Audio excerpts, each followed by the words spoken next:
Okie dokie, hello. Back after a short technical issue. Yeah, don't know what happened there. Just froze up my computer completely. I think because of some tweaks they've made to the graphics in the game in the last patch, I think I'm going to have to try and, just turn the settings down a bit, I think. When I'm streaming at the same time, if it gets too much for my graphics card, it just freezes the whole computer up for some reason. So yeah, I think I need to have a bit of a tweak, a bit of a play with that.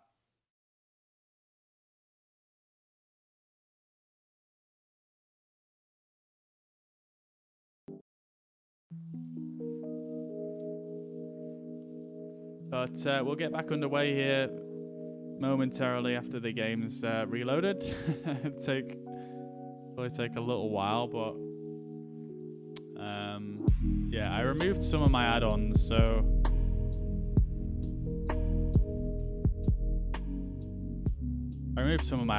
it loads up a bit quicker. But what we should be able to do is just load in our flight plan and then quickly run through the FMS. Whilst on the runway, we'll just spawn on the runway and just take off. Luckily, we hadn't gone very far, so it's not too annoying. But yeah, I think I'll turn some of my settings down as well while I'm at it. Weird thing is, I don't even have my settings particularly high for myself. Like, I have a pretty strong system.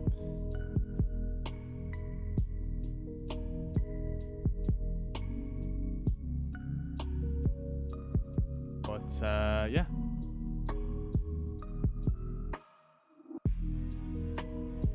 We were fine last patch.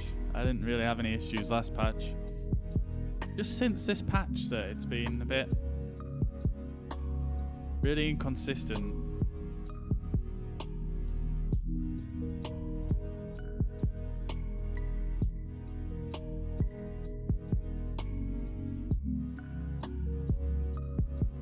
So what I'm gonna do, guys, just whilst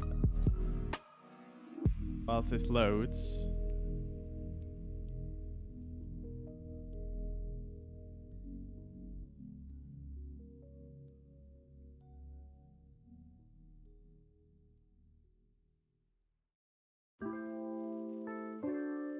I am going to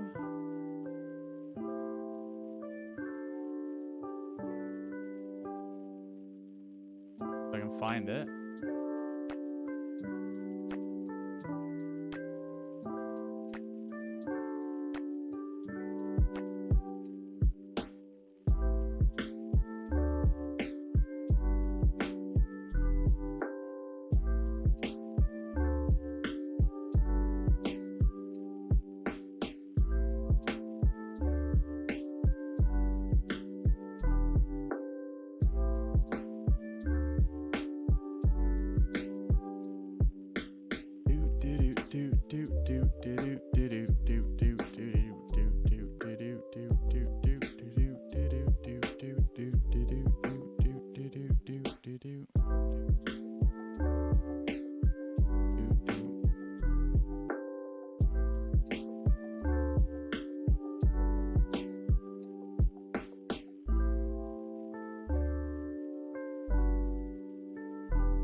Right.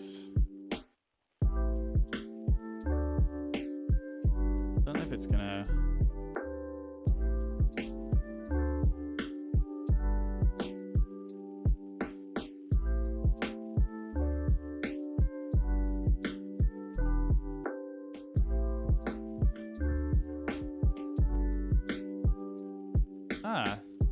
Okay, so has my stream actually carried on the same post on Facebook? It looks like it has. That's actually quite cool. I'm just basically just trying to find replay of the last stream because I'm gonna go and put some food on real quick while this loads. But because it's taking me so long now, it'll probably be oops. It'll probably be loaded by the time I found this.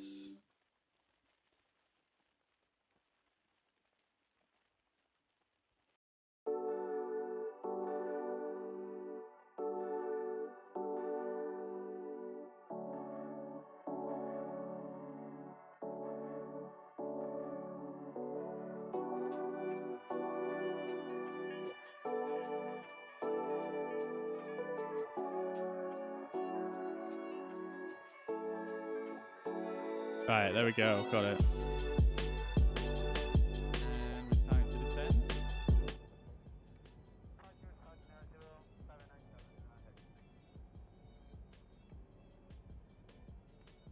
So I'm just going to stick this little replay on of our last landing. I'm just going to nip away for 2 minutes and just get some food. I won't be long at all, though. They do have the heads-up display in here as well, but I just don't think it's that helpful. Like,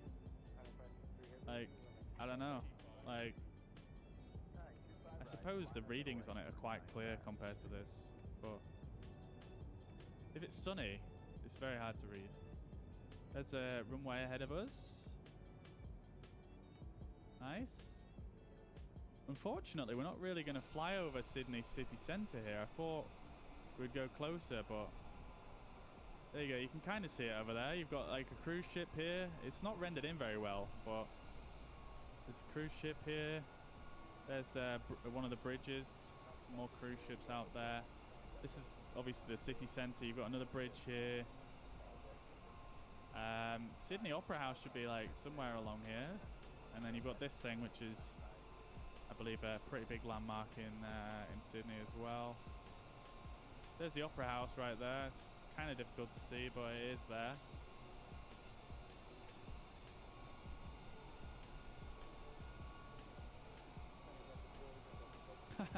Nice, Frederick, nice. I have my housemates, they do that as well. My girlfriend and my brother. Okie dokie, so gear down. Get that view out the nose wheel door. Love it.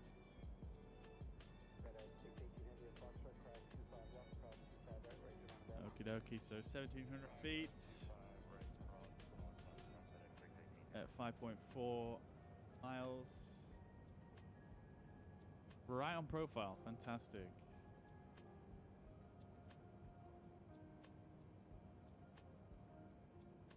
And my frame rate is taking a bit of a dive here, probably because of this. You can see it a bit clearer now. Pretty cool. Game about the frame rate, but that is a lot of stuff to render in, I suppose.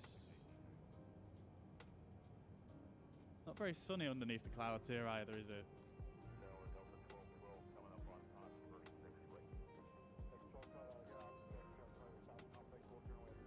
Here we go, on approach, 16 rights, pappies, 2 whites, 2 reds. Looking good.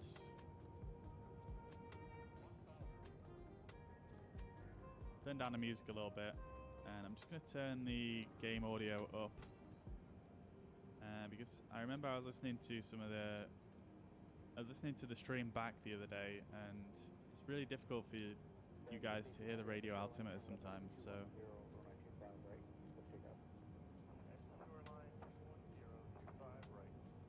That's one of the best parts of landing, I think. Unfortunately, you don't have minimum call out on this plane yet, but right then, let's do this thing. So pull the throttle back a bit, and I'm gonna take off the auto throttle and the autopilot. Flight directors off. Manual flight.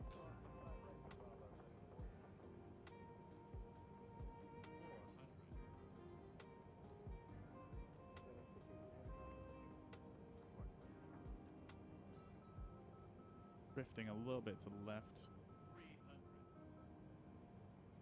Time for the landing. Yeah, I need to dip a little bit more.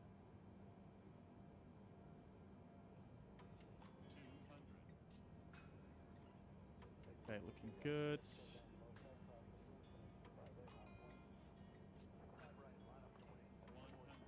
See what I did here. A little bit high, but should be good still. Yeah, the plane just started rolling to the left there on its own. I did not do that. I did the slight roll to the right. That was very... the control is weirdly sensitive. Since this latest patch. Good. So, yeah, I was obviously correcting slightly. Probably didn't need to correct to the right there. So why I did that. A little bit high, but should be good still. I think I accidentally corrected to the left, and then I overcorrected to the right because it's really sensitive, and then it just started banking to the left on its own. Woo! And then, yeah, I couldn't flare properly. So a little bit of a firm landing, but I don't know if you guys saw that. How the we'll just put reverses on idle. I don't know if that's actually working at the moment. That keybind. Oh yeah, it is. Yeah. Okay, beautiful. That was not a bad landing, considering what happened. Right, so here we are. Before we actually load in here, what I'm going to do is I'm going to just mess with some of these settings here real quick. So, I'm going to put generic models on, because I feel like that might be causing some issues. I'm going to put refresh rate for the cockpit, glass cockpit on low. Even though it looks kind of horrible, I'm gonna just do that. Turn this down a bit. Turn this down a bit as well. Then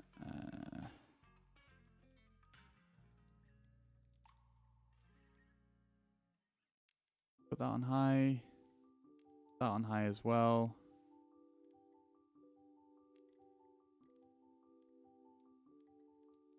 Now take the level of detail back down a bit. Object level of detail down a bit as well.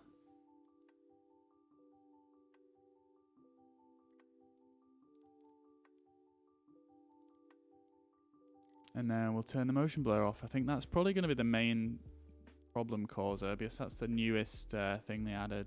But we'll try that settings. And yeah. Right. So I've got the Vueling livery already loaded in, and that is the wrong flight plan I just loaded.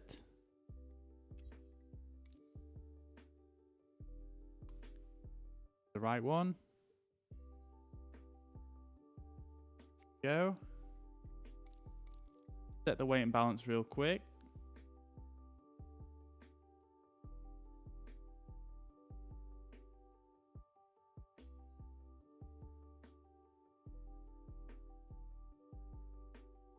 Bring up my flight plan. Fuel is 6.1 tons.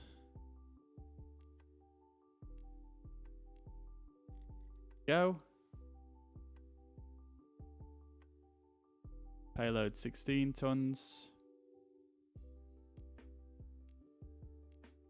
For some reason it doesn't let me select for less than 52%. It just keeps jumping to the right. Okay, that'll do. Move that. And 8, so the center of gravity is back in the plane. ATC is fine. That's set. We'll go to live weather, and we'll just set it earlier in the day like we did before. We're going to start on the runway, and we'll get going straight from there. While this loads again, I am just going to check on my food.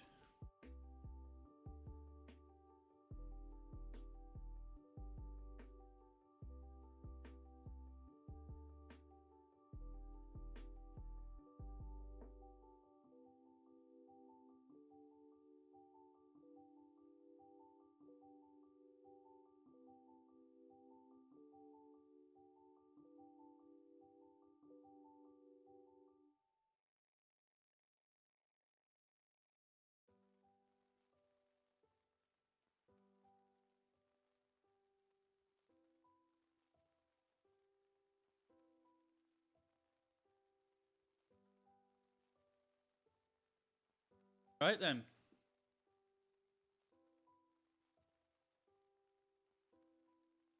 Just tweet out that I'm live again because obviously things went wrong.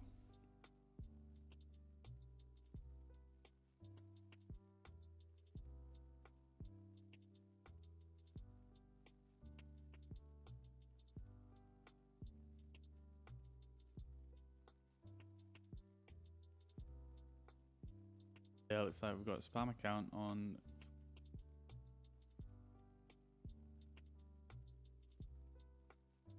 Ban them.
So I do like Facebook for streaming because they seem to be improving it so much, so rapidly.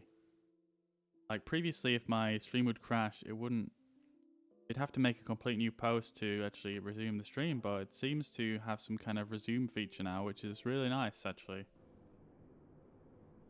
Okie doke, here we are.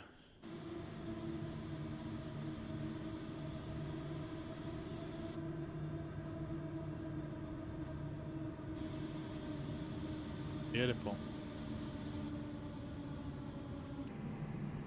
Right, so what we need to do real quick, just before we get going, is make sure we've got some brightness on these screens.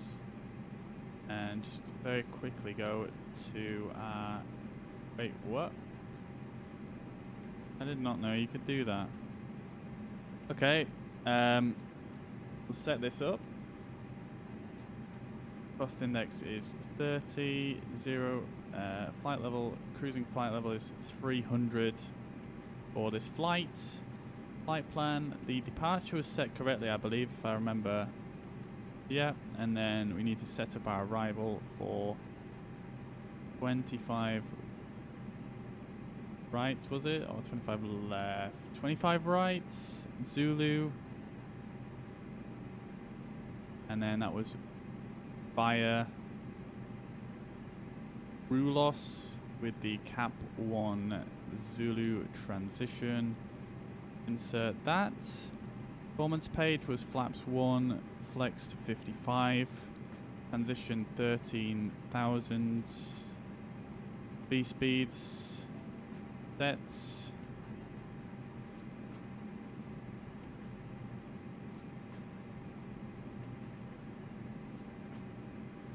And then, oh, we didn't do init B, did we? My bad. And then that's 6.2. Let's go back here, just make sure the V speeds are correct. Yes, they are. Okay, cool. That's fine. Right, let's do this thing. Initial clearance is 13,000 feet. Flex climb thrust is set. There we go. Flaps are on. Yeah, I didn't didn't actually check that everything was set there.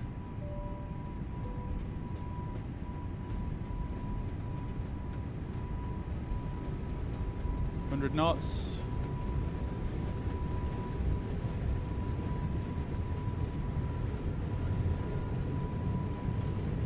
D1 rotates. Whoa, you see what I mean with the controls being so sensitive? I don't... It seems it's so strange after this recent patch. So strange. Positive rate, gear up.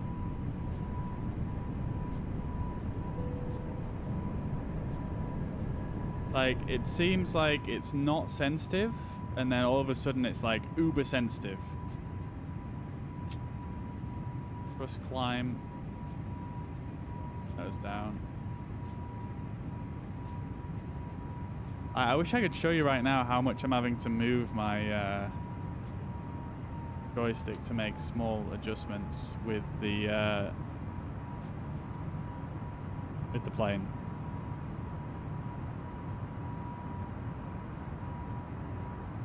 Okay, and we're up. Beautiful. We've had no stutters so far, which is a good sign. The game looks, I mean, arguably just as good as it did before. So I'm happy.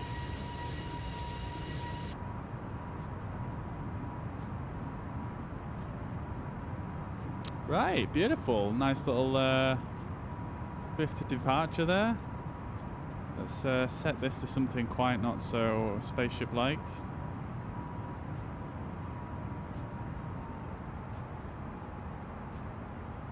Spoilers can be disarmed now.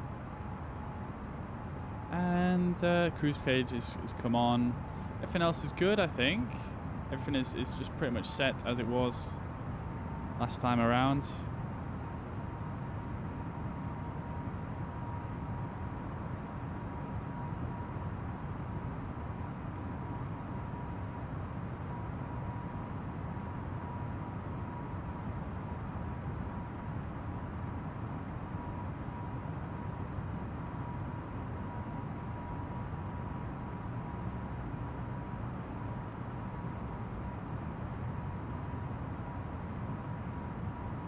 Okie doke, so I'm actually going to set an open climb to 30,000.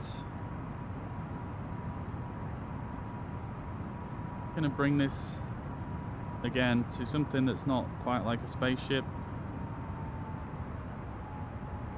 And that should take us up to our cruising altitude nicely. We're above 10,000 now, so we're gonna increase the speed, and we can also turn the lights off here on the gear. No smoking sign should have already been on. Everything else is set. Turn these up a bit. Get a bit of warmth going on in the cabin. We're good to go. Beautiful.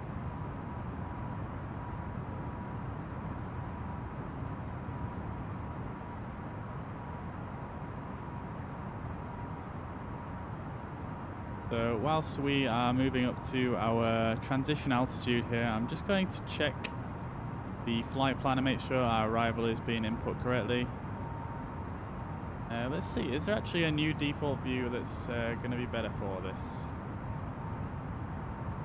I mean, this one's actually quite good.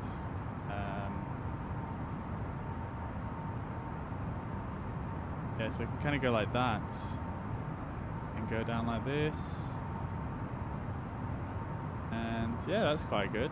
I like that. Yeah, so that looks all set properly. Look at all the restrictions on there as well. We might be able to manage do a managed descent here, maybe.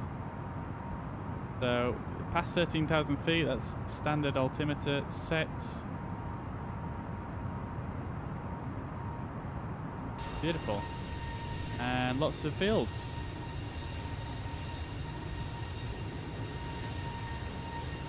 Lots of fields.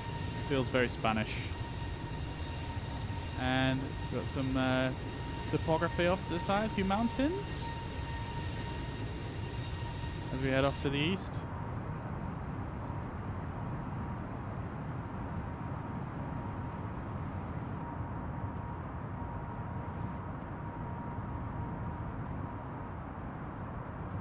Okie doke.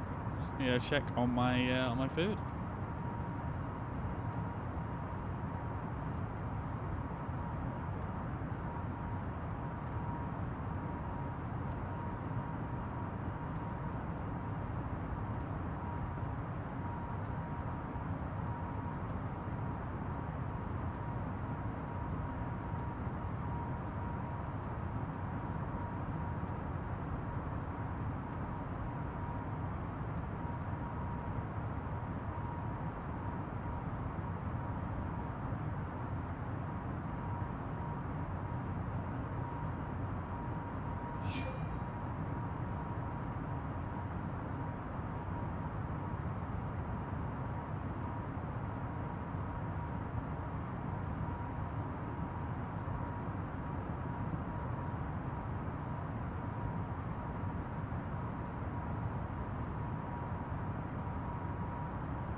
Right then, hello, hello. Back. Jeff, thank you very much for following. Appreciate that. Welcome to the stream. I hope you're having a great Sunday.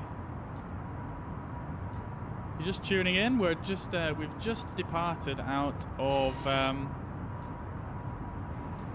Madrid airport, and we're currently climbing up to a cruising altitude of 30,000 feet. We're going to be on our way to Barcelona here, so it's not actually a long flight at all, really. So yeah, it should be pretty cool.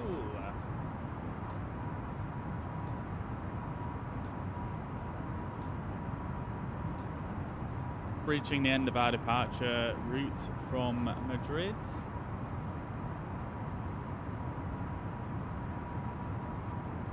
Yeah, I'll bring up the got some maps. Let's see where top of climb actually was. Let's see if we could. We have yeah, we're ahead of top of climb. Excuse me.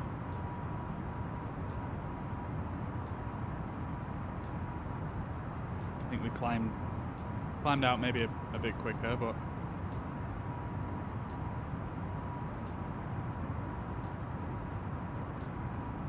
fine.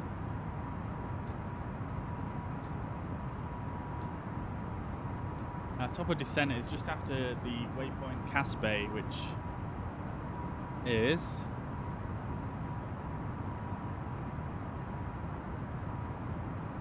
here.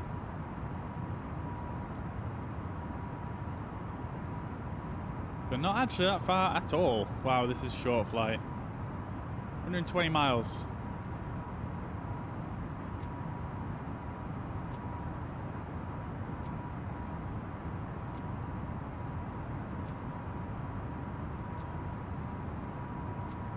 And you'll have to excuse me, I am eating my my tea right now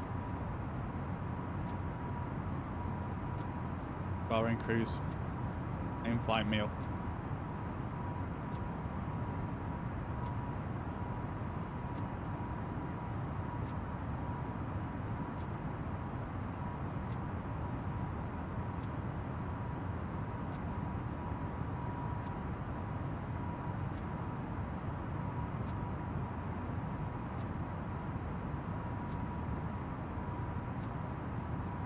So we've got All-Star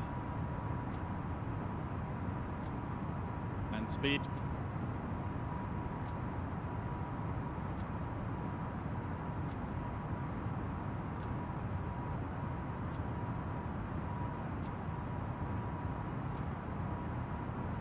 Why don't we have a little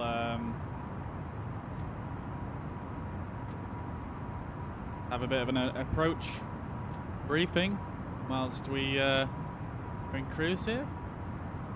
That's our route today. As you can see, we've just departed out of Madrid. Pink line is our departure route, and we've just finished going through that.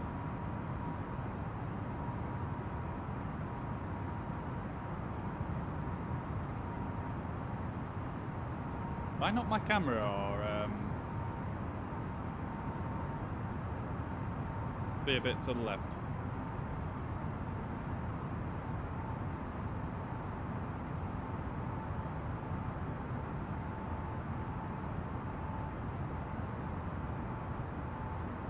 Camera looks different. It's weird.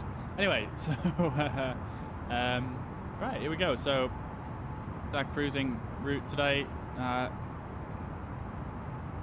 Point of descent is actually Caspe, which is this waypoint above Caspe.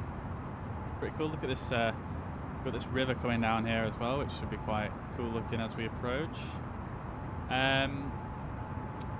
Approach. Or our standard arrival going to be this routing.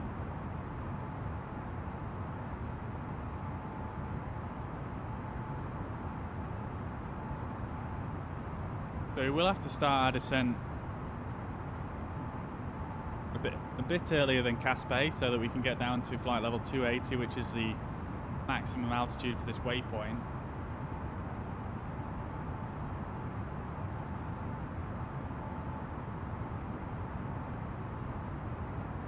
Then our minimum altitude from there on is 130.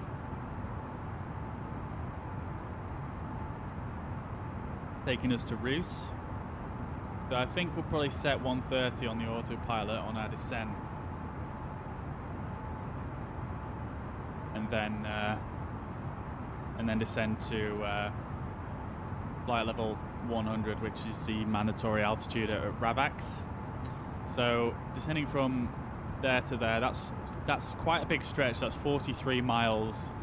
So to descend 3,000 feet from there to there is going to be easy. You know, we don't need to worry about profile too much there, I don't think. So we just descend down to 130. We'll make our calculations based on that, and then we'll just kind of step ourselves down based on the rest of the arrival. So down to flight level 100, maximum 250 knots there, obviously. Flight level 100, 10,000 feet. And we're going to make our way down to Rulos. We shall probably descend again there. So we're a little bit ahead of profile. We'll descend down to flight level 70, max 220 knots. So that's fine. And then from Rulos, we shall begin this procedure. So max, again, flight level 100 with a minimum of 70.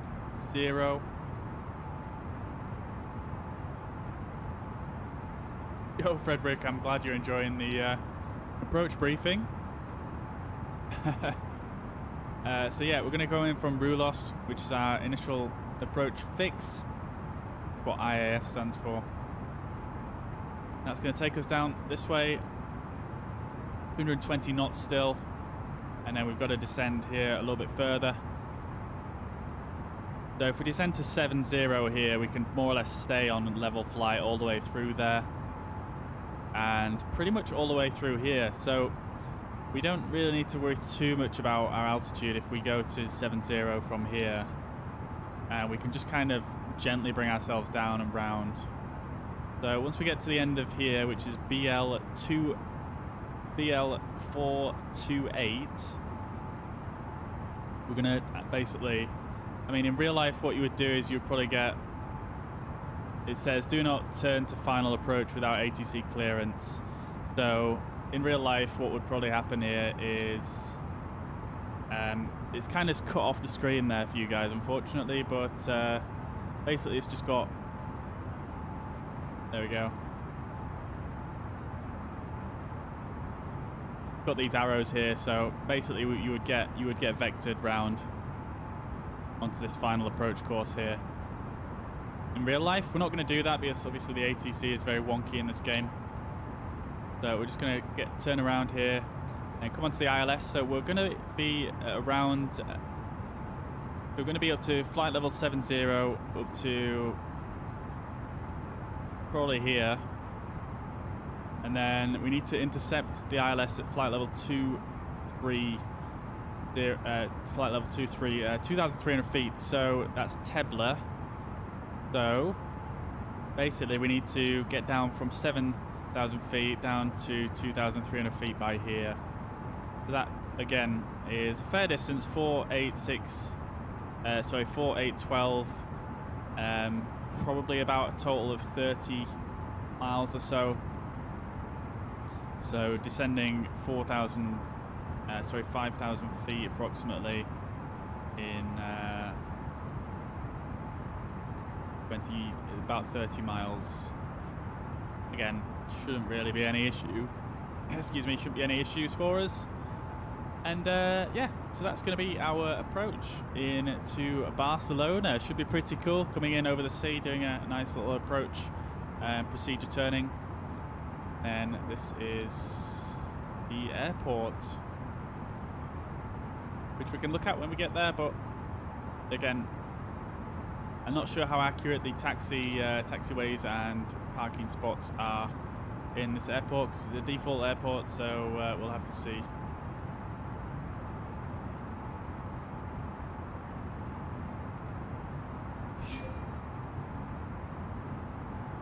Yo, Wilchum Benjamin on Facebook. Appreciate the follow and the like. I hope you're well, and I hope you're having a fantastic Sunday. Welcome to the stream. Okay, so that's our approach briefing. Lovely stuff. And Dylan, I don't know if you're still in the stream, brother. I apologise, I missed your message a little bit earlier on. You said, you asked, have I seen the new Microsoft Flight Simulator? You saw it for the new Xbox, and yes, I have indeed seen new Microsoft Flight Simulator. This is indeed Microsoft Flight Simulator. So yeah, it's coming out for the Xbox. Highly recommend it. It might be a bit tough on Xbox, I'm not gonna lie, but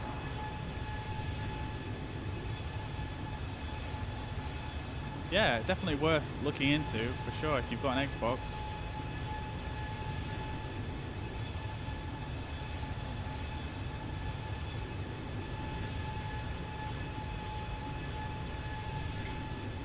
But yes, Frederick, 747 next would be pretty cool.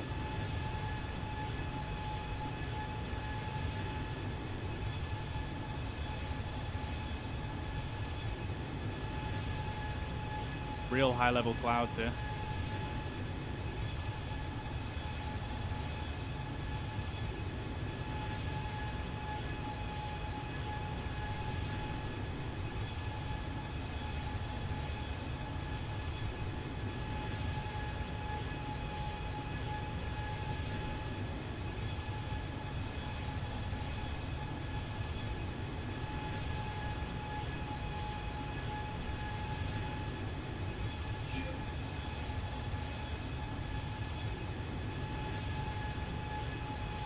Go Richard and Preston on Facebook.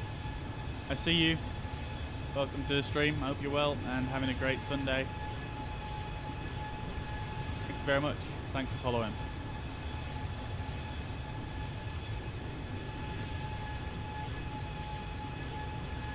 This the textures on this livery look a bit like, if you zoom out like this, it looks a bit weird actually. I'm not sure if that's one of the settings that I've changed, but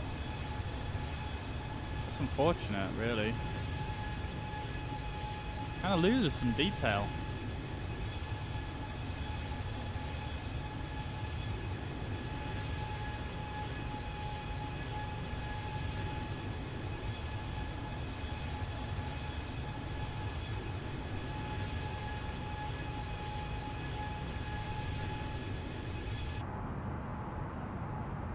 Let's see, we're approaching Ponent and Caspe, 40 miles, so we need to start our descent fairly soon.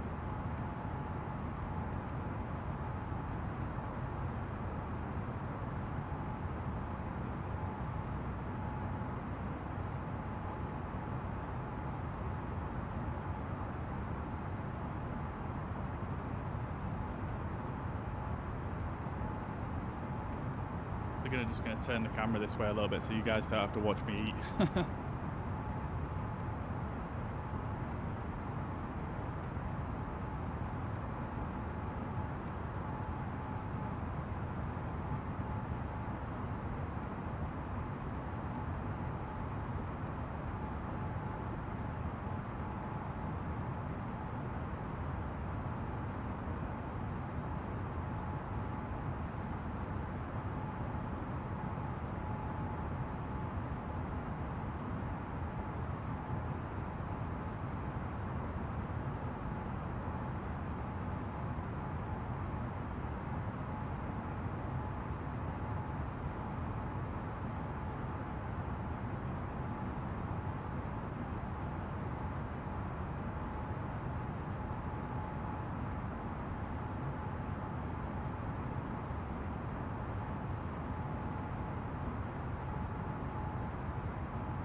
Tell you what I was actually going to do. I completely forgot to do it.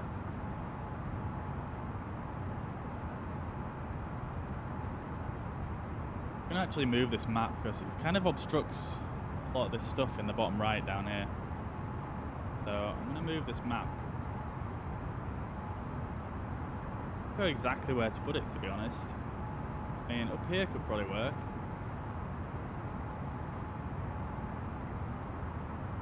Yeah, I'll just put it in this corner.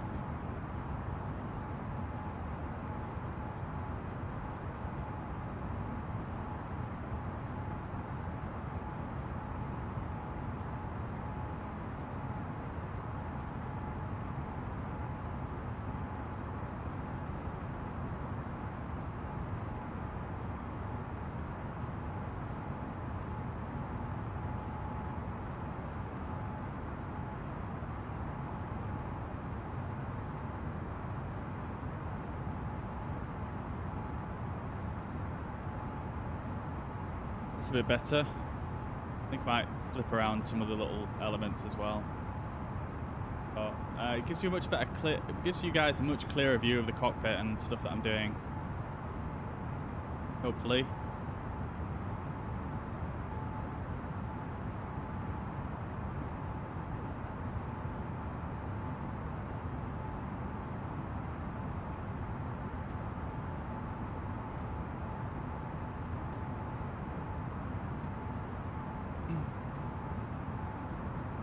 Yo, Wilchum, apologies if you're still watching the stream. Apologies that I missed your message earlier on, but we're not flying in Washington at the moment, so unfortunately can't fly over the White House, but maybe in a future stream for sure.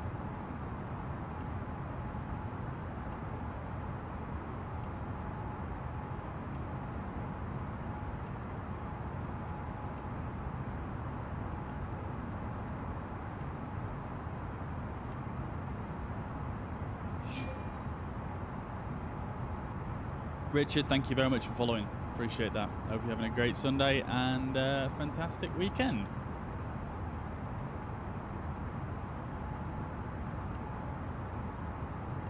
Okie dokie, Frederick. I will see you soon.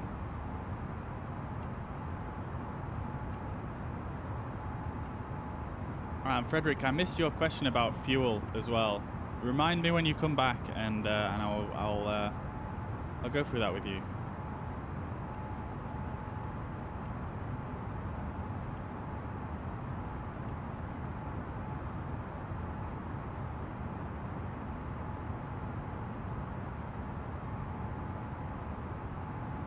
Yeah, having a great weekend. Thank you, Richard. Right, so let's start our sort of stepped descent here.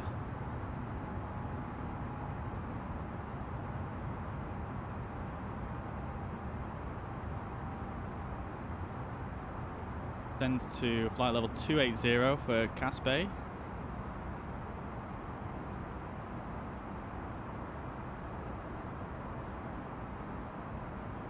To do a managed descent.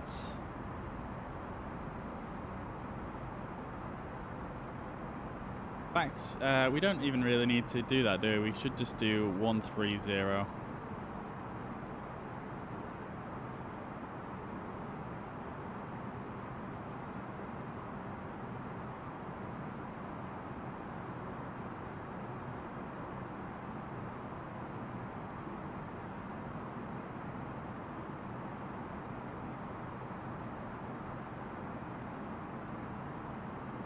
So basically we need to lose 15,000 feet.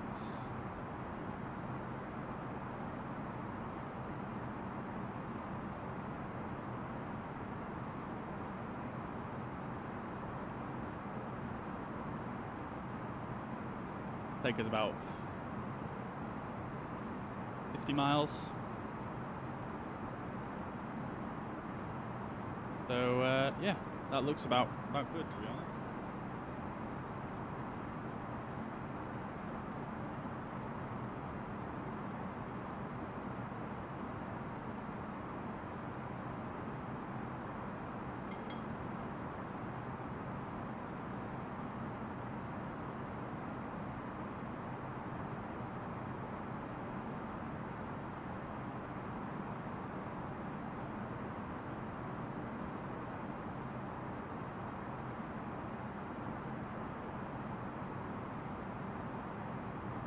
Right then.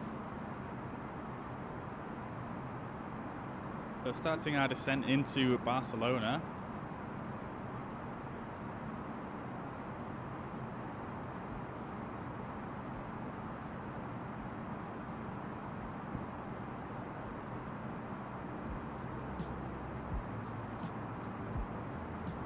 Let's see, so next waypoint is going to be...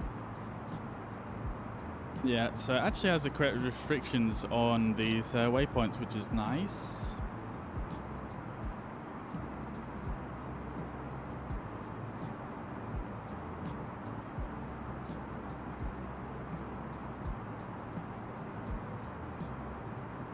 So this next waypoint is actually a minimum altitude, so I don't need to worry about being below that. But as long as we, yeah, we'll just continue descending at this point.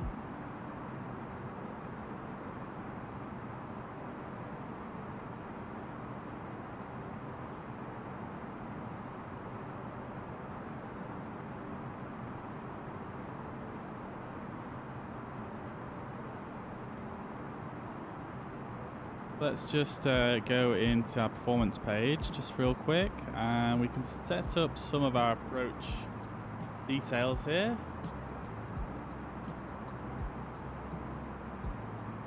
The transition altitude is actually different, bizarrely enough, in Barcelona.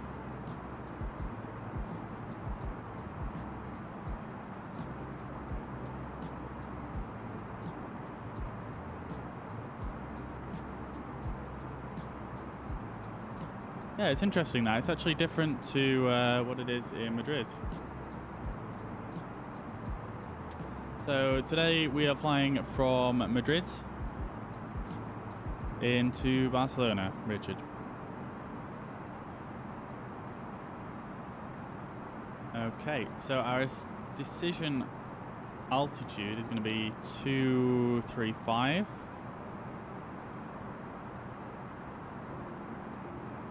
And then we can get the rest of the details, hopefully, as we get a bit closer from the ATIS.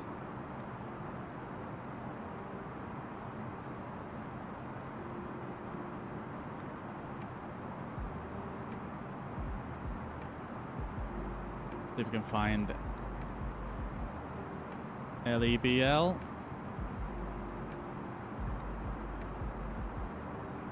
Not on there just yet, so we'll just we'll check that in a bit.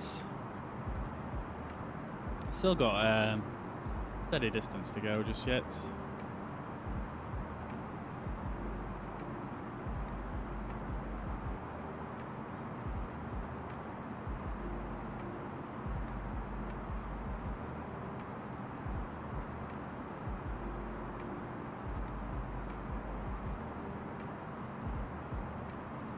So, just sending on down nicely here.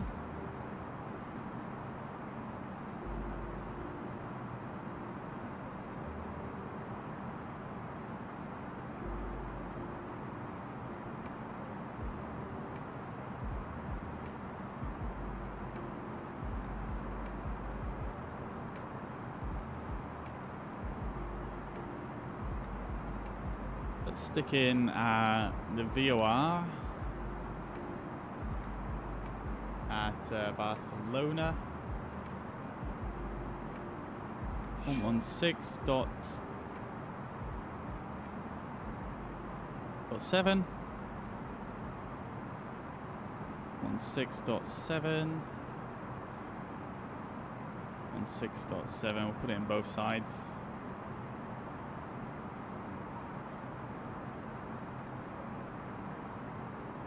And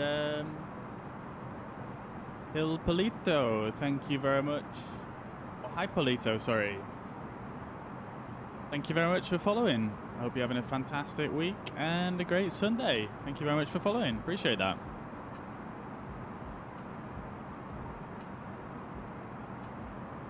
And let's flick on these VOR switches here so we can see our straight line distance to basically the airport.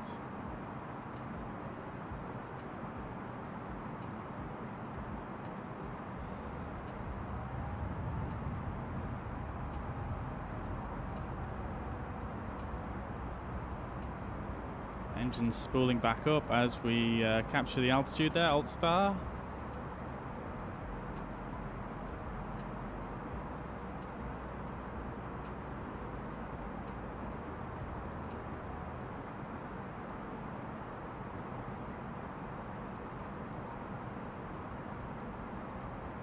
Lima Echo Bravo Lima, that's what we're looking for.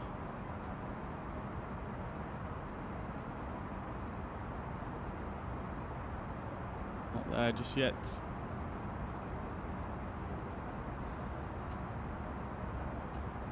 So it nicely reached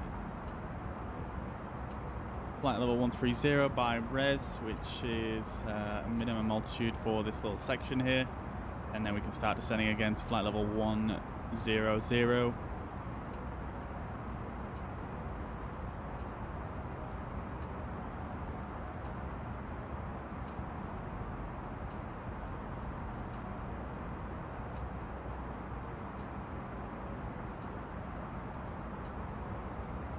Cannot quite see the airport just yet, I don't think. Nope, just seeing, oh wait. What is this below us? That looks like an airport, but it's obviously not Barcelona.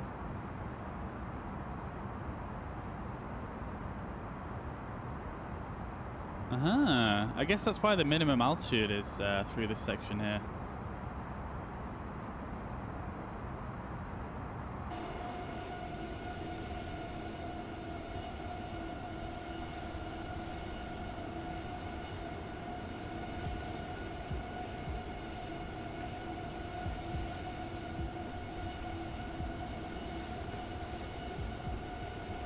And then Barcelona should be like somewhere around this area, I reckon.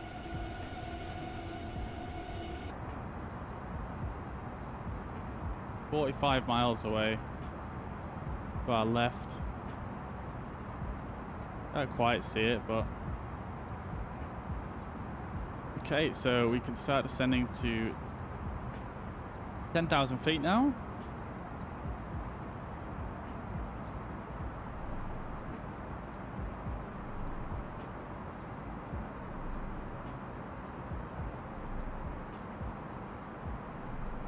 So we have absolutely tons of time to descend here, so I'm just going to put us on a very, very shallow descent using vertical speeds.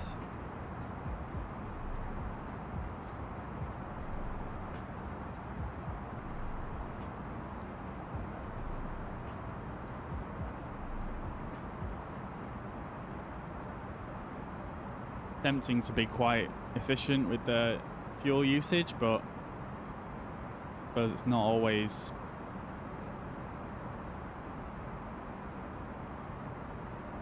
possible in every instance.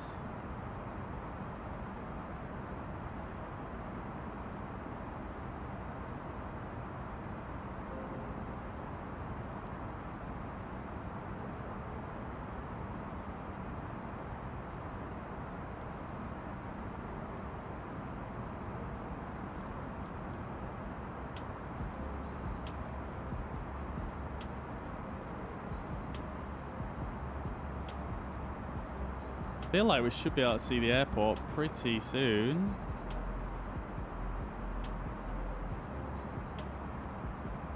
Is that it there behind that cloud maybe?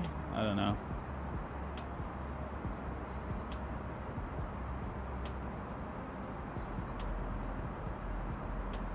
So, not far to go at all. So only 35 miles in a direct line to the airport itself.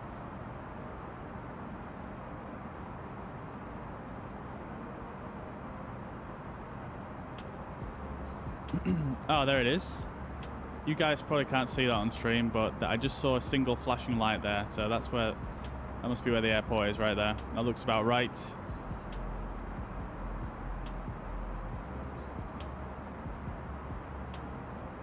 Yeah, and now it stopped flashing, so, so you can't see it. But yeah, the airport's just down there. So we do have this rather interesting procedure to fly first, though, before we can actually get down into the airport. Got to go all the way out this way and then swing in.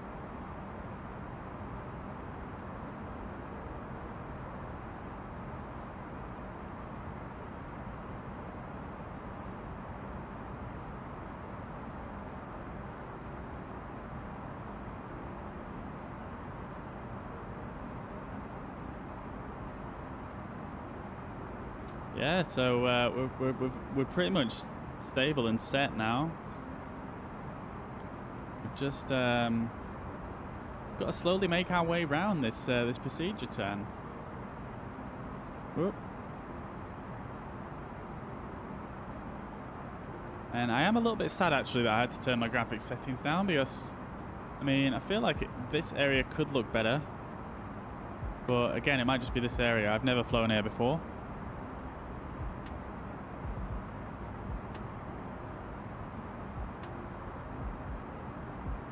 If you're new to the stream, welcome. I hope you're having a fantastic Sunday and you've had a great weekend. We're just descending here into Barcelona. We should be landing in a very, very short amount of time actually. Probably only about 5 or 6 minutes to go. So you've tuned in at the right time if you've just tuned in. We'll be landing fairly soon.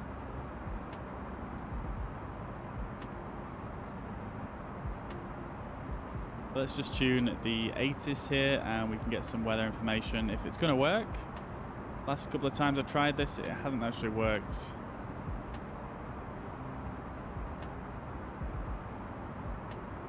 No, that's not working.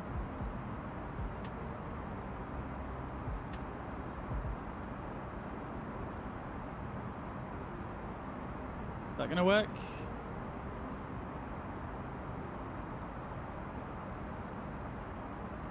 Now, usually it should be scrolling across the bottom here, the ATIS, but it's not. Which is a shame.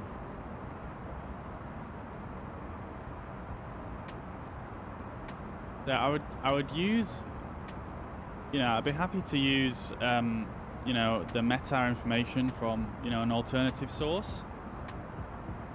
But, there's a few discrepancies between meta information and the in-game weather at the moment, so not always that reliable.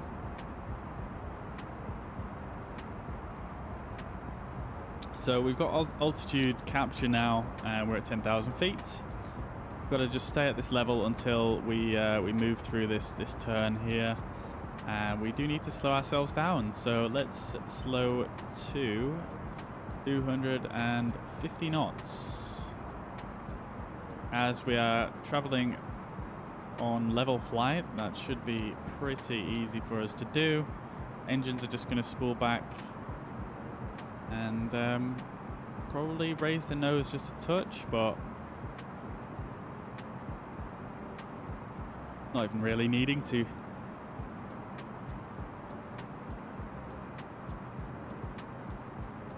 And the engines spool back up as we reach the target speed.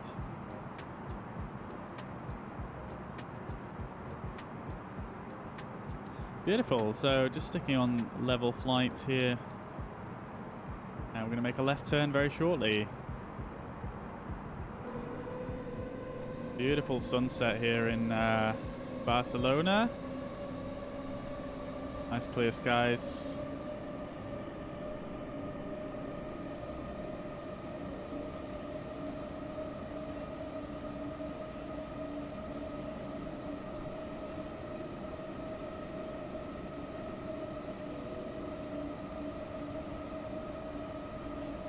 Very cool livery we've got on today.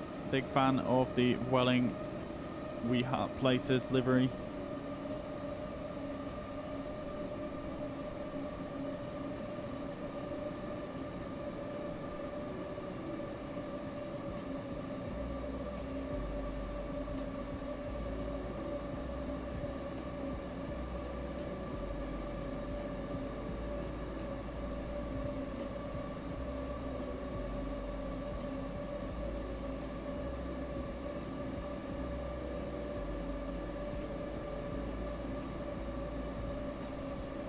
this haze in the background. Looks so cool.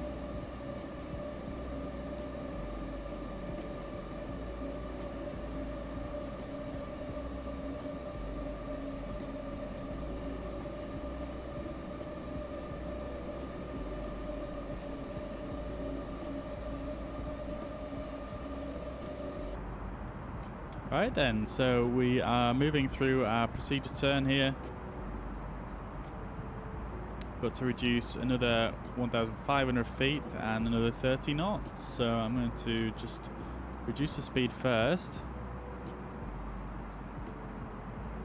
And then we shall select 8,000 feet.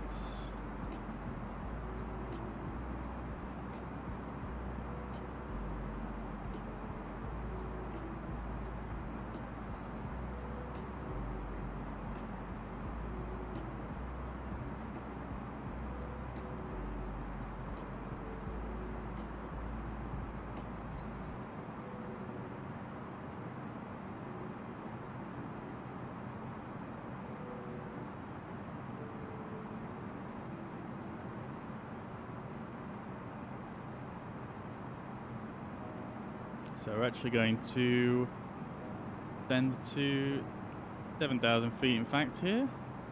Now the restriction does say 8,500, but we can easily go to 7,000. No problem, and still be within the restrictions. Do need to slow down a touch more, however. We are going a little bit above 220.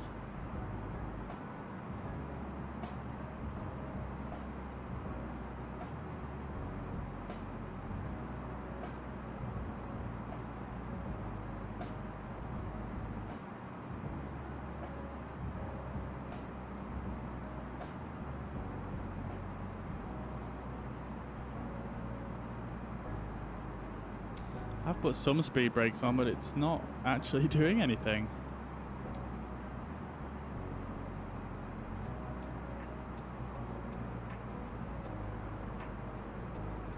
Nope, that's not doing anything. So what the plane is doing now is it wants to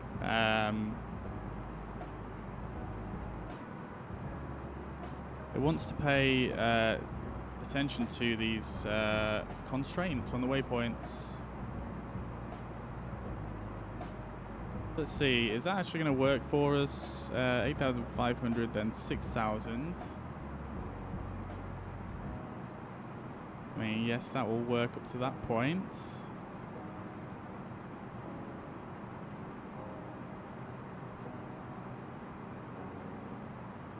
So if I scroll through here,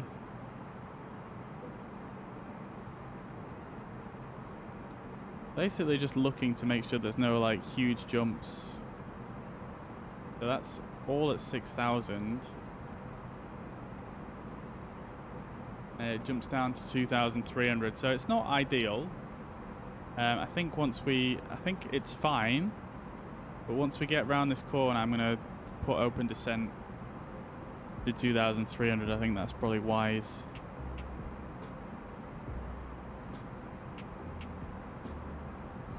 So we shall let it do its thing. We'll put this down to 2,300. And that is fine. And we'll just let it do its thing.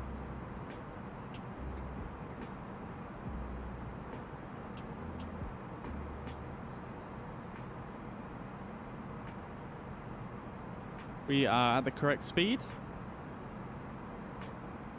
We don't need to worry about speed. We will reduce our speed as we come around to that final turn.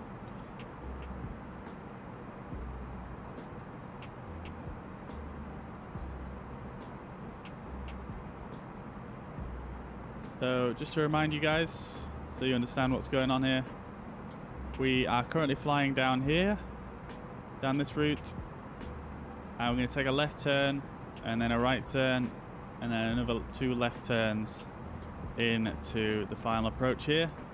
And when I'm talking about the altitude constraints and speeds, they're all depicted here. You can see max flight level 80, minimum 4,000 feet, and so on and so forth. And same on there. And there's no actual speed limits on here, but the final speed limit given on the arrival chart was here, max 220 knots. So you need to carry that forwards through into the rest of the procedure. And obviously that would be a wise speed to be at, to be fair. And then this is the final ILS approach. So very, very close to touching down here.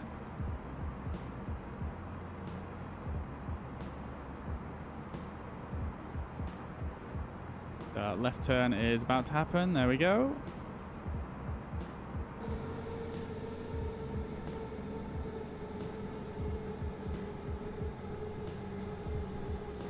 And there's the airport there. You can actually just about see some of the lights, I think, right about there.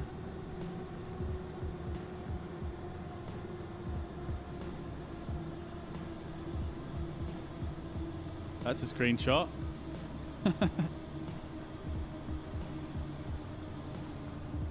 And yeah, so the plane should actually do the descending on its own now. Yeah, so it started to descend to 6,000.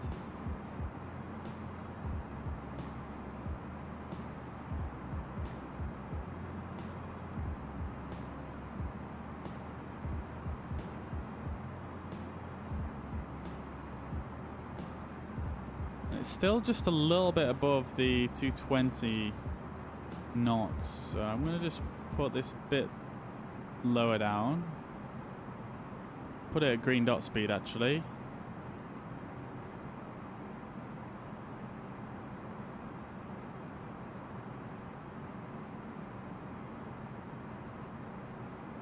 Yeah, Richard, it looks absolutely fantastic. Yeah, it's so good. So good. Yeah, unfortunately, I think the scenery, the aerial imagery of this area is not quite as good as some of the other areas that I've seen. But it's still pretty damn good. I think as we get a bit closer here, it should look a bit more detailed. But yeah, I mean, the models of the planes and the reflections and the lighting is just absolutely insanely good.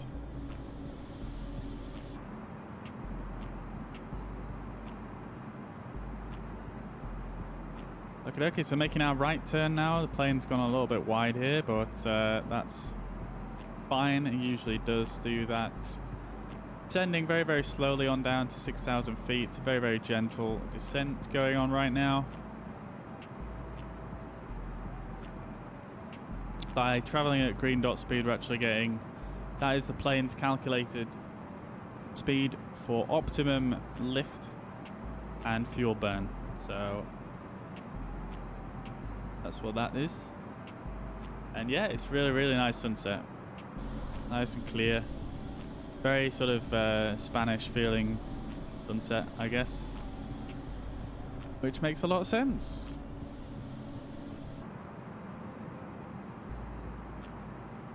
A quick look out the passenger window, see how that looks.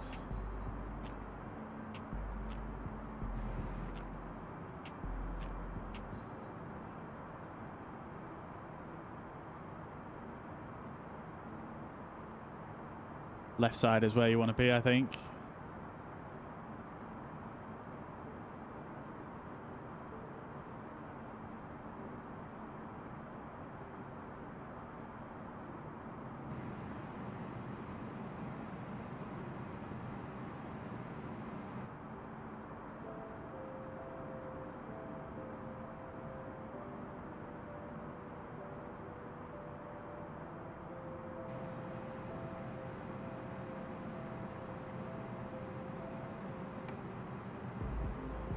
Okie doke. So this is our final turn coming up here. So I'm actually going to start putting some of the flaps out now just to slow us down a touch.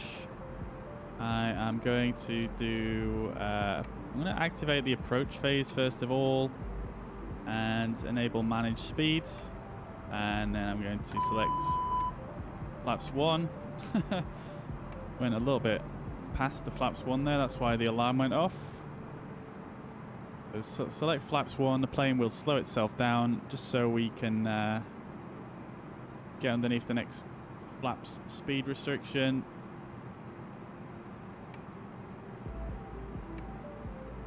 Ian, I hope you're well. I see you on Facebook. Thanks for liking.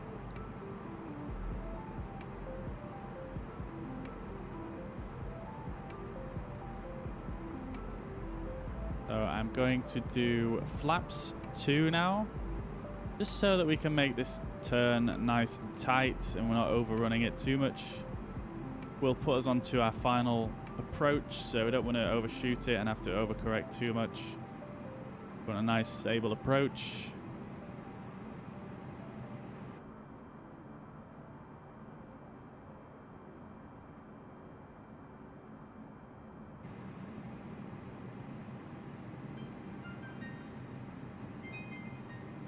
And we are going to actually, I'm going to choose open descent now and start descending it to 2,300 feet.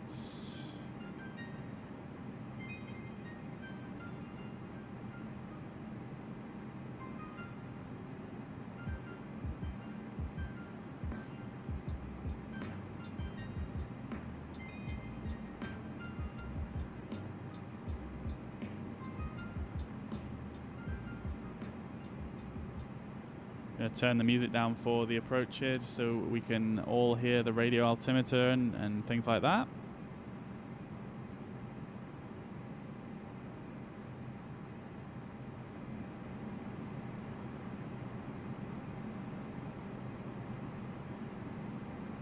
There we go. Getting that nice final turn in there. Absolutely stunning views out the window. Love that haze over the hills. Looks fantastic. And the sun just creeping over the wing there. Got the shadow from the winglet.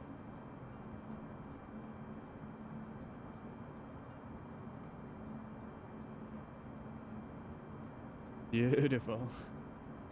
I love it. It looks so good.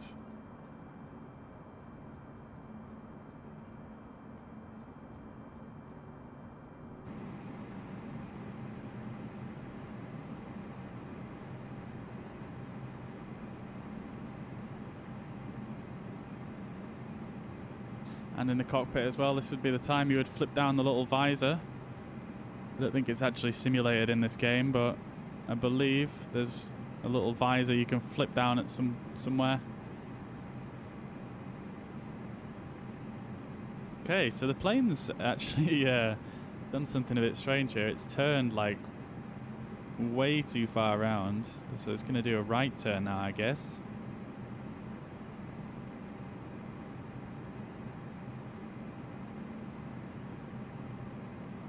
And I'm going to turn on the ILS identifier. I think that's what it's called. We don't need to descend this quick. I'm just going to slow us down quite a bit. Still got 26 miles. So quite a decent distance, but definitely coming on to final approach here.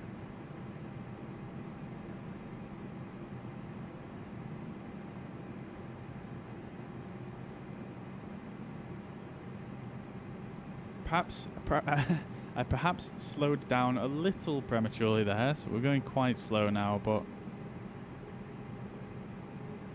at least we are nice and stable, and we don't have to worry too much about having to get things ready last minute.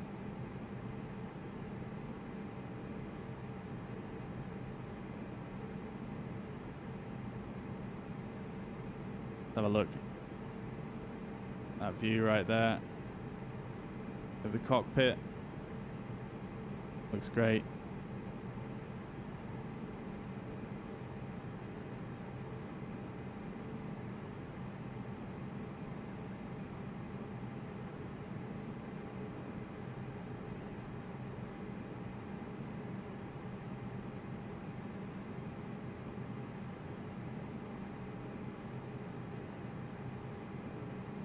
There we go. So turning now on to our final approach course.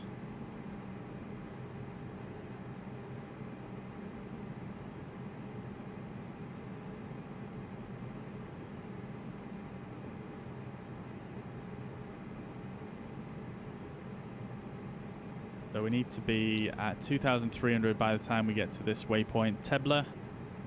So plenty of time really to get there, to be honest. Not a problem at all. And what we can probably just do actually is just turn that back onto managed. Actually, wait, is that going to try and... Yeah, that's going to try and climb us, so I'm not going to do that actually. I didn't think it would do that. But yeah, let's just leave it at that.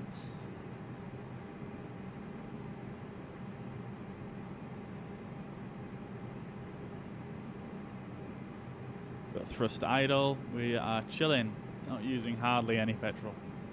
Any fuel, should I say.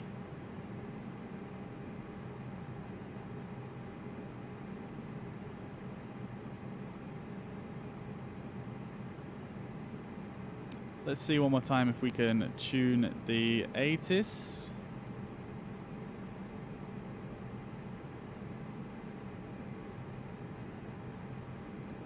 Nope. Doesn't seem to work. Not sure why it's brought me back to this menu. Barcelona approach. Let's see if it gives us some information here. QNH 30.16.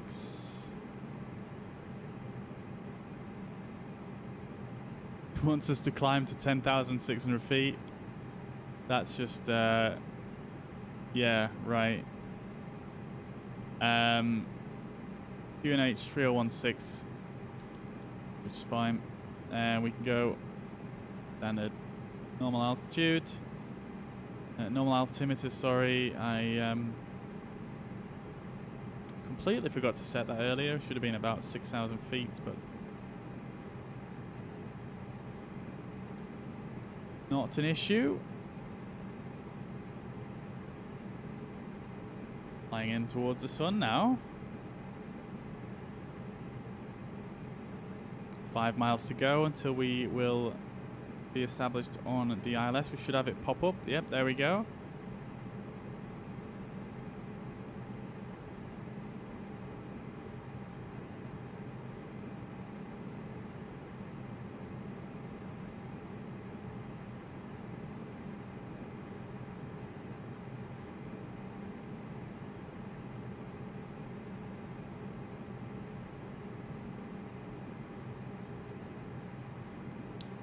Lovely. Look at the highlights along the top of the dashboard here.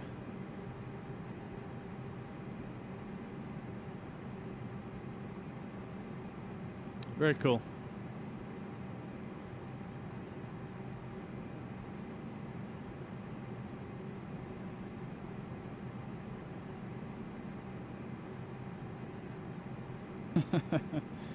It's a very slow approach indeed. I definitely did slow down a bit early on this one.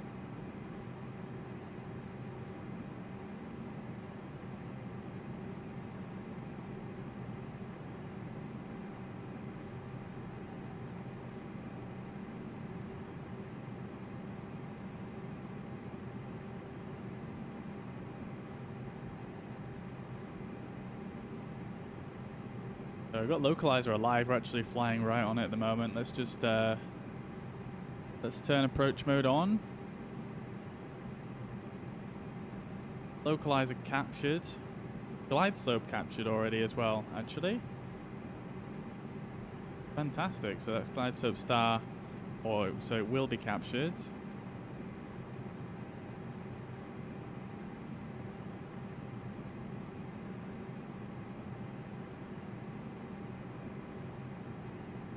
Beautiful.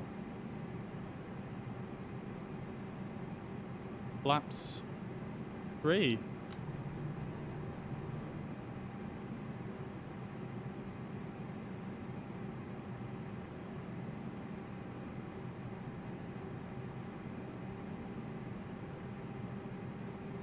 a glide slope star still.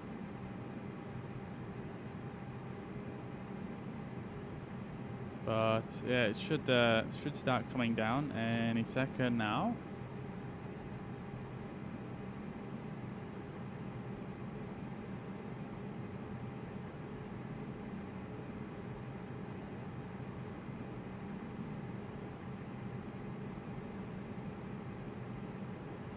Actually, I tell a lie. It will be coming down at about 6.9 miles here. So 4 more miles to go yet.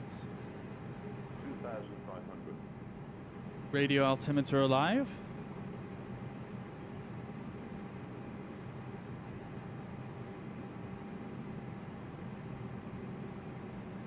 There's the runway in front of us. You can see it just here.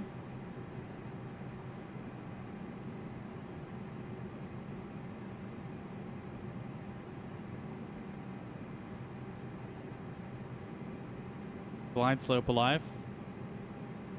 Got the magenta diamond coming in to view as well here.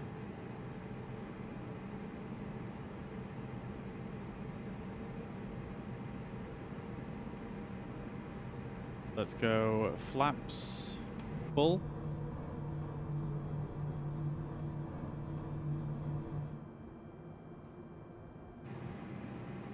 Flaps full.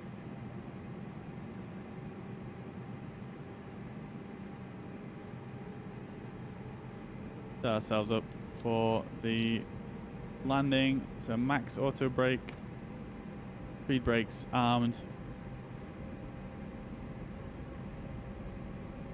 Ready to rock. 10 knot headwind, absolutely perfect. 245 degrees, that's almost perfectly aligned with the runway, which is great. Glide slope capture, so starting our descent now onto the runway. Yeah, Richard.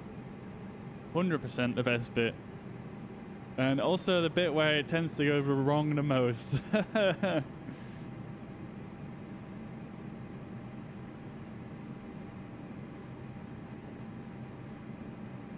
Okay, so we're starting our descent, our final descent now. So that is time for gear down.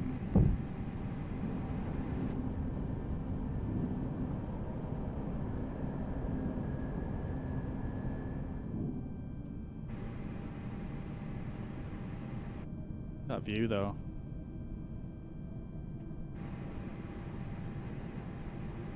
Right, so cabin check.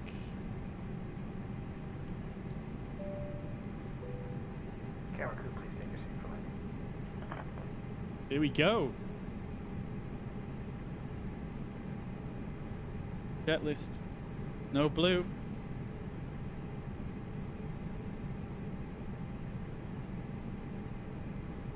Ground spoilers arm, flaps full. Gear down. Max auto brake.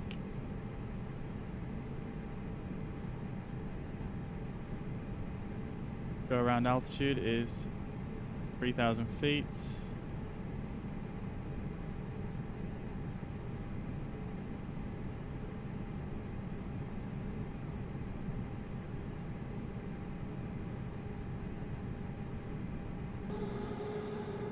There we go, coming in over Barcelona.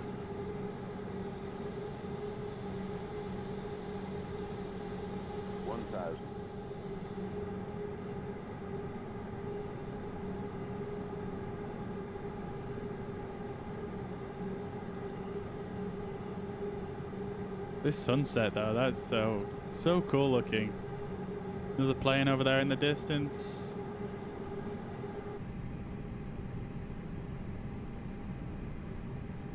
So we are 700 above. I am now going to take manual control, autopilot off, flight directors off. I'm now controlling the plane manually. Decision height is 235 feet. We shouldn't have any issues there.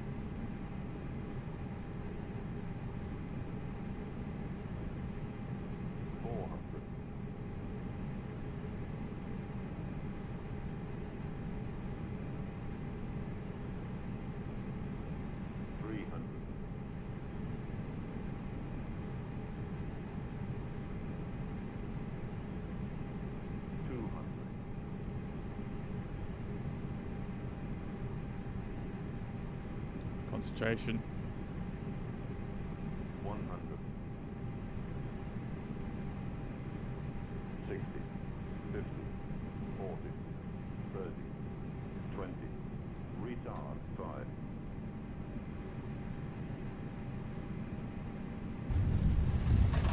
And we are down. Boilers deployed. Water brake. I didn't need to have it on max actually, but there we go. Reverses.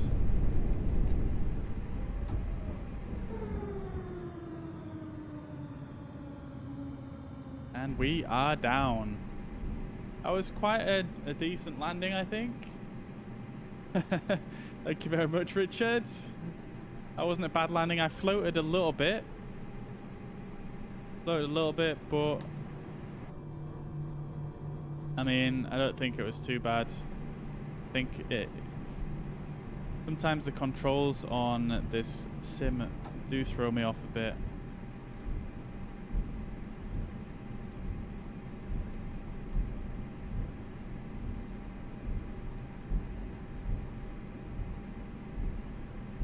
Yeah, I feel like sometimes it is quite a bit too sensitive when you're trying to do very, very small movements, so it does sometimes throw me off a bit. But yeah, I think that was okay. 119 feet per minute. Pretty okay landing, I think.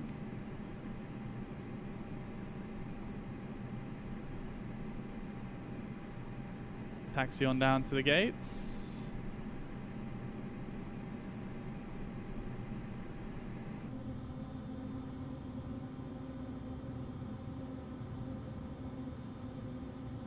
And I think what happened there was as well, which kind of caused me to overcorrect my landing, was there's like a bit of a bug in this sim at the moment where it will cause your plane will like bank to the left at the very last second, and basically that's what happened to me just then.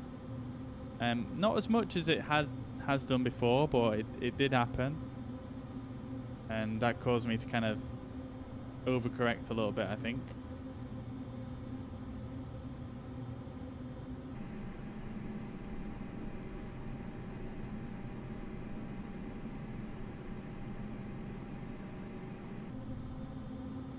Going a bit wide on this turn here, but oh, okay, there's a guy in a car there. He wants to. Is he going to stop for me? No, he's going to speed up. Okay, mate, you do you.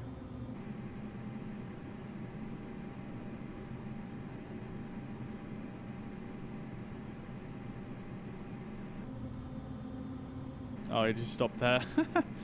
So weird.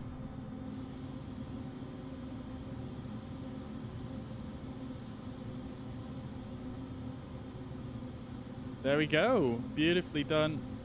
Parking brake set. On that warning. APU can go on. Lights can stay off.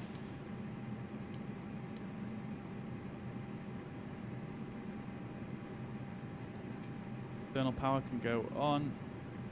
And as you can see from that landing, I had max auto brake on. Normally you wouldn't really use that unless it's a very short landing. A very short runway, and as a result it ended up making the brakes really hot. As you can see here, brakes hot, and as you can see, these are the temperatures of the brakes right now. So 350 degrees, this is the hottest one. When it drops, the warning should go away, but as you can see, 335, 345, 350, 340, very toasty. There we go. Beautiful flight. Let's get some... Oh, there's a plane taking off right there. That's cool. Now let's get the jetway connected. Let's get the baggage and the catering. Get a power supply as well while we're at it. And is this jetway going to reach? Oh, of course it is. That is one long ass jetway.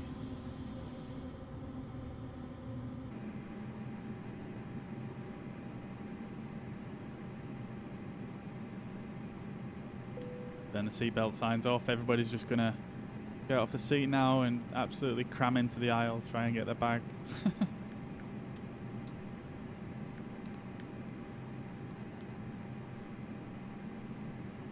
Clean up the aircraft, make sure nothing's left on. There we go, APU available, engines off.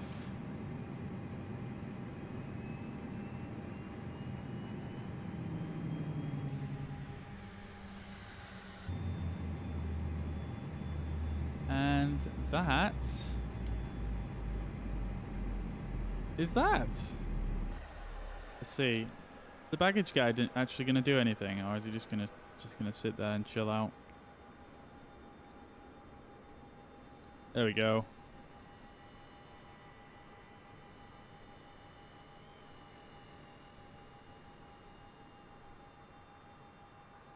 Here he comes.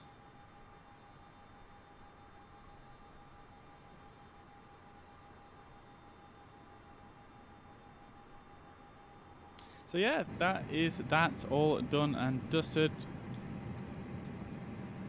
Might as well just turn everything off now.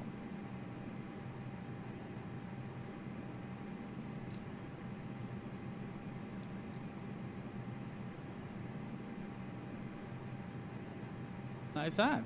Beautiful. Okay. Fantastic stuff. So, not entirely done yet. Do have another flight to do, but what I would like to do just before we do that is if we go into the broadcast,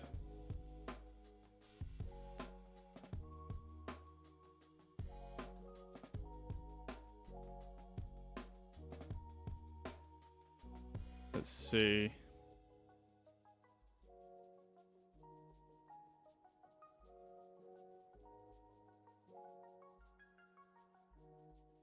Go on Twitch, I think, and Indeed.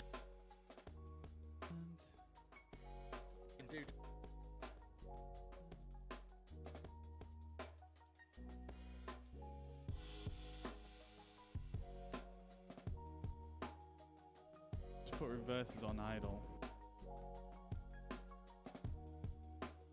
Aha! Wrong thing.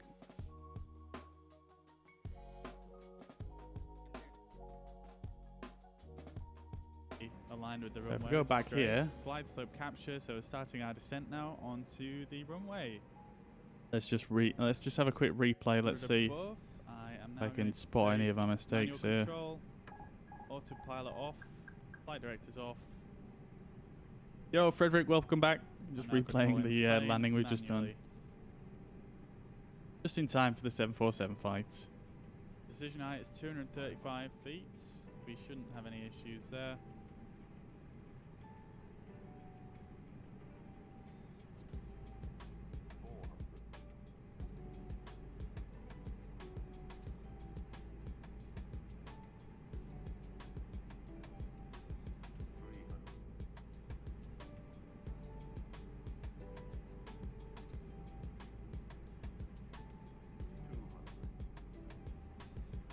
I was just moving the stick a little bit here to try and keep myself on center line. Concentration.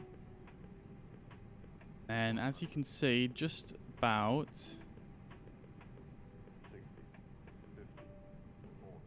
here, it starts dipping to the left again. And therefore I overcorrected and now I'm floating. And he touched down. And we are down. Spoilers deployed. So, hopefully they fix that soon. Okay, Frederick. So yeah, thank you very much for reminding me. Let's see. I can show you now actually because we're about to do a new flight. So if I bring up Chrome Essentially what I'll do before every flight is I'll go on this website, simbrief.com. You're probably aware of it. And just create a new flight. And then the route we're going to be flying is from, let's see, Seattle to Los Angeles. And let me just see if I can bring up the flight details real quick. This is based on a real life flight, CLX 38F. 38F. And we're going to be in the Boeing 747-8.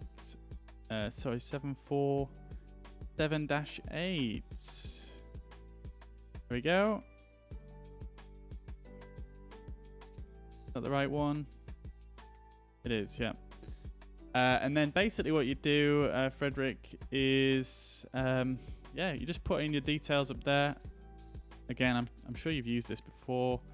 You set your for this flight, it's a cargo flight, so we're only going to set one passenger, and cargo is going to be, I'm not sure what the max you can have on here, but I'm just going to put it to full and then have it work out what the max is. And we're going to put units, kgs. Everything else is fine. This is our routing. And then basically you click generate here. And this is going to bring out a OFP. And this is going to give you your fuel details. So as you can see here, block fuel, 32,110 kilograms. That is our fuel. And that's based on all the other factors. So SimBrief obviously has a database of the different aircraft and their weights.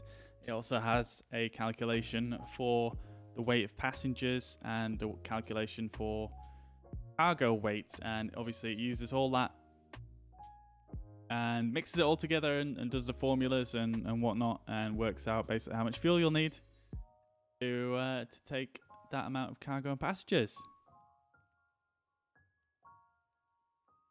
So that is that.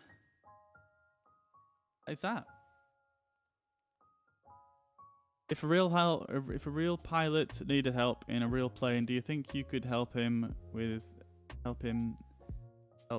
flying with him? I don't know. I suppose it probably depends what plane it is. I think, to be honest with you, like without sounding big-headed or anything, I think if it was an Airbus, an A320, or probably most kind of Airbuses, because they're all quite similar, I probably would be able to at least, maybe like be a pilot monitoring or something like that. I don't know. I feel like, a lot of the procedures that they fly are, as long as it's not like, if it wasn't like terrible weather, like I'll probably be fine. But if it was really bad weather, or if there's something wrong with the plane, then I might struggle maybe. I don't know. I suppose it depends on the circumstances and things like that. But I have a pretty good grasp of how to set up a plane for landing. So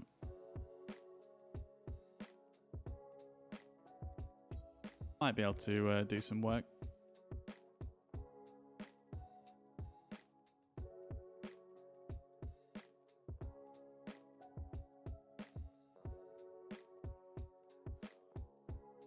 Okay, here we go then. So this is going to be, redo that 1 second.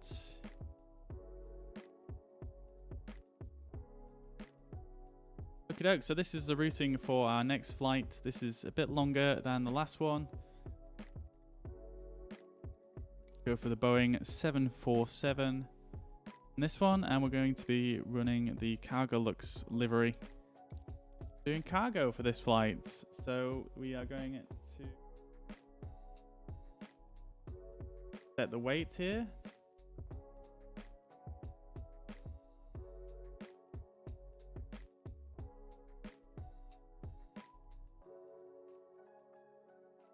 It's actually a real flight that happened earlier on today. believe it or not. Except we're doing it in reverse, so it's a little bit different, but basically the same.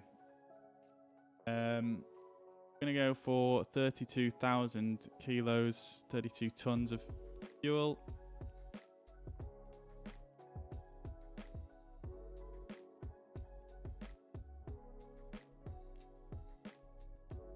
Gonna be about there. And what I'm gonna do is, because this, for some reason, it loads it into the reserve tank when it doesn't need to. Gonna do. Oh, this is being weird. Why is it doing that? What the hell? That is weird. It won't let me change the values. So there's 8,000 loaded in there. So if we just put it to 30.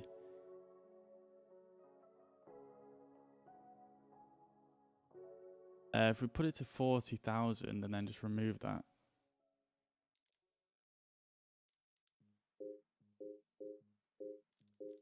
And just add an extra 1,000 in each of these.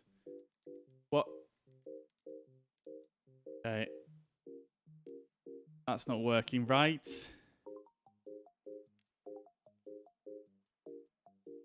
All right, we'll just set it to we'll just set it to 40,000 like that. Reserve tanks. Now, the reason why I'm trying to do this is because the reserve tanks, I don't think you can actually operate them in this game. For some reason, you can't draw reserve fuel out the reserve tanks in the plane for some reason. I don't know why they exist, but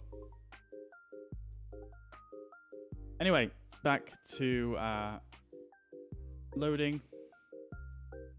Payload is going to be 75 tons. 75.2 tons, so that's about right. Oh, and the slider's being weird as well.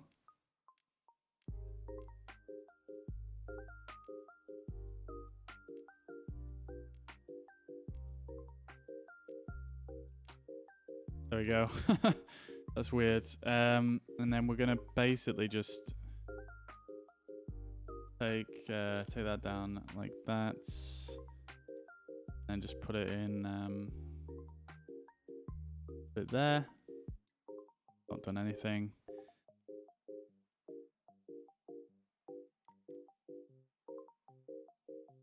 Go.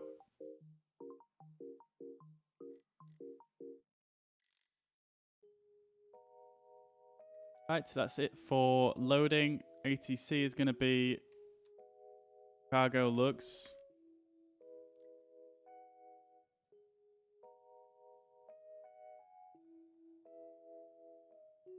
Cargolux 038 heavy. That's that set up. So let's choose a parking space at Seattle. One of these heavy gates. Go, that should do it.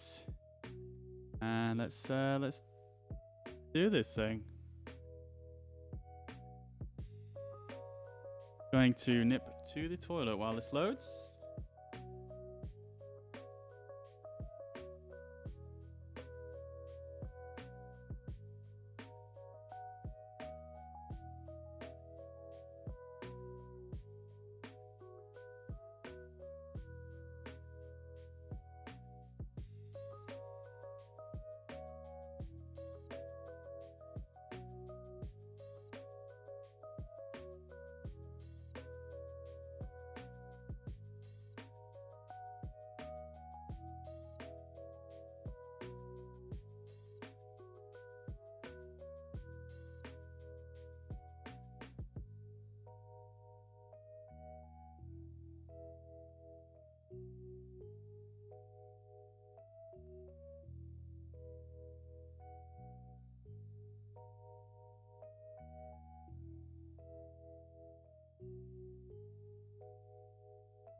Right then, people.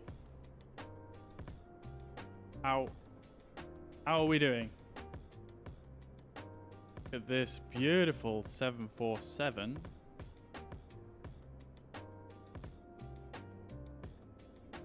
So unfortunately there's a bit of a weird bug with the liveries on a 747 where one side is reversed to the other side. So we'll only have to look at the left side, but as you can see the writing's backwards, but it's all good.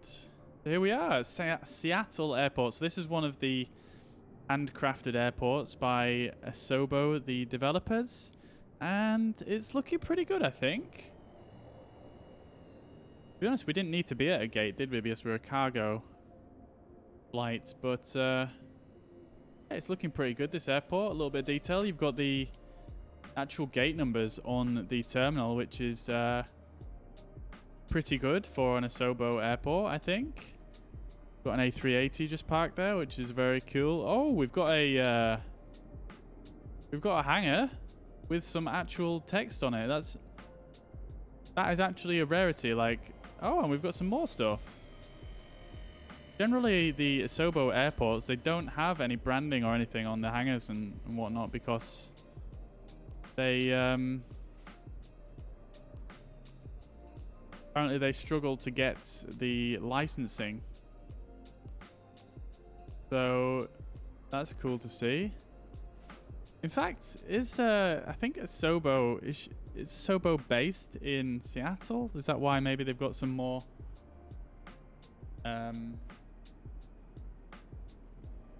let's see. They might have some a bit of a deal going on. Has this got an interior? Oh no, it's not. It's just like a fake interior on the windows.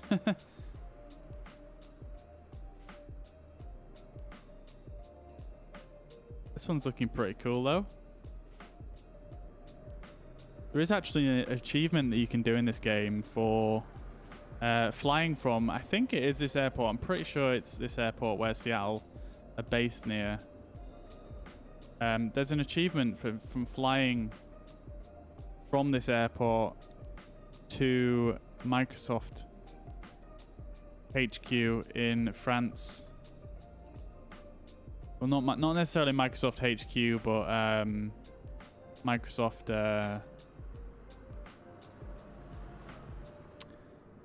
One of Microsoft's offices that deal with this game. Wow. This is quite a big airport.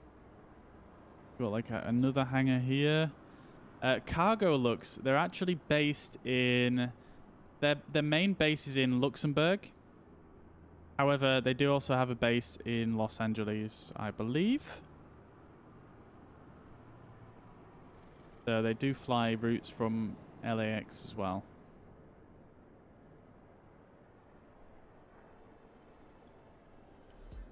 Very cool. Very cool. Go over here. Let's see what's going on here. Oh.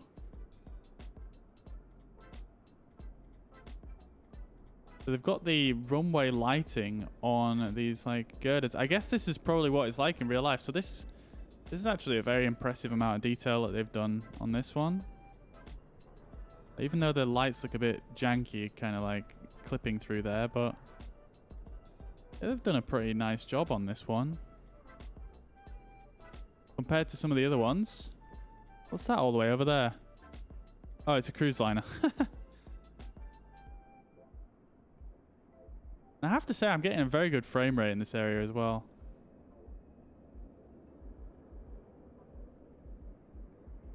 That there.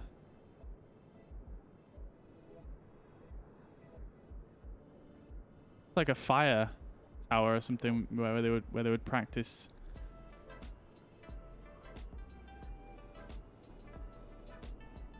Where they would practice like fire procedures. I don't know. Looking pretty good. 3 large runways. Pretty cool. Let's get rocking with this thing then. I may just do that Frederick. If there's demand for people wanting to do that, then you know I'd be down to do that for sure. Yeah, I'd be down. Yeah, I'll have a look into that for sure. So let's have a look. We've got live weather. Let's see what live time is like at the moment in America. So yeah, about 1:30. So yeah, why not? We can do live time as well. Live time, live weather. Beautiful. It's a while since I've done that. It's usually dark everywhere. So let's get started then. So here we are in the 747. Absolute queen. Turn the battery on and standby power to auto. External power can go on as well. And we can also turn on the nav light, nav lights and logo lights as well. Right, and we will jump on down to the FMS. I'm actually going to use this one because this speed brake lever always gets in my way when I do that one. So pause in it. We're going to go Kilo Sierra Echo Alpha. And we're going to copy this down. And next page. Check the routing has already been input.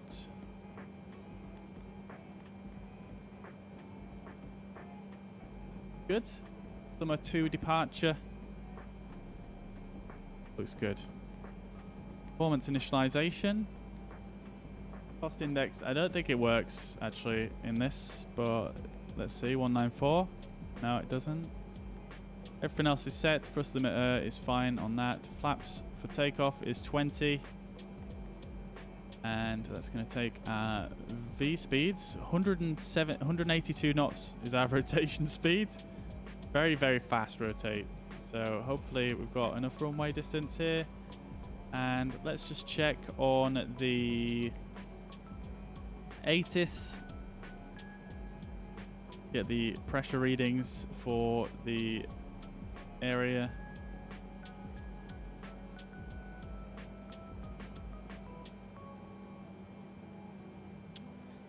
So cost index, Frederick, I'm not... Like, I can't really give you the scientific and proper explanation for it. But this is not working properly, is it?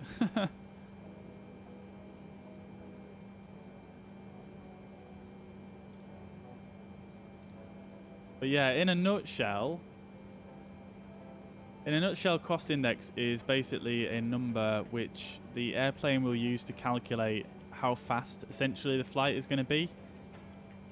29.92 is the altimeter, so that's set.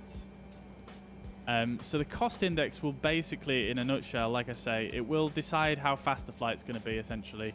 It decides how much thrust you will use when you in cruise and when you are climbing out, when you're on auto throttle. Basically, that's essentially what it does. I don't know exactly how it works out, but that's how it is in a nutshell. So let's just set our departure. Check that's right. 34 right, summer 2 departure. And then we are going to arrive into Los Angeles using the Ironman. I don't know how to pronounce that as a word, but India, Romeo, November, Mike, November 2. Arrival on to runway 25 left. So we want to look for the ILS 25 left, which is here. And that looks okay, I think. Executes. Radnav 109.90. We'll check that when we get up in the air. Everything else looks fine. Cruise altitude is 370, which is correct. And transition altitude is obviously not 10,000, 18,000 on this, but it doesn't let you change it in this aircraft, so that's fine. We'll get our takeoff reference up and we shall get everything else set. So our V2 speed is going to be 204. And our initial altitude is going to be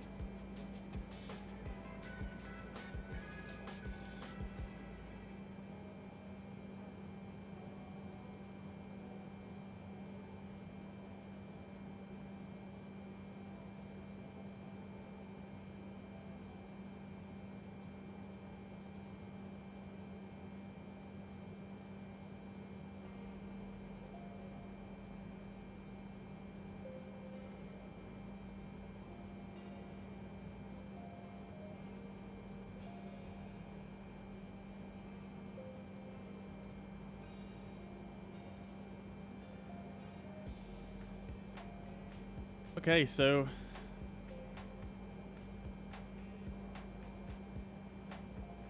can't actually see. It's all an ATC kind of a procedure. So basically, we'll just set this to 24,000, which seems to be about good, and then we'll probably just make that higher to 37. So just increase that to 370 once we get up in the air, but that's fine. We can turn on the weather radar, and we'll turn on data. Range is 20. Actually, we'll just keep it nice and compact whilst we're in the airport vicinity. Going to help us taxi, so we need to turn around basically and go behind us for the takeoff. So let's get rocking. So APU starts. That doesn't take long to turn on at all in this aircraft.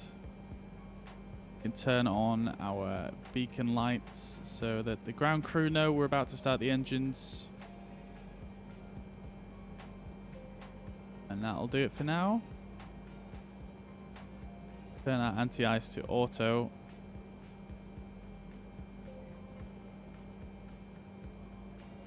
APU should be starting. Is indeed. Look at this livery, it's so cool. Just clean. I love how they managed to get rid of the windows as well, so it actually looks like a proper freighter. Very cool. I'm not sure if they actually moved, like... That looks like they've added that door in as well, so it looks like there's a, you know, a next level door, which... I guess there would be on a freighter, because all the cargo goes in below here and in through the nose as well. So you have to go up higher to get to the flight deck. So APU is now available, so we'll turn that on. And we can start all the fuel pumps. So many buttons to press on the 747, and we'll get pushback as well. So press Shift and P.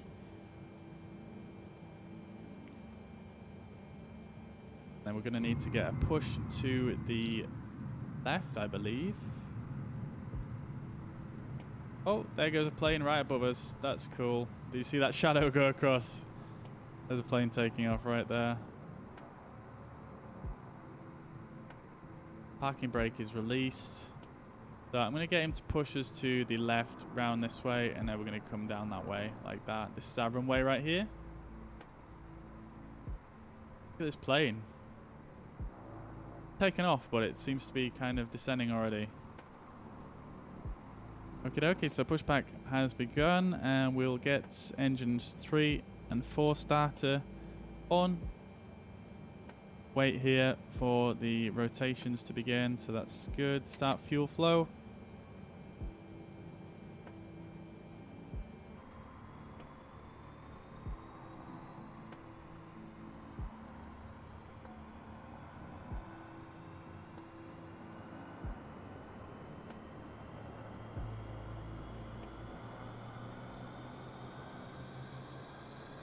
There we go, these two engines starting up.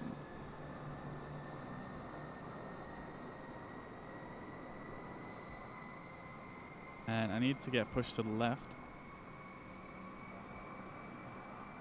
Gonna be a big turnaround to the left.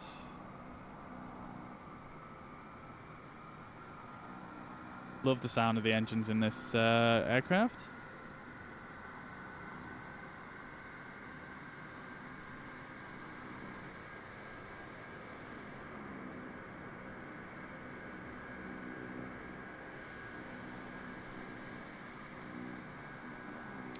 That's those two engines sounding like they're stable. Yep, they're good. So that's 1 and 2 starter is on.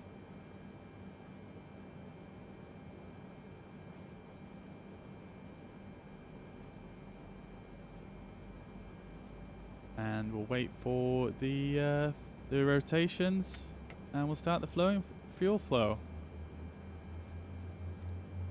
Oh, didn't mean to click that, but yeah, we're good now.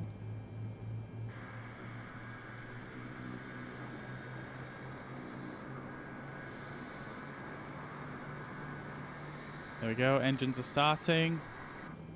And yeah, Frederick, yeah. Rolls-Royce, I don't think... yeah, so the engines on this particular model of 747, they're not actually... Unfortunately, they're not Rolls-Royce, I don't believe. I believe this is a GE engine on this model. The ones with the sawtooth. I think it's the Dash 400 that has the Rolls-Royce. Nevertheless, still a fantastic sounding engine. Cool. Okay, so all engines are stabilized. Let's set our flaps to 20. Unfortunately, I don't have all the custom cameras set up for this aircraft. We can watch the flaps go down here.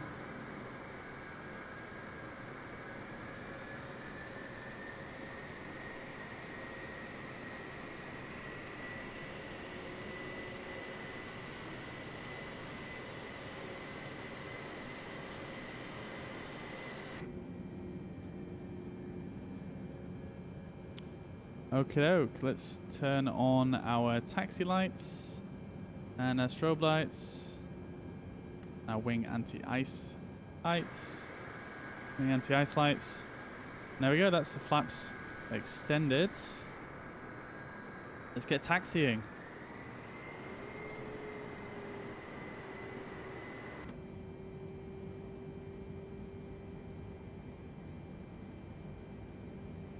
Fuzz Air livery on a 747. That would actually be legit. I would be down to do that for sure. Probably take me a bit of time to do it, but yeah, I'm down to do that 100%.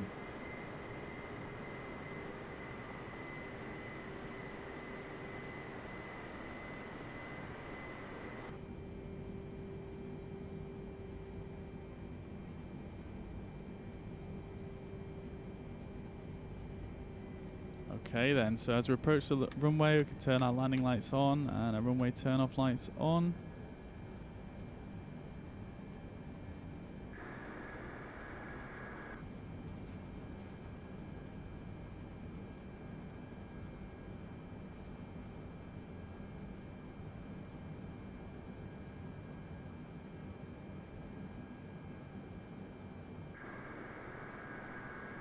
And let's turn on to 34 right.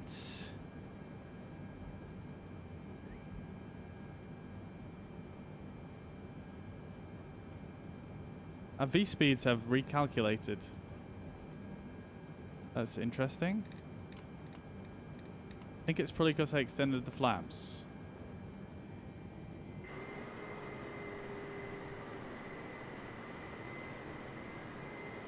Ah, look at this detail here. That's so cool.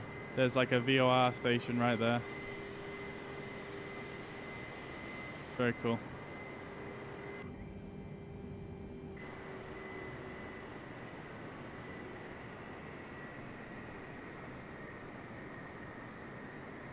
Big heavy boy, this one.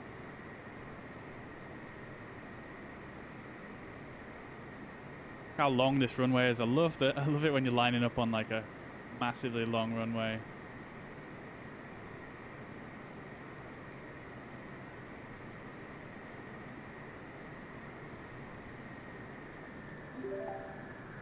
Okie dokie, let's just brake here.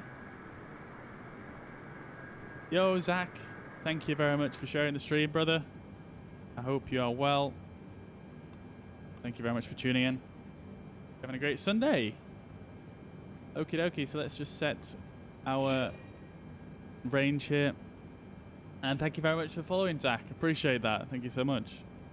Let's arm the speed brakes. Let's set the auto brakes to rejected takeoff.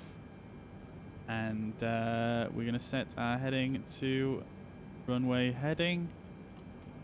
I'm not sure exactly why Boeing pilots do this, but I'm going to do it. Just just because we can arm LNAV. And we shall put... yeah, see, I'm not sure exactly how to do this because the VNAV is really bad in this plane. Let's just try it. Let's see if they've improved it.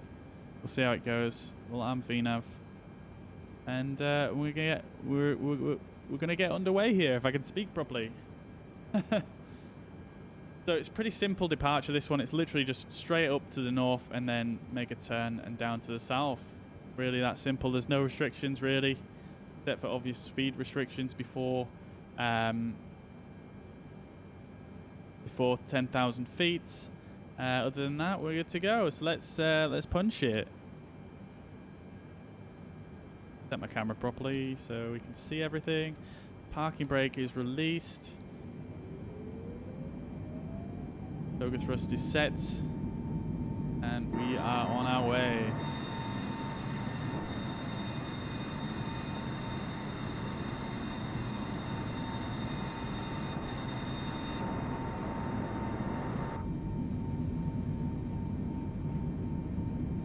Knots. V1. Rotate.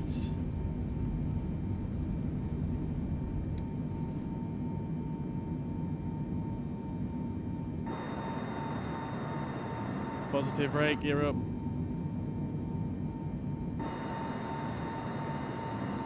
Look at that.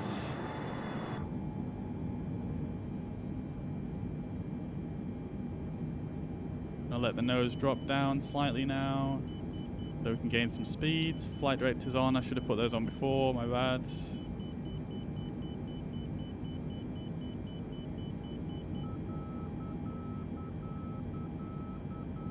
And we're gaining speed now. Flaps 20 off. Flaps 18. Flaps 5.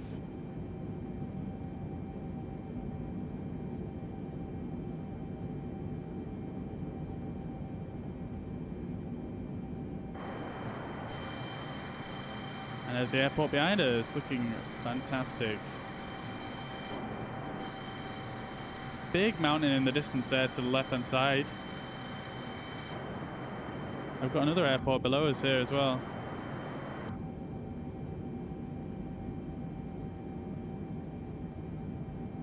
Pointing the nose down a little bit more. Get a bit more speed going. And we can remove flaps 1. And we can engage the autopilots. The airport below us. Very cool. I love flying this thing. For some reason it just seems to be a lot, I don't know, it just feels a lot better to fly than other planes in this game right now. Like the sensitivity when you move the control inputs just feels a lot better than the A320 or the 787. There's another airport there as well, holy.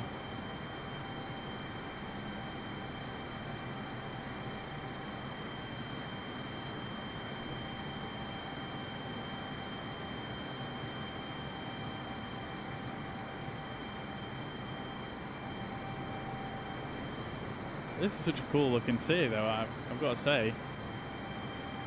Look at this place. This is one sprawling metropolis right here.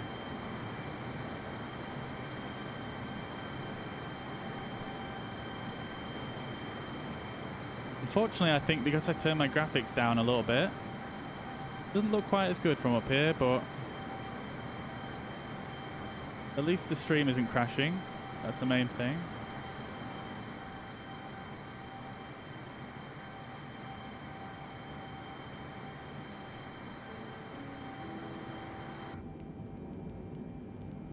There we go. Beautiful departure.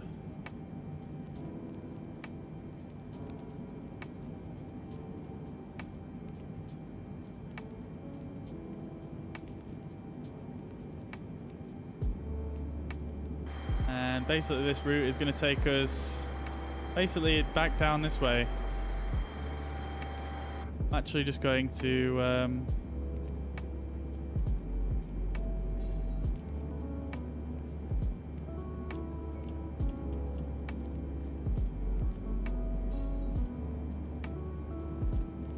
no, I'm actually sorry, I'm just gonna leave it. Just ignore me. I just let it. I was gonna say I'll just vector it straight that way, but it's basically reached where it needed to be anyway, so we're all good.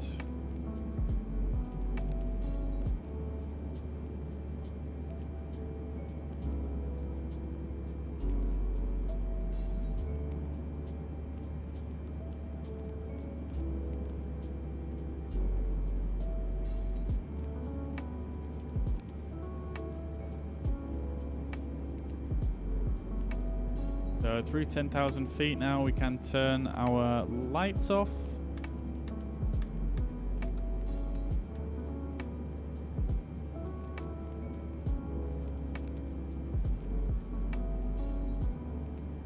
And the next milestone is 16,000 feet, which we'll switch to standard altimeter. And we can change this up to 370 now.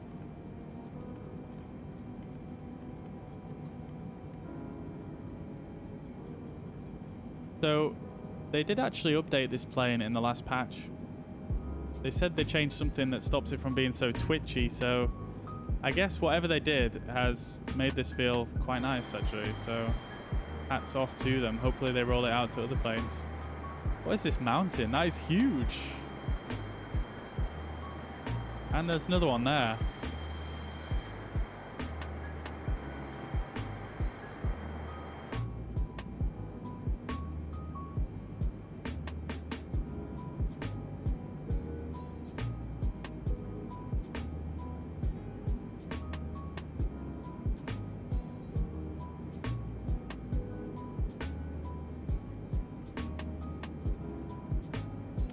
I'm interested to see what this mountain is. Let's have a look on Google Maps.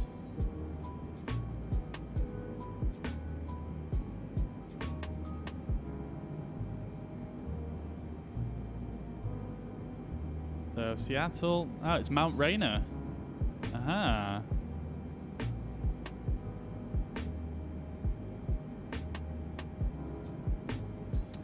Yes, of course it is. Mount Rainier, and then you've got Mount St. Helens as well. Very, very cool.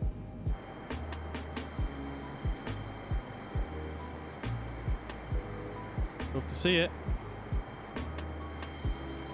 Look at this weather in the US at the moment. This is pretty stunning. Not a cloud in the sky.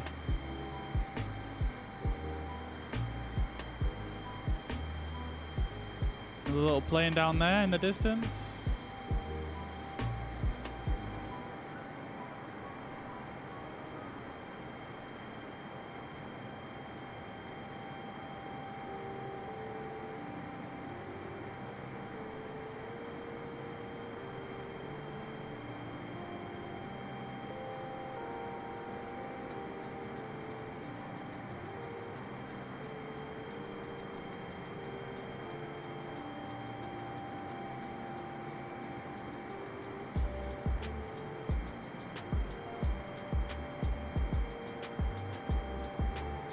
Nicely done. So that was a pretty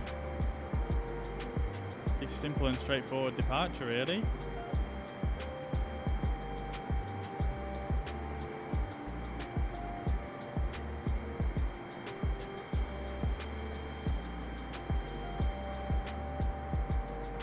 Check out these views of Mount Rainier as we depart.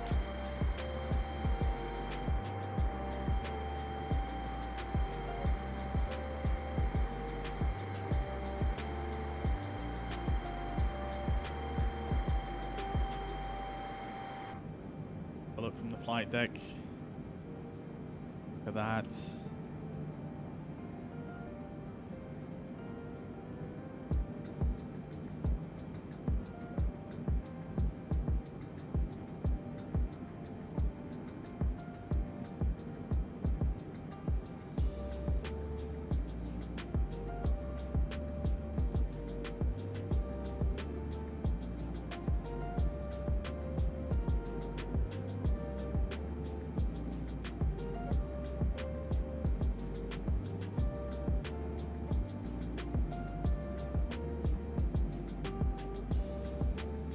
Very cool.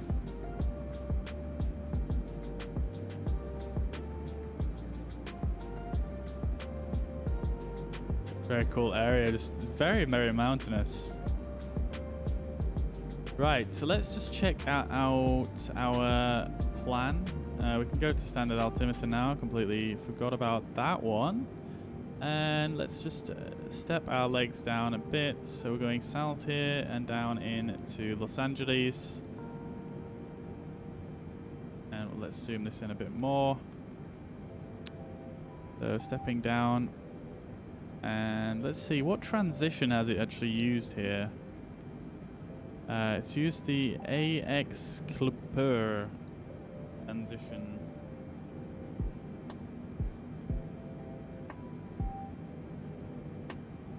Interesting, so that's quite a long one.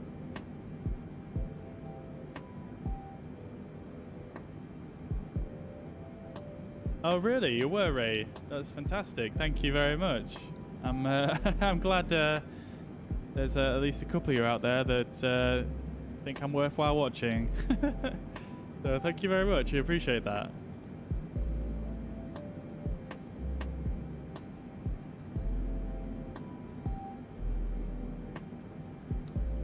Well, thank you very much for tuning in as well, and I hope you're having a good Sunday. We're just departing out of Seattle Airport currently, as you can see.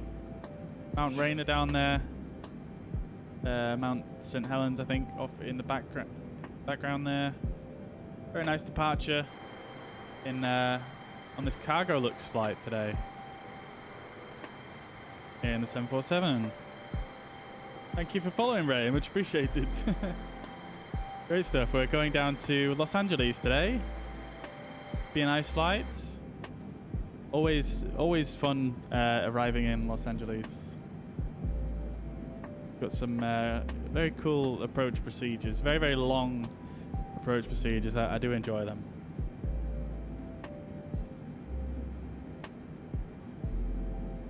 Next stream, Frederick, will probably be on, I'm not sure, maybe Tuesday or Wednesday probably. I'll post an update on the Facebook page and on the Twitter when I know when I'm doing it for sure, but probably Tuesday or Wednesday.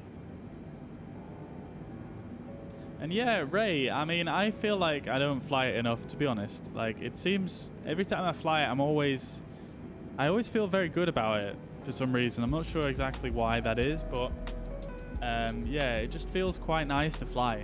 And after just flying the A320 and the 787 just in the last 2 flights that we did in the stream, the feel of when you're flying this manually just feels much better. I know obviously it's not fly-by-wire, and there's that difference as well, but I feel like the other 2 planes have, I don't know, the sensitivity of it is just so weird. Whereas with this, like, I feel like you know what you're getting with the sensitivity. It feels much better.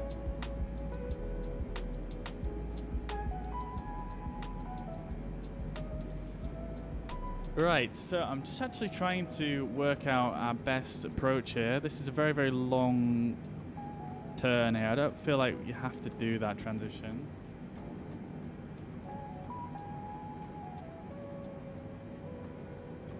Yeah, I mean, I could try. Obviously, we're in flight at the moment, but yeah, so the autopilot is a bit weird on the 747 from what I've experienced, although it has been actually quite good today. So basically what I do is before I take off, I will set the I'll set the altitude that I'm wanting to fly up to. There's no VNAV in this plane, so it will literally just fly straight from wherever you start to that altitude. And I set the altitude, I also arm LNAV, and I also arm VNAV. And then I will manually fly the departure until I feel like there's not too much to do anymore, and then activate autopilot. Obviously these 2 buttons are already activated, they're armed already. So once I hit the autopilot button, it will then continue flying the lateral route, and it will start flying up to 370.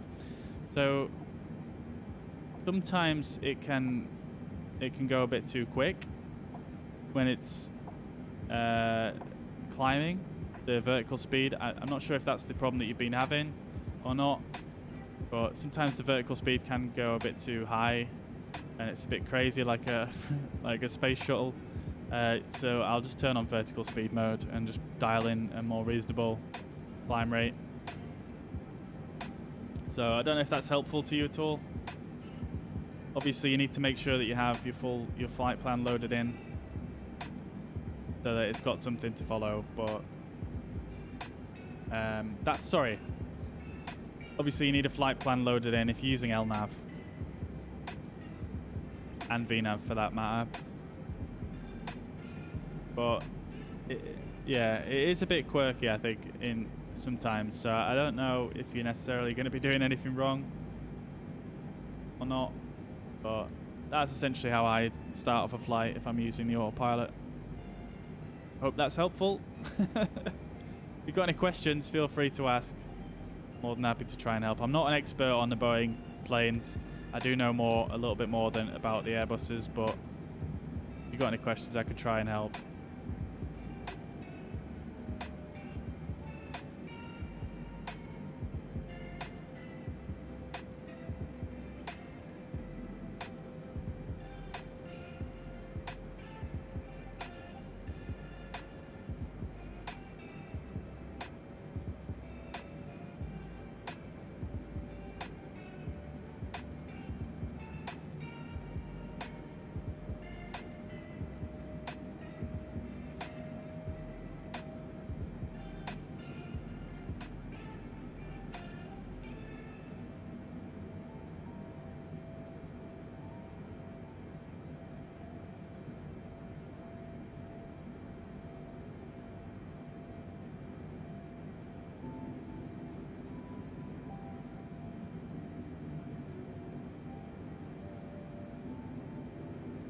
Yeah, man, do it, brother, do it.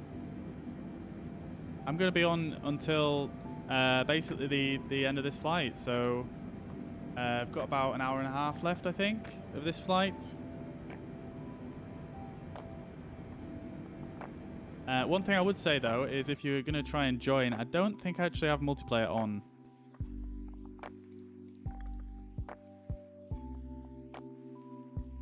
But if you're going to join, let me know when you're booting up your game and I'll just turn it on.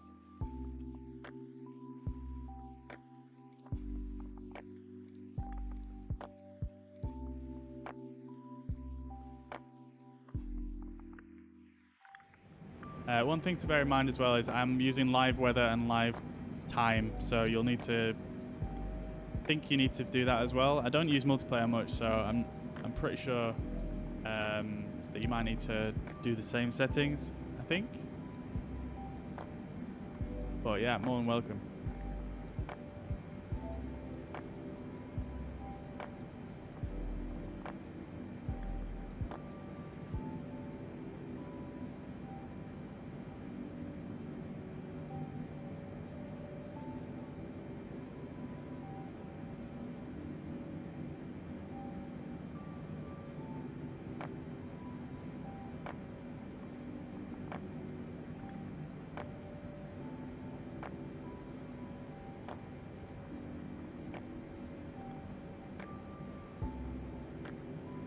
Down. Sounds good, Ray.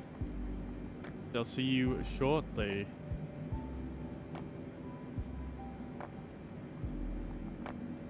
Right then, so I just had a quick look on my other screen and yeah, so I was basically just trying to work out what transition to use for the approach onto ILS 25, and this basically seems to be probably the most appropriate approach. So that's what we're going to go with.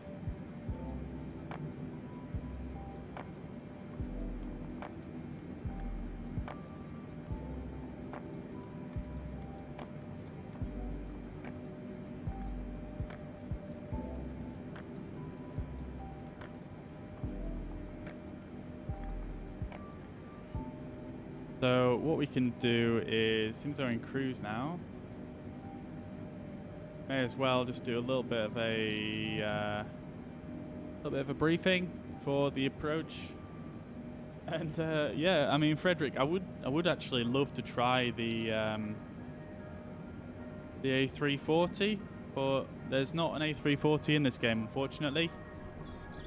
And this is the only sim I own that I own, so yeah, can't really do that at the moment. But if there's one added in the future,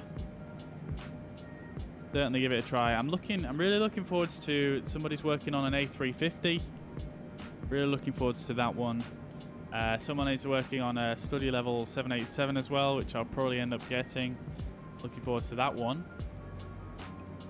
Someone's doing, I think, as well, a 737, which I'll probably get, and a Concorde, which is going to be cool.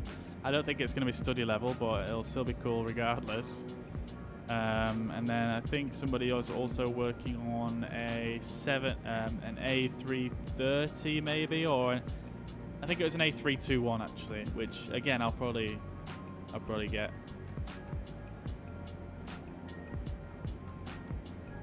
Yeah, it is a full game, yeah, but the this game only has, in terms of airliners, it only has the A320, the 747, and the 787 at the moment. They're the only airliners that exist in the game. And I have the premium deluxe edition, so I can't really do any better than that, unfortunately. So in terms of approaches, we're going to be approaching via the Ironman to Arnav arrival, which I have done quite a few times actually. It's quite a good one. We're going to come in through this waypoint, one of these two, which is going to come in through Burgle on this side. We come down 290. It just slowly just vectors you down in altitude, and until you get Simon, where you need to slow down to 250 knots, based to 40 knots, minimum 9,000, and then down to Juice, Cliffy, Dodger, and Gatto. Gatto then takes you out onto the transition, which is going to be onto this rather long ILS approach chart. So, like I said, excuse me, you get to Gatto at the end, and then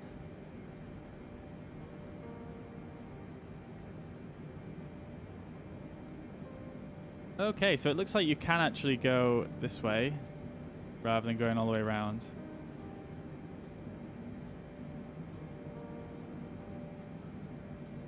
Dodger is the initial fix, and then Fodig and into Wavud. Let's just see. So Gatto is 6,000, so you'd need to descend to 2,200. So I think for this, because we're doing a 747, it's probably better to go the long way. It gives us a bit more time to descend, etc. So we're going to go Dodger and then through this way. Basically, we'll take the plane's calculated vector, and we'll basically go all the way across this way and then into Clipper.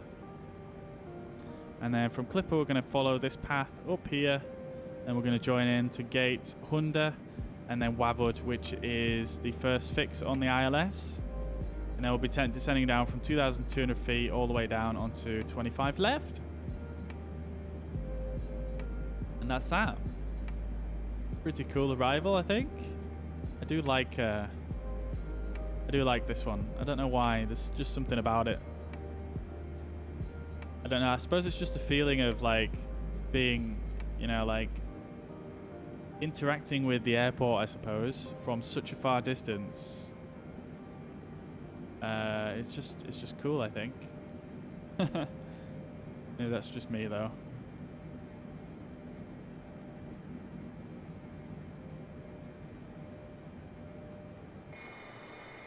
See how we're doing here. Passing over Mount St. Helens here.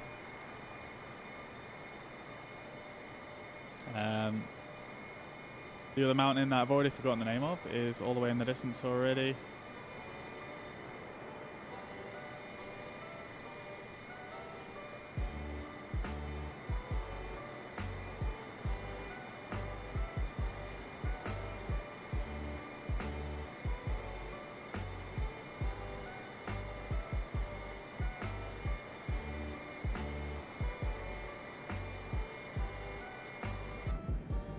So we've got a bit of time to kill now in the cruise. Okay, Frederick, well, thank you very much for tuning in. Appreciate you joining in today. And I hope you have a fantastic rest of your Sunday. And I'll catch you again in the next stream. Ray, the server, I believe, is Europe North. Yeah, North Europe. And it's just Bobby Fuzzy is the username. I will just turn multiplayer on now. On.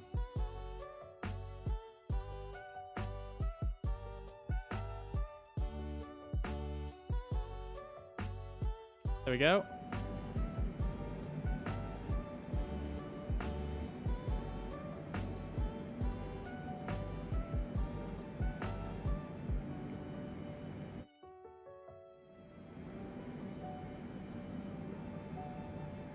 I'm not sure the best way to have you find me, but you'll probably be able to find on the world map actually if you go to if you bring up the filter at the bottom and you enable RNAV reporting points and put in and try and find Jogan,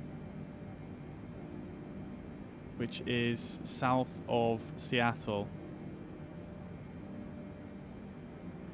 And if you can find that, then you probably spawn in pretty close to me. Or I suppose you could spawn at an airport and just fly up. You can obviously see where I am. So...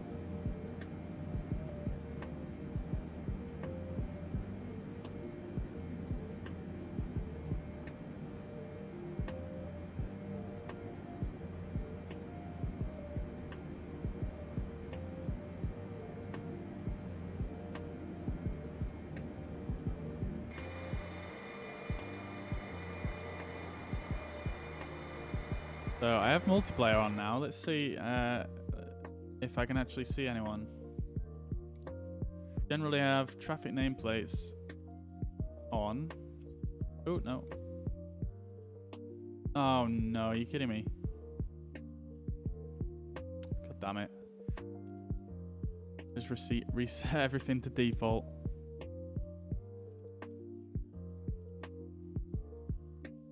Oh, I can't remember what I had this on now.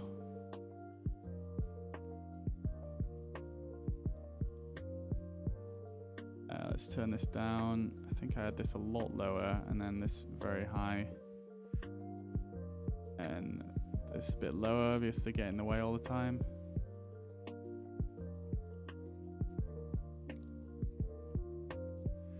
Please don't tell me to reset everything.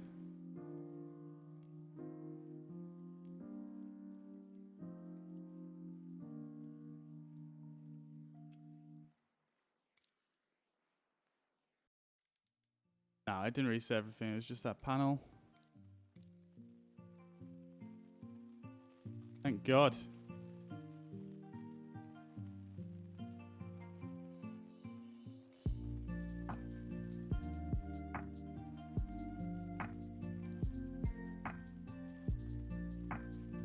Yeah, I mean, I'm glad it's helpful to some people. I put the information there because sometimes it's quite difficult to see. You know, like I feel like when I'm watching someone else stream this game, you know, sometimes I'm interested in, like, you know, what altitude they're at, what speed they're at, especially when they're landing and things like that. And I feel like when, say for instance, I'm zoomed to this level and I'm trying to do a landing, now I feel like it's very difficult to see these numbers on stream. So I feel like it's quite helpful to have something at the top there that people can see what is happening.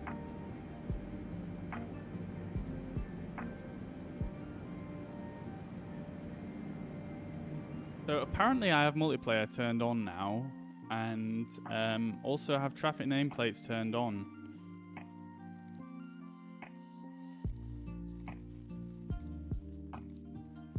But for some reason I don't seem to be seeing anybody or any other planes for that matter. Oh wait, okay, turn it back on. Yeah, I don't seem to be seeing any other planes. I feel like there should be at least one plane in this area.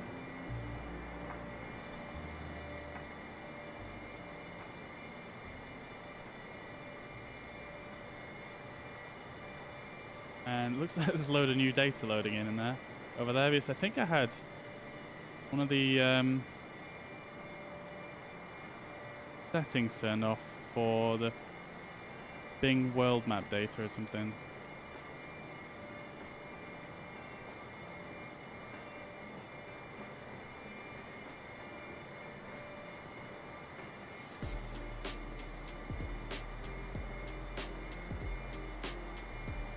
Oh, there we go. I see people.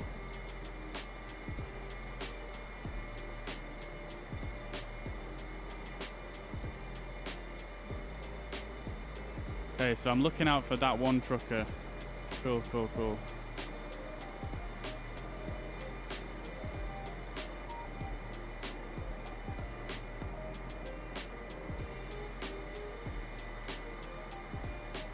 You have to let me know what direction you're going to come from, and then I can see if I can spot you before you get here.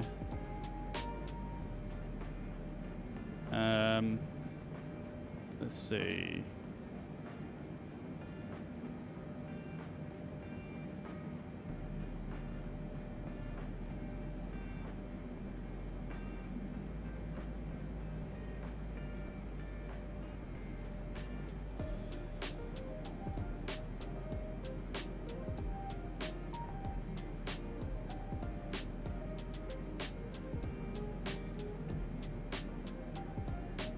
Closest airports. Good question. I don't think that actually has a feature to see that, but if I press on here, zoom in a bit.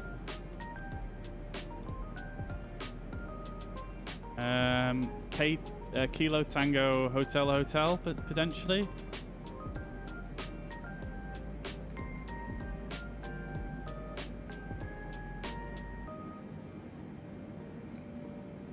Yeah, you got Kilo Tango Hotel, Kilo Papa Romeo Echo.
Okay.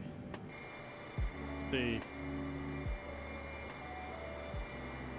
Oh, can't see you yet, dude.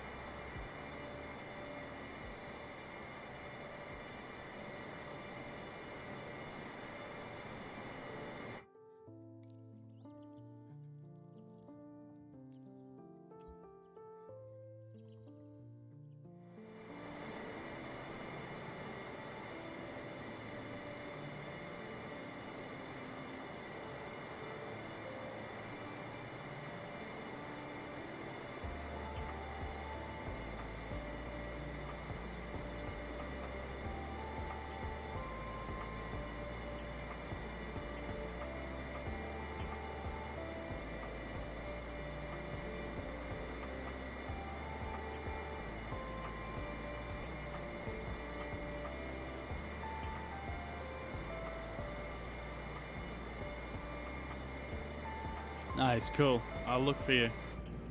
We're approaching KT8, KTHH now. Just probably about to go over it, so I might just...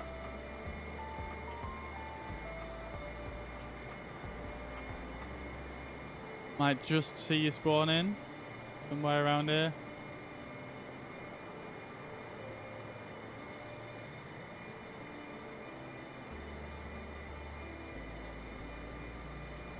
Unless there's a limit to how far you can see people, although I haven't said that, that guy's so far away.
Hey, there he is.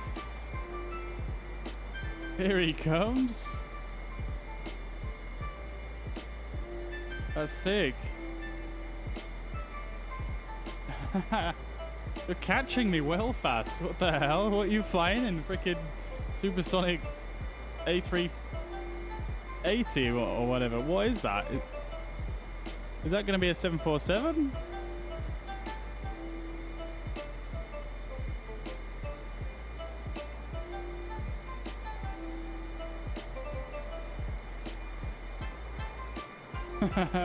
How are you catching me so fast? Have you got the sim rate turned up really, really fast, or?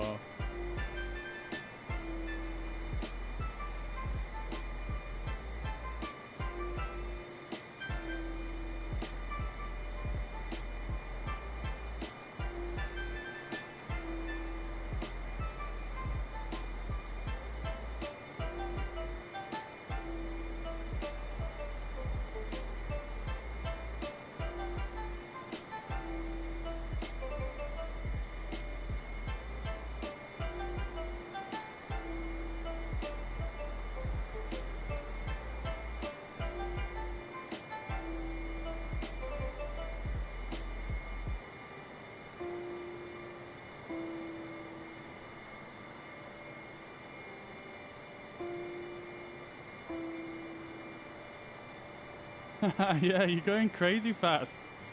How are you doing that?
I don't understand how you're going so quick.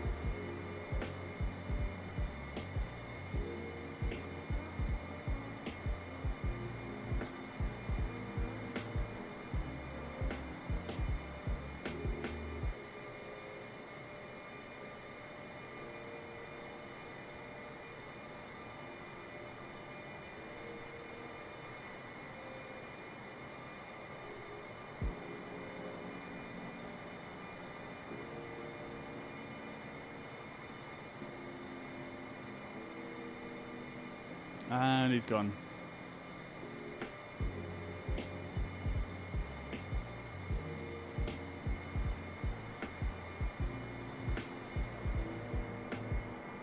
I'm surprised there's not that many planes around here. I thought there would have been more than this. Only 2 in the vicinity.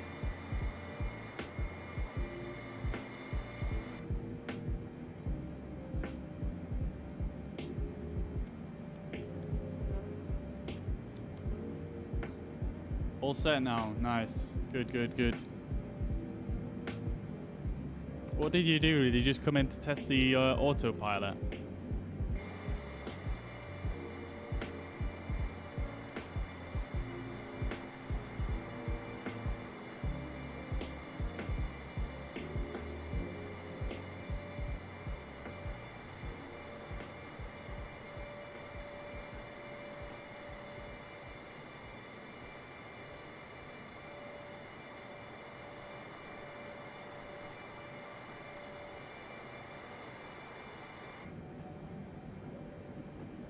Ah, okay. Nice. Good call. Good call.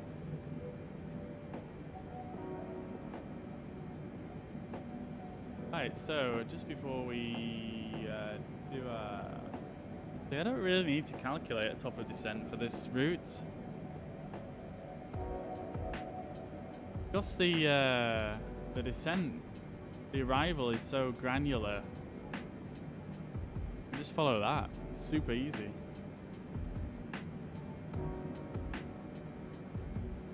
Right, so in that case then, what I'm going to do is I'm just going to nip away for 5-10 minutes, and I'm just going to go and get, a few snacks.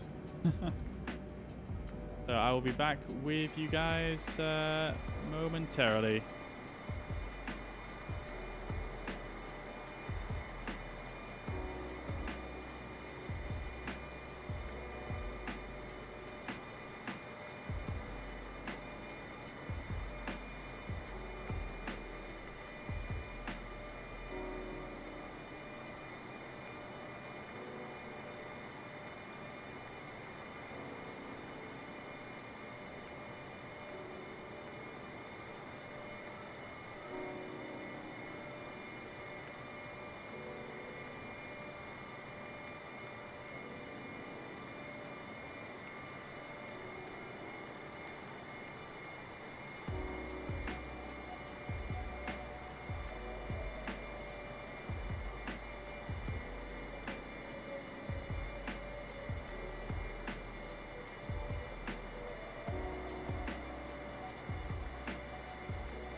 Right then, hello.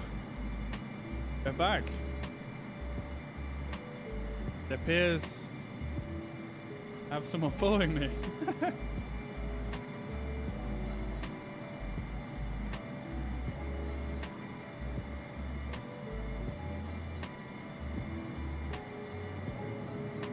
Right then, let's see how far away we are.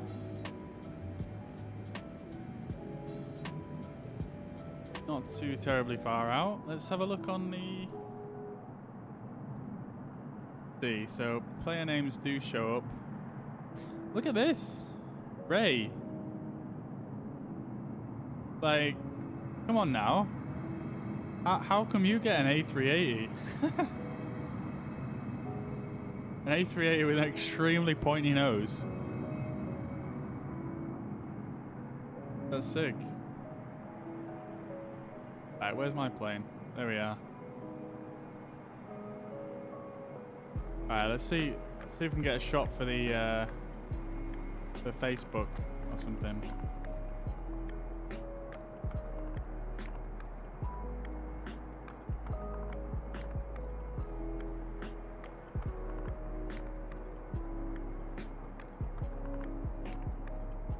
There we go, that's pretty cool.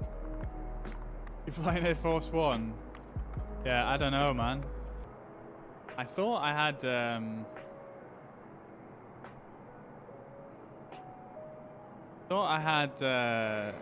oh. Let's just check here.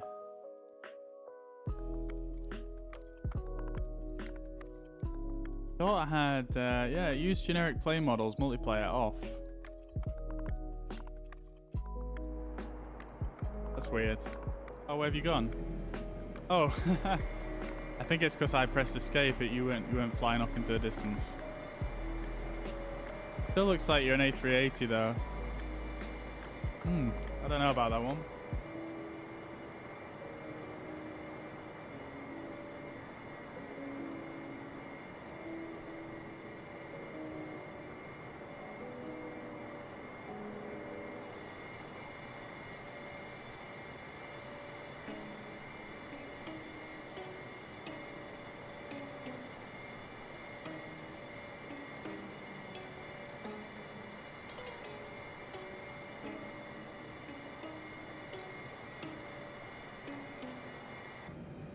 Alright then.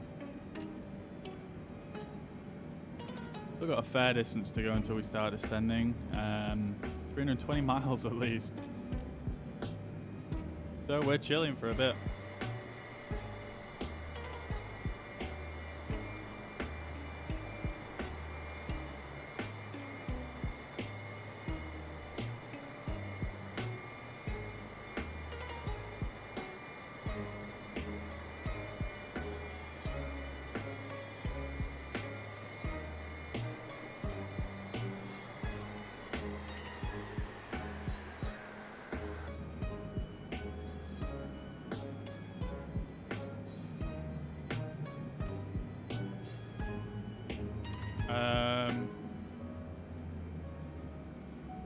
Wait, what?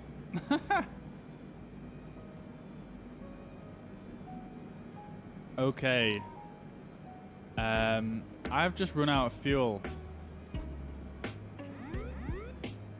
Yep. There we go. See, this is what I mean about you can't bring in fuel from the reserve tanks because it's just not there. Like, you can't... Even if you turn all the fuel pumps on. So I guess I'm just gonna have to cheat here because it's a bit, it's just weird. Oops, I didn't mean to do that.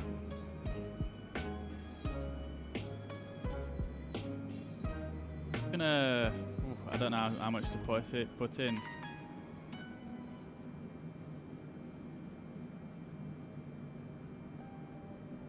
I don't know, like something like that. Yes. Now I've just got to stop the plane from nose diving essentially. Have no hydraulic pressure.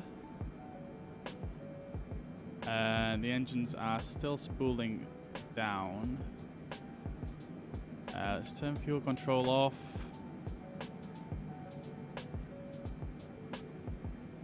And okay, they just went back up, but so we'll just turn the fuel flow back on and let's see what happens. I have no control of the plane currently. Not sure why. I should still be able to pitch the plane up. Really?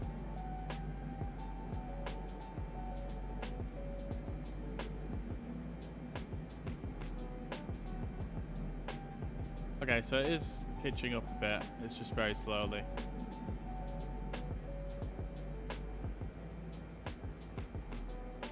Okay, so I'm not exactly sure how to restart the plane when this happens because it's... I need the APU obviously, don't I? And it's just giving me a V1 call out.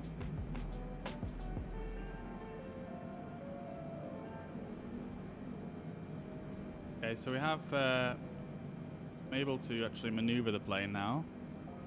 Turn all these off.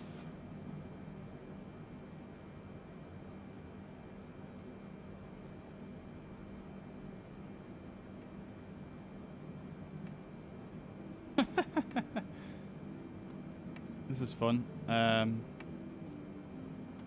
Auto throttle is still rocking on there. We can turn the APU generators. Oops.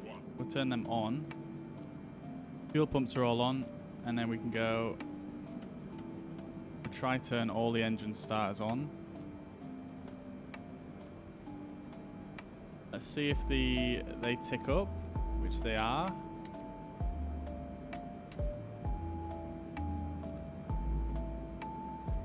So hopefully they should start back up now.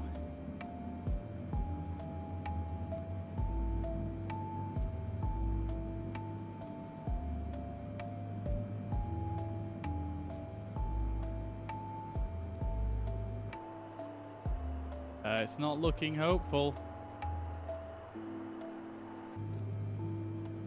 No, it's doing this thing where it gets stuck. If you try and restart them, it gets stuck. It just won't.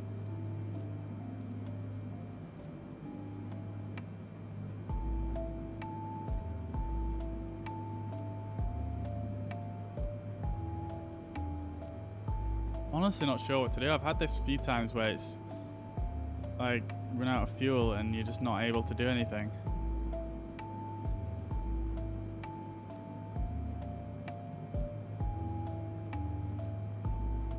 I guess we could go for an emergency landing. Try and pull that off somehow.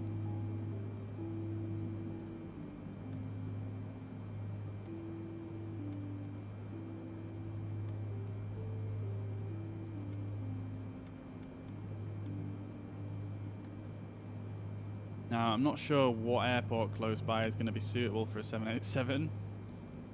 747 even. Alright, let's get me trimmed out so I'm not losing too much altitude here.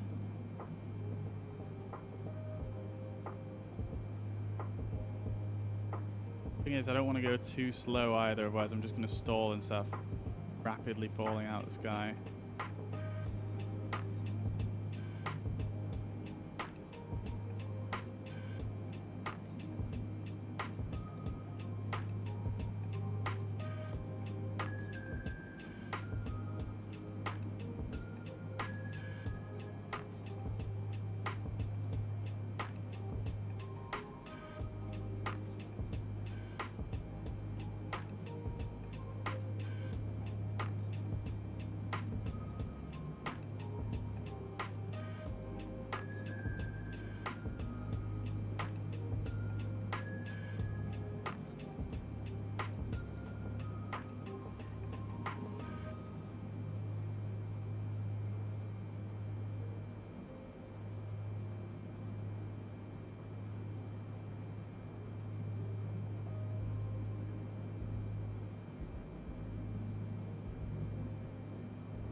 Right.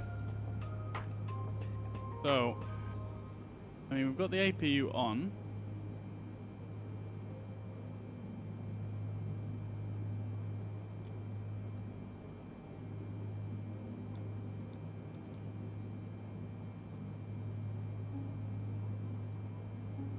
The bleed is on. So fine there. Standby power is on. Battery is on. Try reverse everything. So fuel flow off for all engines. Turn all the starters off. Turn all the fuel pumps off.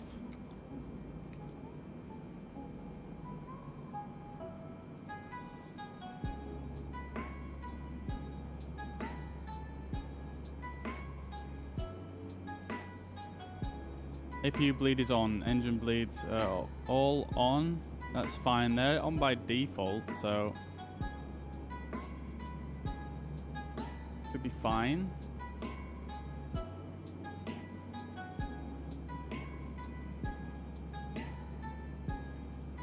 Literally everything is on that needs to be activated. So stop the APU for a minute.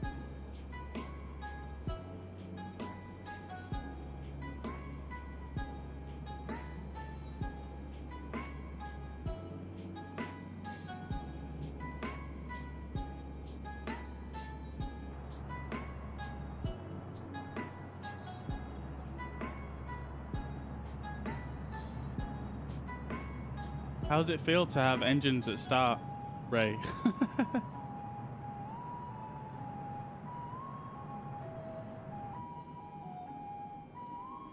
Right. APU start.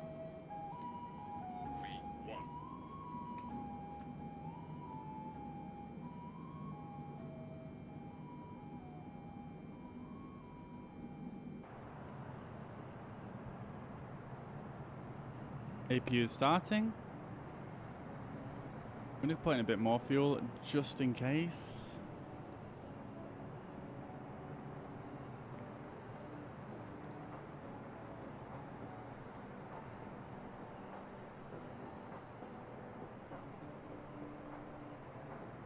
Damn. We're right over the mountains here.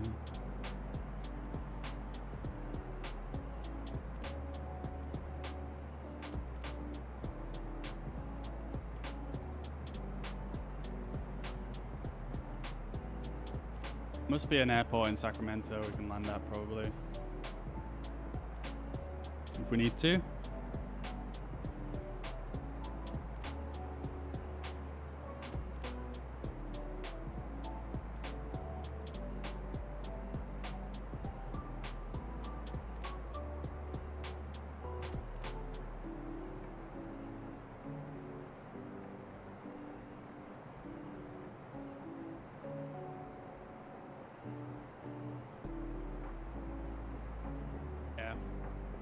Sacramento has good length runways. Right. APU available. APU is on. APU bleed is on. Okay. So that's as you would normally do it. Then you would go. Fuel flow is off. So you would turn all the fuel pumps on then.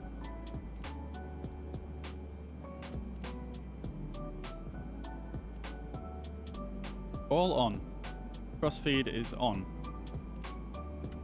Engine 4, engine 3, start.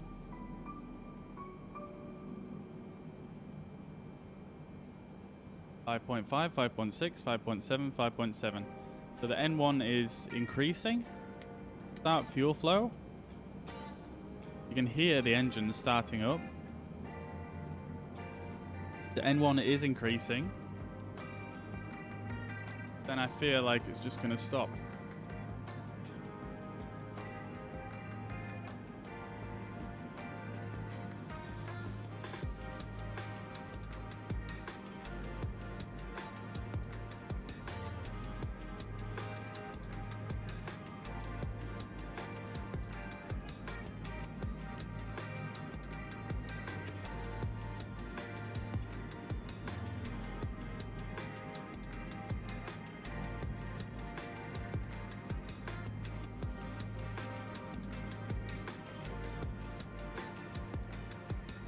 That's where I need to go if it doesn't start.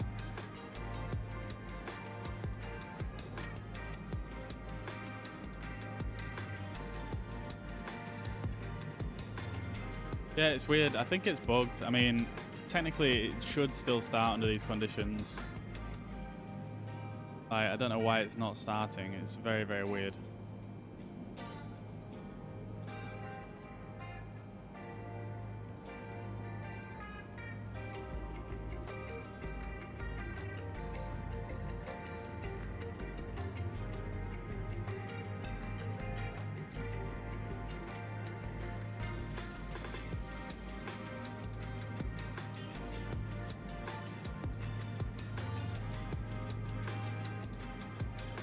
Like, we have tons of fuel.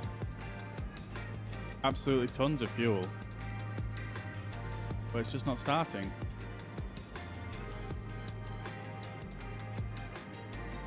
Alright, I guess we're changing our flight plan then to KMCC.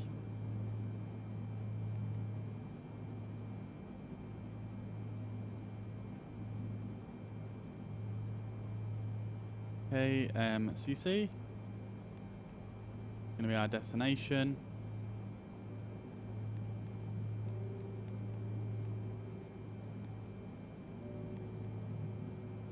And we're gonna change our arrival. Right, we'll put the ILS 16 in.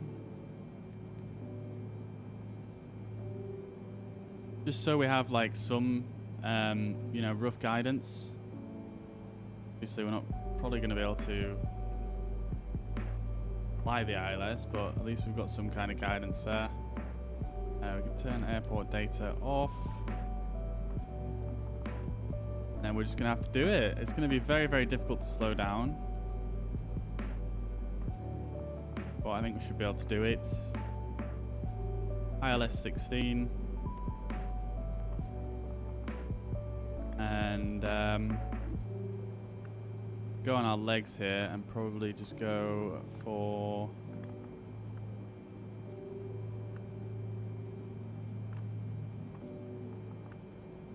put this, can you put that to the top and execute, and that makes it direct.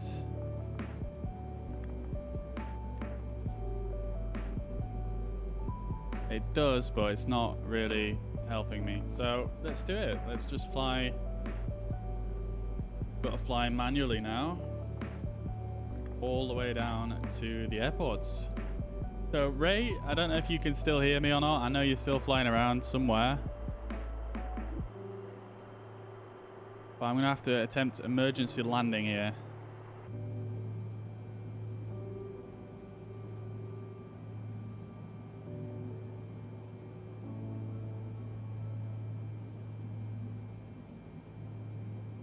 Elevation is 77 feet. We are losing a lot of altitude quickly here.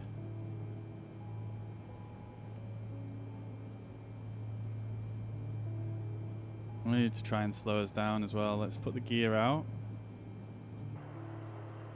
Oh no, the gear's not coming out.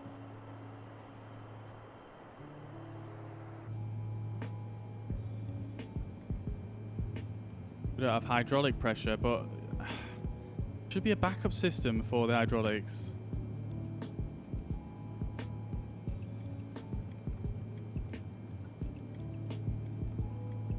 Wait, why is it frozen?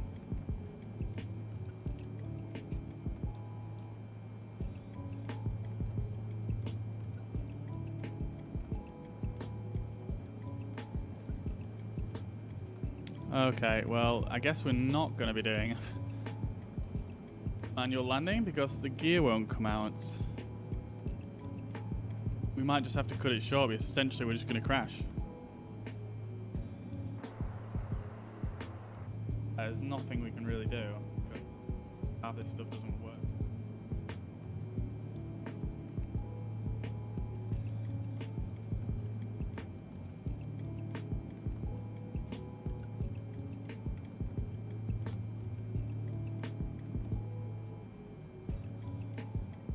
Fuel transfer reserve.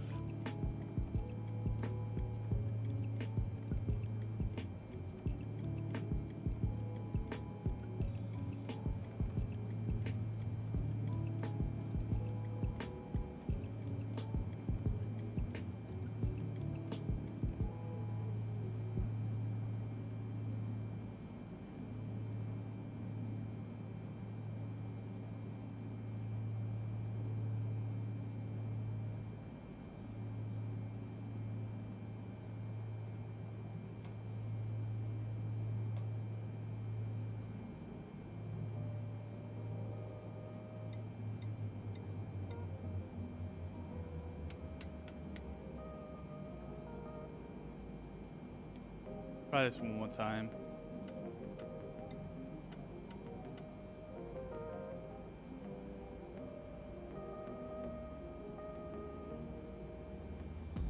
I don't understand why the hydraulics aren't working. That's really quite annoying, to be honest with you, because they should still work without the engines on. I believe there is a backup system, unless the 747 is just, you know, doesn't work that way, because it's not likely that you would have all 4 engines fail.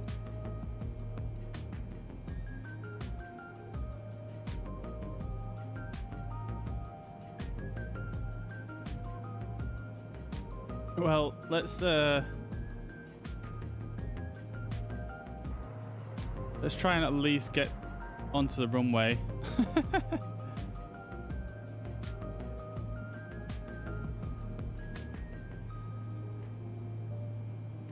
I mean, we're probably gonna crash. Whoa, my lord!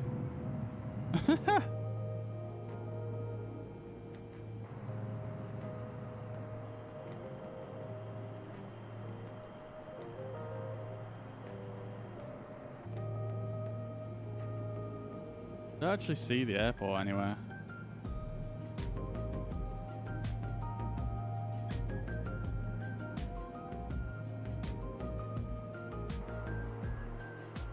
Probably means I'm too close to it.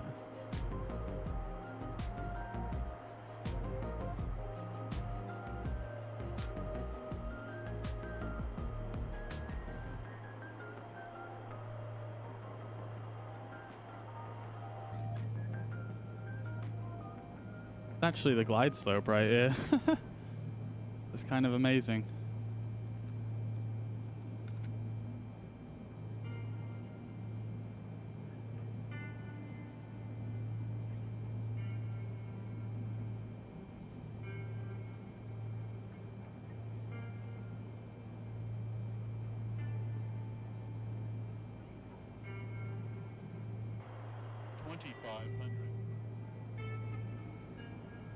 Still don't see the runway somehow.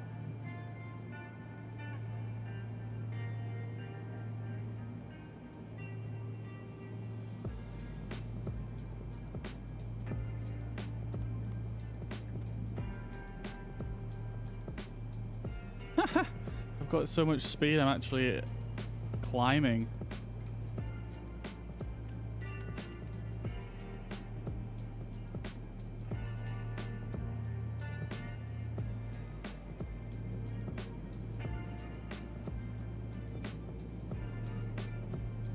Like, is this gonna work? Wait, the gears just come out. Oh my god, we might be able to save this. Wait, what's happened?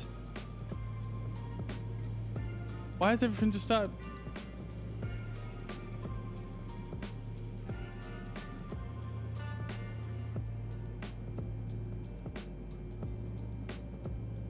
Oh my god, we might be able to save this.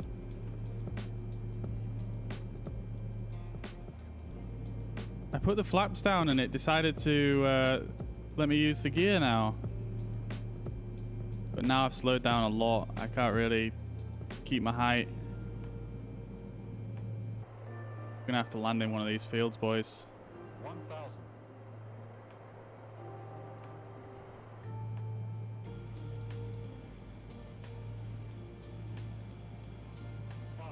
We've got a terribly high rate of descent here. This is not good. 300. 200. Oh no.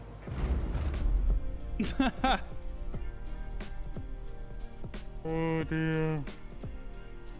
I was not expecting it, like all the flaps and everything to all of a sudden start working like that, and therefore we just lost all our speed. Well, that's sad. Landing recorded at minus 3,856 feet per minute.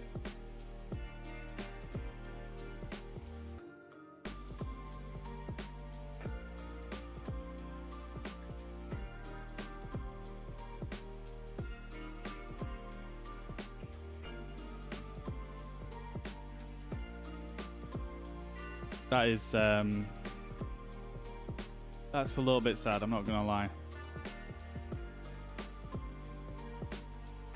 I'll tell you what we'll do, just for sort of closure. We're gonna have to reload. We'll reload in and we'll skip forwards to the approach into LAX, and I'll just fly that. Like, see, if all the hydraulic systems and whatnot had started working earlier than what they did, I probably could have tried to at least do something about that then. But because everything happened at the last second at like 2,000 feet or something, then, you know, it was game over. Nothing that I could have done there to really save that. So, yeah, it's a bit sad. I'm not quite sure exactly how that all came together like that. But luckily we have this travel to feature that we can use. And hopefully it's not going to bug out on us.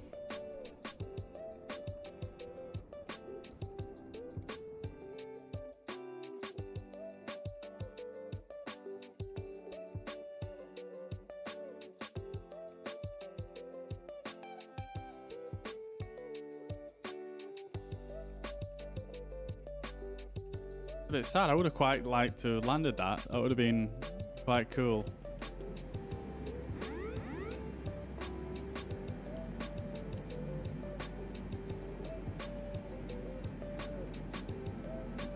Right then, so where the hell are we? So we're at 370, that's fine. Make sure the autopilot has that in.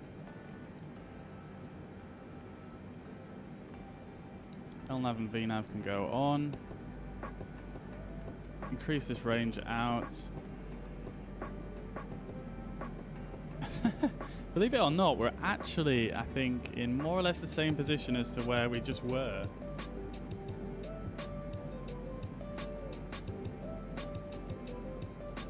We're a little bit ahead of that, a little bit ahead, but not far away. Oh man, that was something else.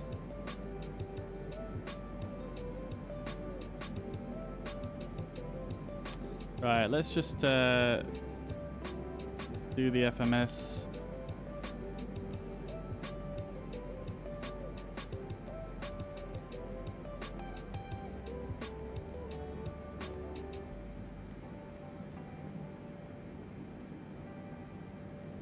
And we'll just get our approach sets. 25 right. And we're going to be going on this transition. And we can set the approach for this. That's pretty much it. Good to go.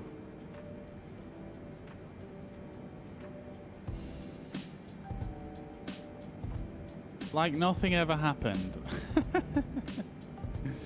Oh, dearie me. That's got me a little bit spiced up though for doing some more flights with failures enabled. So we'll have to do that in the future for sure.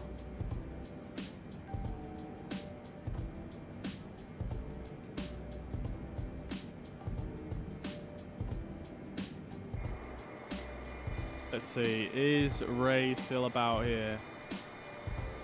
I don't think he is. I think he's disappeared now.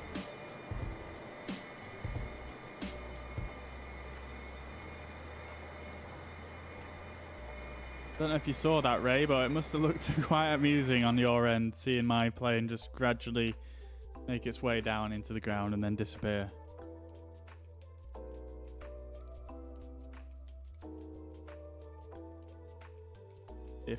If he's disappeared now, I'm actually going to turn multiplayer. In fact, I could just turn the nameplates off. That's a bit better.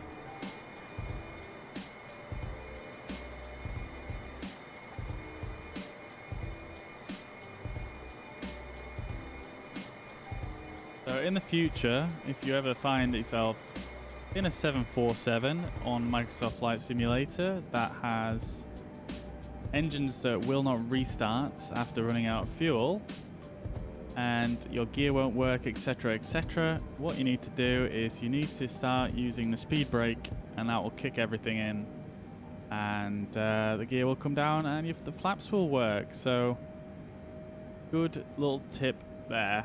I remember that for the future. Hopefully, it won't do the same again in the future. Let's see, actually. So I did actually spot a switch that I'd never seen before, which is this. Fuel tank transfer reserve 1 and 4. Let's actually see. Oh, no. Okay. Is this the button? Do you need to press this to enable it? Got some tape over it. Let's see if that's actually going to start transferring fuel. 10.3. Did that just change then, or am I just seeing things?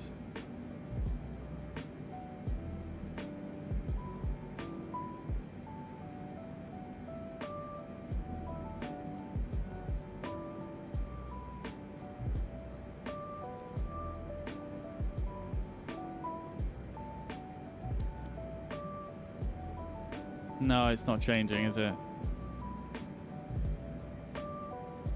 See, this is what I mean. What is the point in having the reserve tanks? Can't actually utilize them. Like, it's actually set to auto by default, which obviously doesn't work.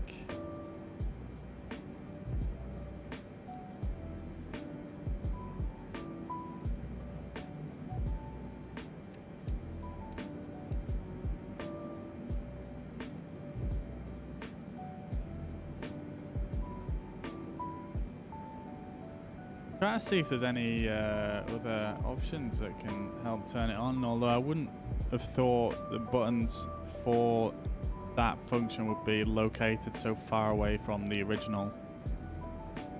That makes sense.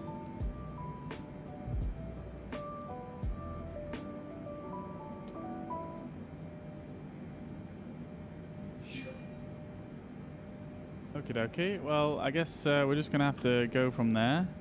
I don't think the reserve fuel is going to transfer, but hey ho. So Jason, welcome to the stream. Hope you're well. Hope you're having a fantastic weekend and a great Sunday. Thank you very much for following. Appreciate that. Making our way down to Los Angeles here. Slowly, nearly starting our approach relatively soon, probably in about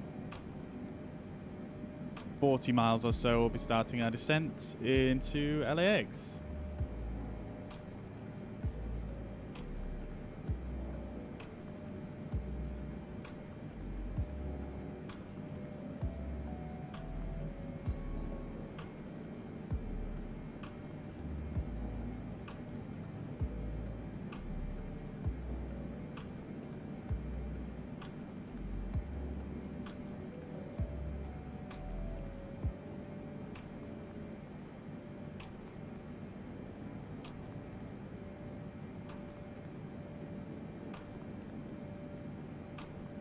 Right, so let's see. So I've just been checking my flight plan there, and 25 left, isn't it? Not 25 right.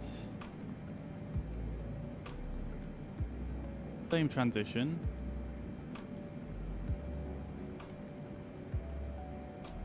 Just check this is all kosher.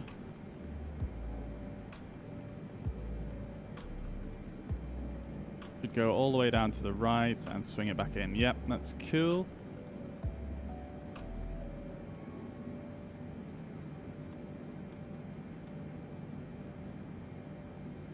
Okie doke.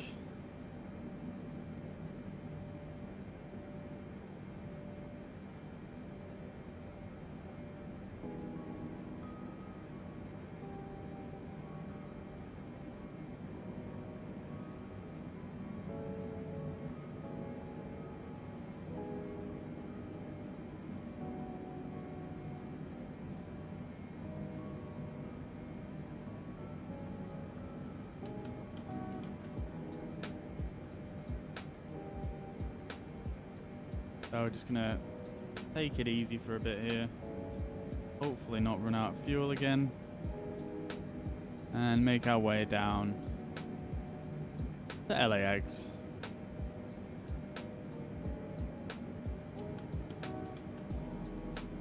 I kind of want to change this layout of my stream overlay a bit, but I'm not sure exactly how to do it. I feel like the map where it is currently isn't in the greatest place. I don't really like it there. Like I said, I used to have it in the bottom right, but I feel like it was covering stuff. So I don't think that's a good good place for it either. I don't think I necessarily want to move the event list to the bottom.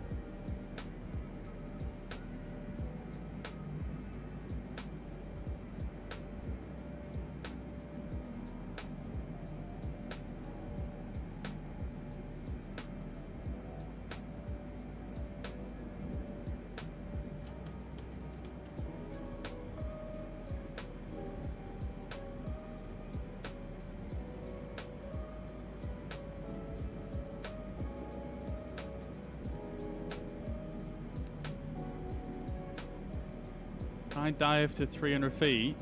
Yeah, sure, I'll dive to 300 feet when I'm on the approach.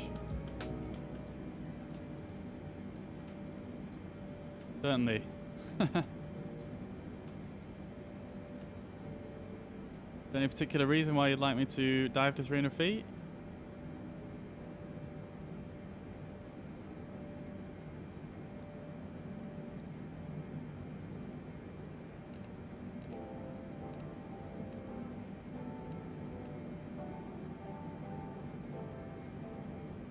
Aha, okay. Well, I mean, I've been flying this flight for a little bit now. I don't think it would be that enjoyable to just dive to 300 feet at the command of some random on Twitch. As nice as you probably are.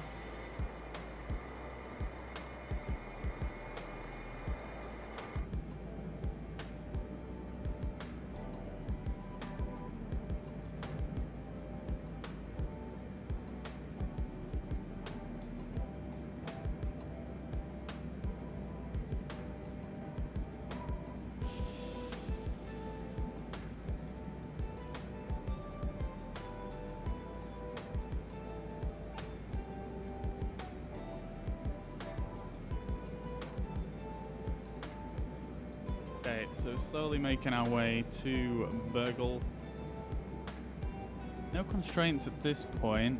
Crowe is our first constraint, so I need to use 8,000 feet by Crowe, which is in another 60 miles, so actually not too much to worry about. And now?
Yo, Swordfish, welcome back. I didn't think I'd see you again this evening. This is the third flight indeed, yeah, just on our way into...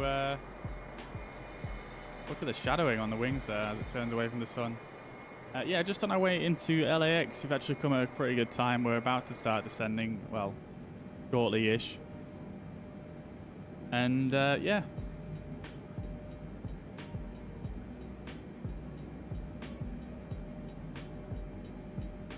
Actually, I had a bit of a bit of an issue not so long ago, where the engines just ran out of fuel mid-flight, and through no fault of my own, it's because the game won't literally let me put any more fuel in using these sliders.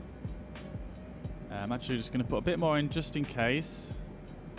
And yeah, it ran out of fuel. I couldn't restart them during flight. And then the landing gears, etc., wouldn't even deploy. So I couldn't even do an emergency landing. Then, at the last minute, the gear and everything, it popped out. And, yeah, I ended up still crashing because I didn't have enough time to react, but... Hey-ho. Ah, nice.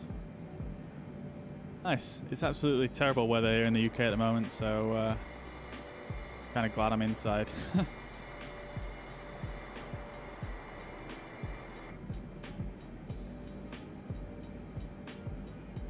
Right, so we need to descend to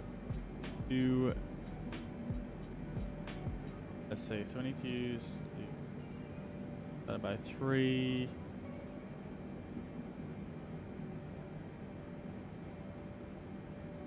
Yeah, so we need about 30 miles to descend.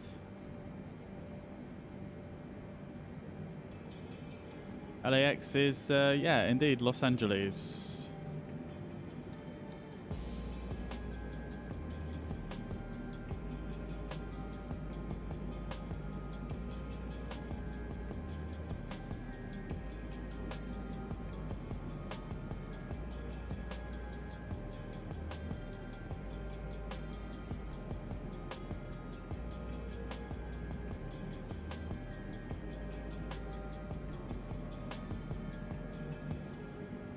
Actually just working on stream went a bit quiet, so I'm actually just working on some little changes to my stream that I wanted to try out.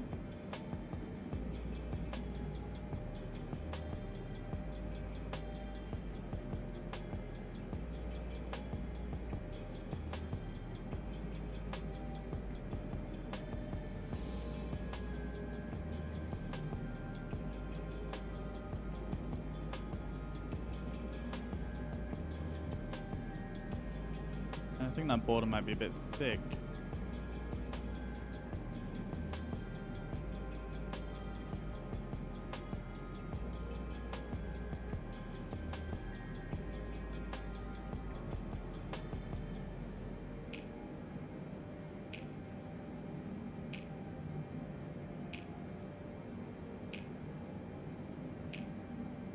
We are indeed flying a 747, yeah.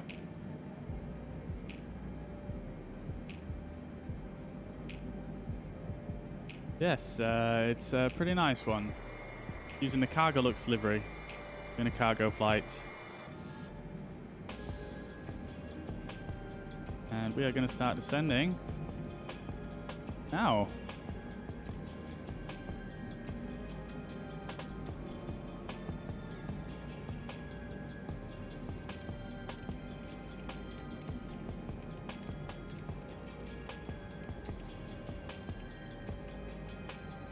Apologies, you might see some changes happening on the stream, but I'm just trying something out real quick. Might look cool, it might not.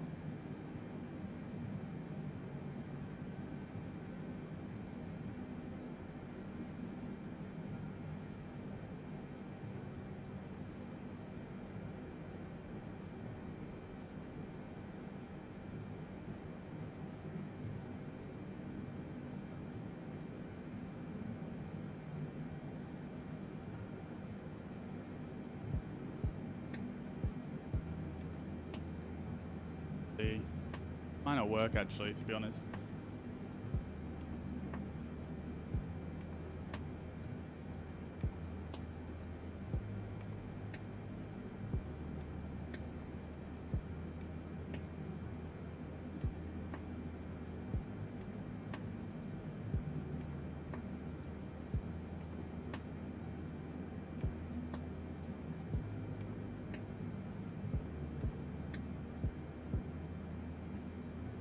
Right.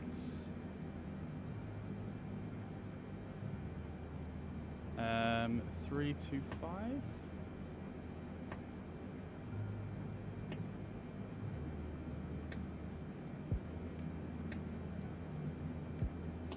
Uh, 275.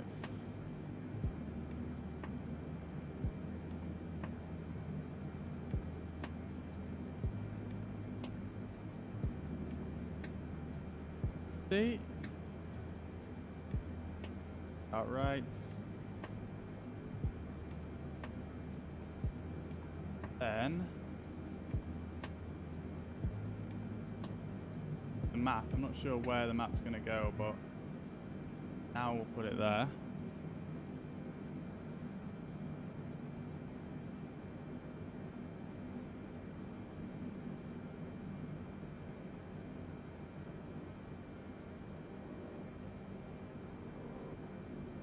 Event list. Oh. No, not there.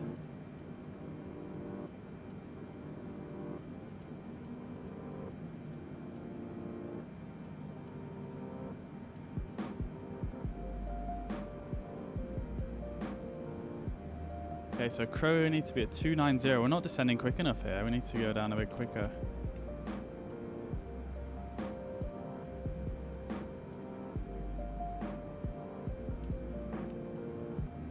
Thought we had enough time to descend there.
Terribly offensive, and then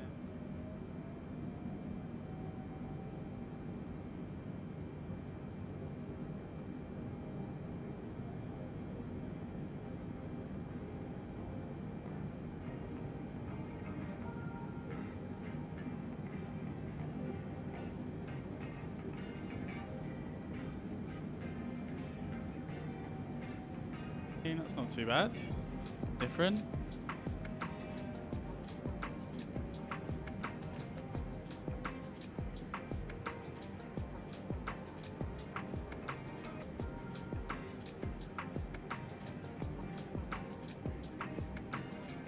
Right then, okay, so let's continue with this descent here.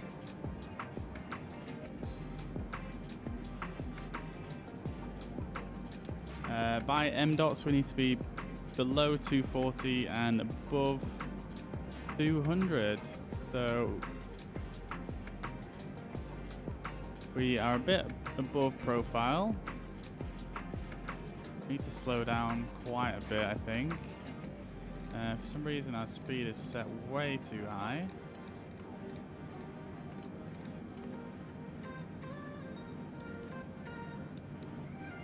Doesn't let me change back to knots again.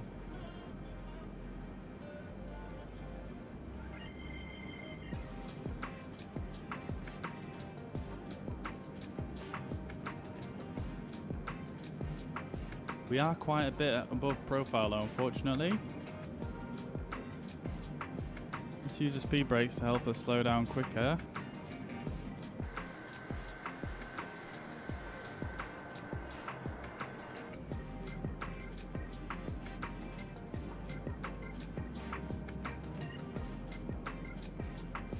Grippo, we need to be 230 highest, so we're 3,000 feet too high.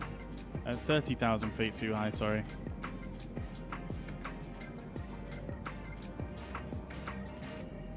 Oh, my bad. I completely didn't realize that we were at the... that we had that altitude set. I completely forgot. I'm smart. Alright, let's try see if we can catch this. See if we can catch this descent profile. So I need to be down at 200,000 at biking, which we're not going to make for sure. ATC would be shouting at us now if this was a real scenario, but what can you do? There's a plane down there.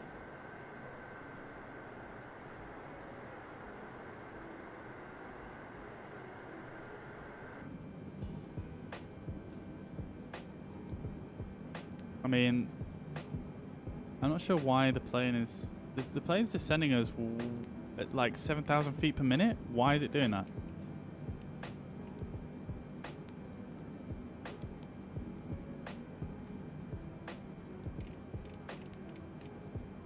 I mean, I guess we've caught up the profile now.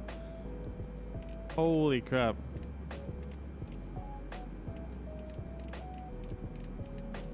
I guess, yeah, sometimes you need to press the vertical speed button a few times, don't you, really, to get it to work. I mean, we're definitely on profile now, at least. Oh dear, oh dear. We gained a lot of speed, though, so let's try and slow that down a bit.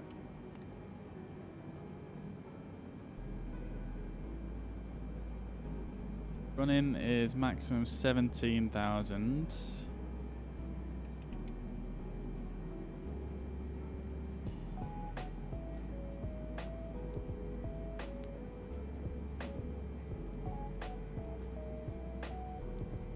And earn min 16,000 max. God, this is hectic if you're not on profile. Jeez Louise.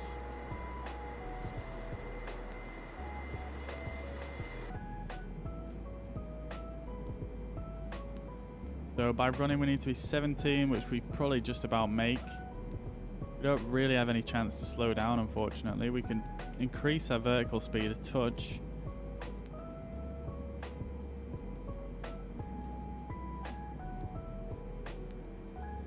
Might have to go a bit more.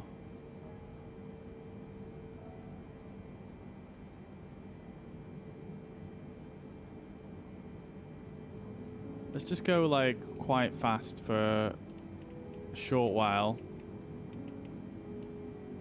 Not ideal, but we need to do it to get ahead of profile.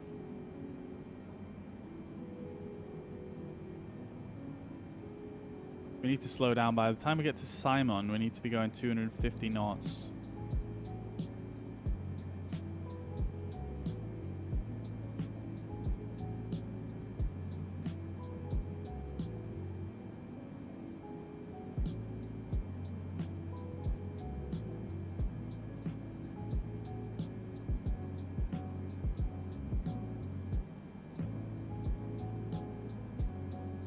So if we can get down to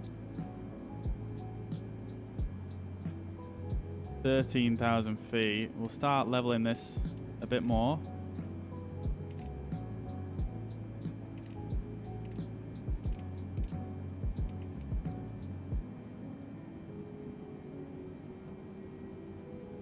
Looking a bit better. Well, we've got 5 knots to lose, thankfully. There's 10-mile range, so that's 2, 4, 6. That. Gonna be 5 in there. 2.55, 7.5. So we'll keep descending. Minimum at Simon is 12,000, so we can actually let off this quite a bit now. And we can actually decrease our speed now, and that should level us out a little bit.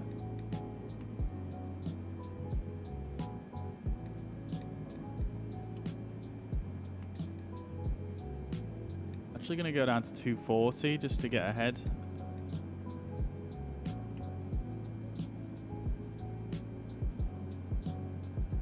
And it still wants to keep me at that same speed for some reason. There we go. Cool, so now we're a touch below profile, but we are doing good now. So we're just going to continue on descending here. Next waypoint, we need to be at 9,000 based. 9,240 knots, so we've already got the 240 knots. So 10 miles to go. Need to lose 2,000 feet. Couldn't be an issue.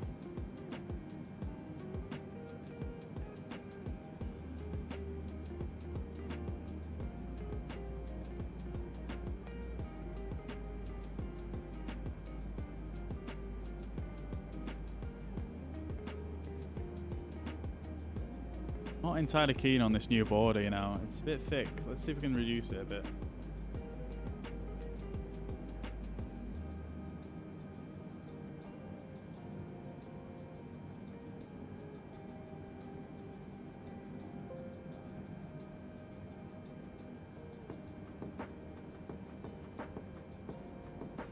Is that just updated or no?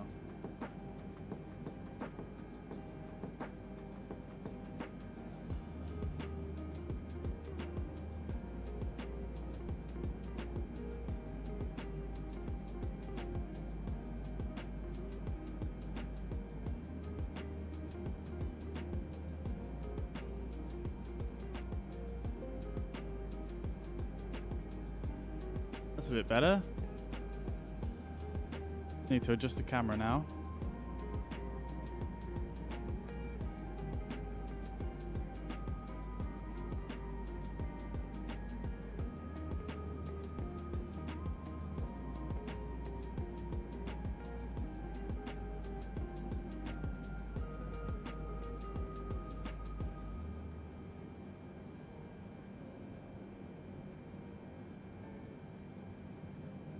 Okay, so 9,000 feet minimum based. We are going to meet that, and we can continue descending until Juice even. Minimum is 8,000 at Juice. 240 knots at based, which we're meeting. Need to be 210 knots at Cliffy. It's also a maximum 8,000. So I suggest we descend to 8,000 here. And then we can reduce our speeds.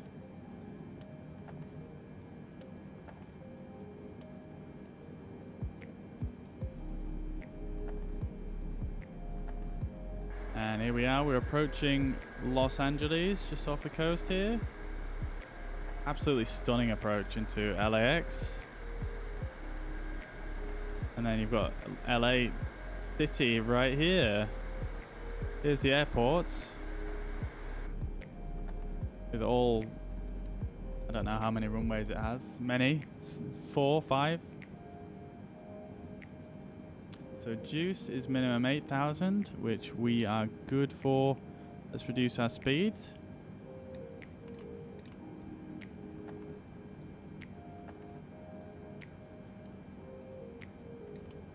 Wait. The game keeps freezing. And I can't tell if it's responding to what I'm doing or not. Let's go flight level change. Why is it not letting me change the speed? There we go. Wait, it won't let me move it down below that. Flight level change should let you change the speed. Okay, it's changing that I'm so confused.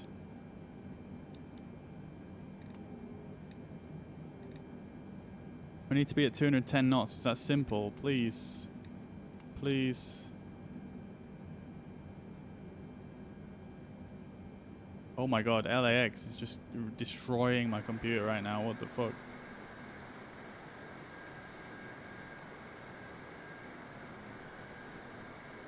Wow.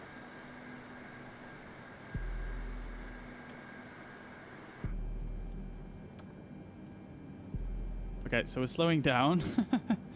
Thank God. For some reason it's not updating on the speed tape. It's saying 210 knots there, but it's not updating on the actual speed tape.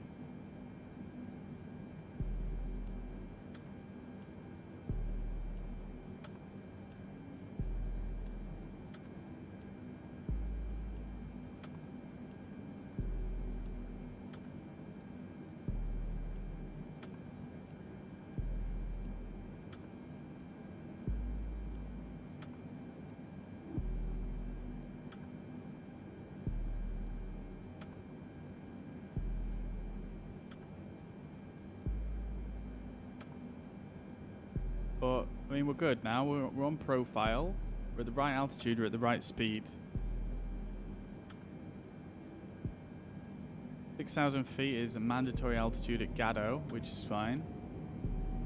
210 knots is the speed we should be at. I'm not sure why it's just changed that on its own.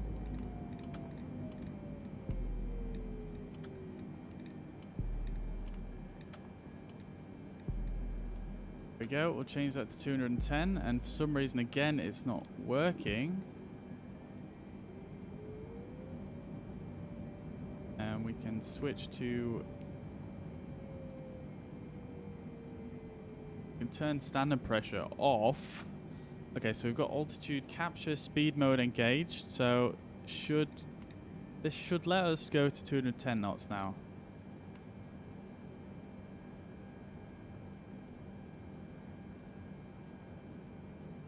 Not changing again. I am a bit confused. We're on altitude hold. Okay, it is slowing down.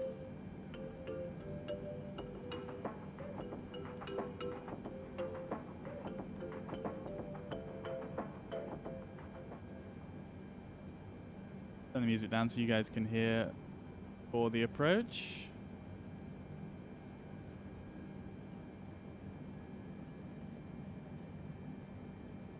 Yeah, I'm a little bit confused as to what's going on right now.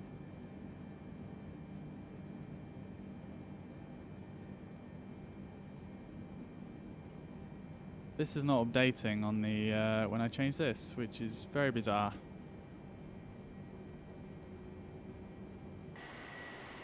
So here we are. Here's Los Angeles. Here's the city center. Very cool. Some cool intersections down there. It's a very cool looking city overall.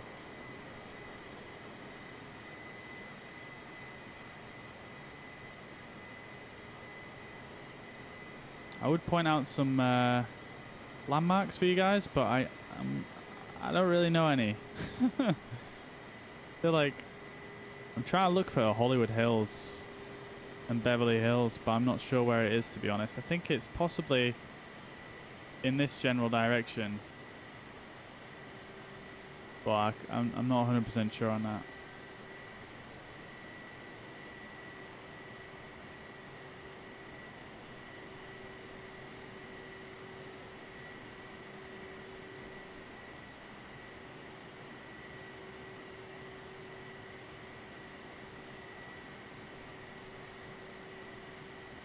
I'll move this up this way.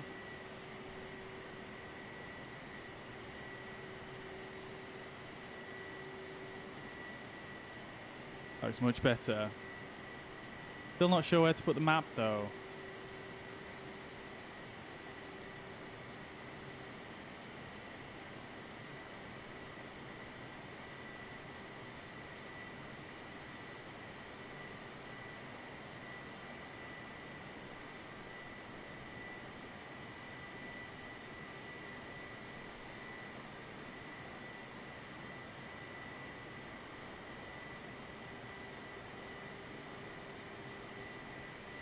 So we're on level flight now for a little while.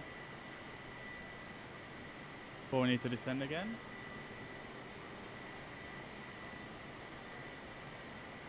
Hence why I'm just messing around with the overlay.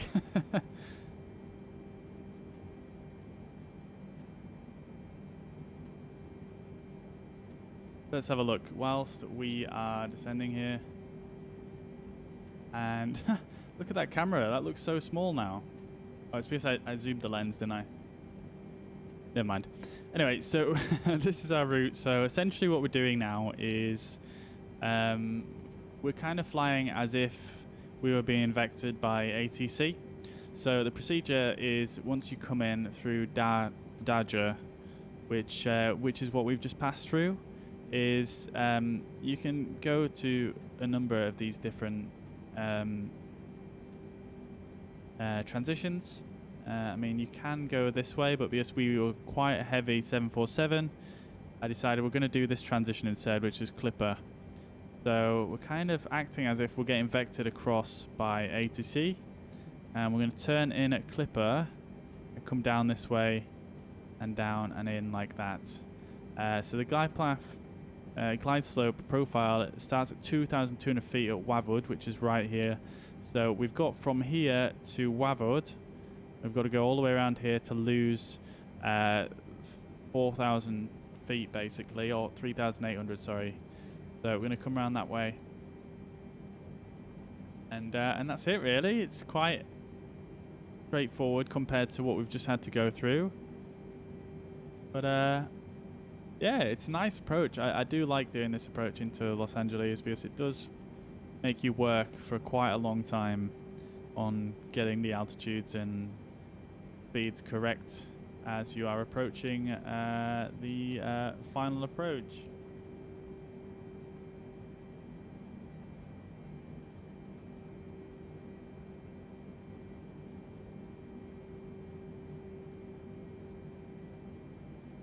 Guys, I'm really not sure where to put this map. Where do I put the map? I had it in the bottom right before, but I feel like it covers up too much stuff. I don't want it on the left because I feel like it looks too cramped over that side. I feel like this is the only other place, but I'm not sure if I like it here.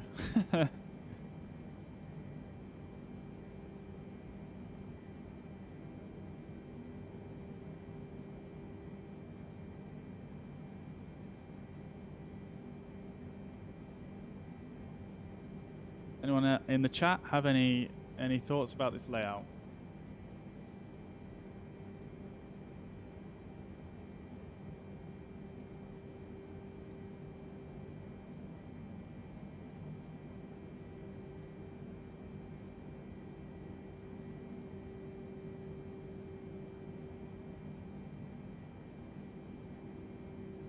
I mean, what if we made it a little bit less, a bit narrower? Kind of like that. That's not so bad.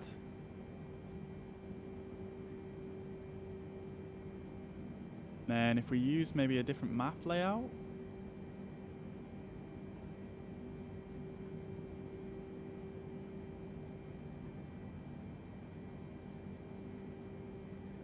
A little bit more simplified, so the default one is very simple.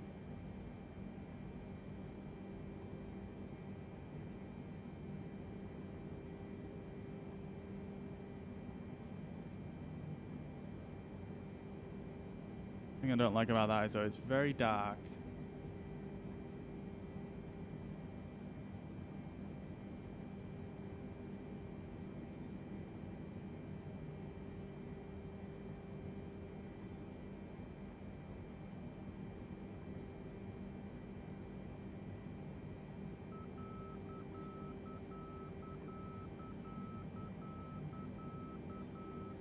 So it sounds like we're hearing the outer marker of an ILS there.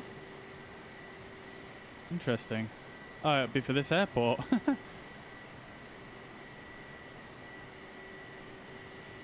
Look at this scenery though. This is amazing. Holy, look at these mountains. So much detail.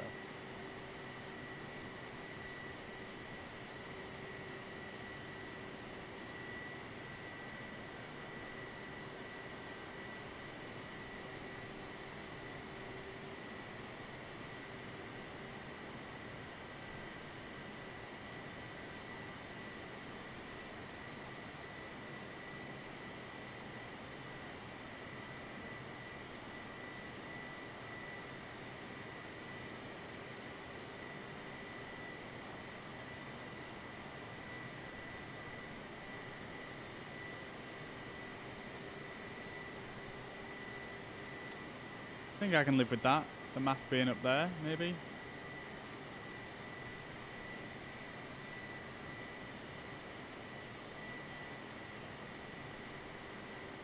Maybe. We'll see how I feel about it another day.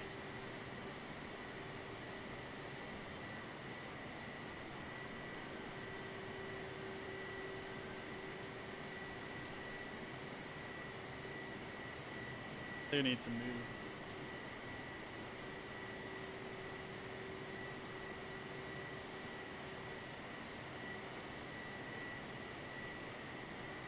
Leave the camera so it's there now.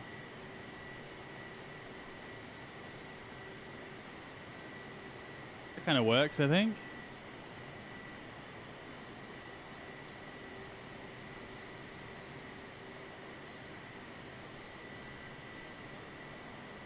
Any thoughts in the chat? I think that's kind of nice.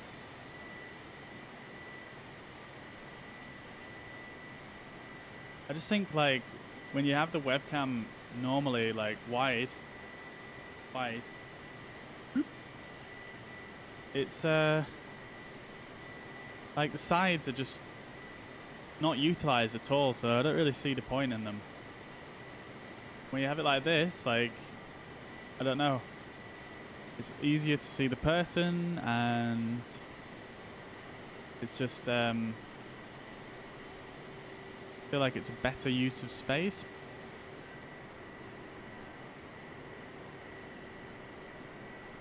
And it's just a bit different, you know?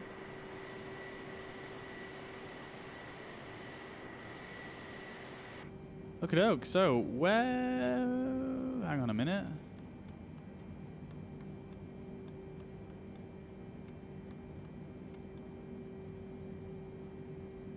Okay, so we've gone past our turn.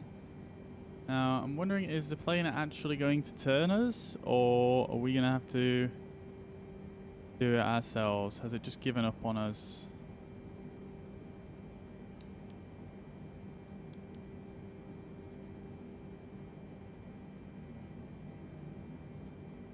I have a slight feeling it's given up on us, guys, so we're just going to have to manually vector us.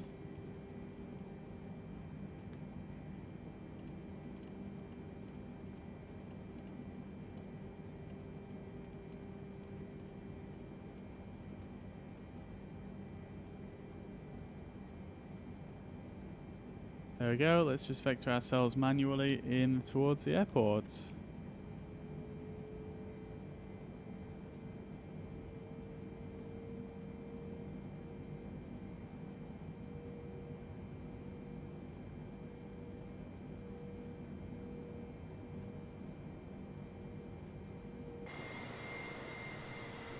Could have been kind of dangerous if we carried on going in that direction without realizing. Straight into the side of those mountains.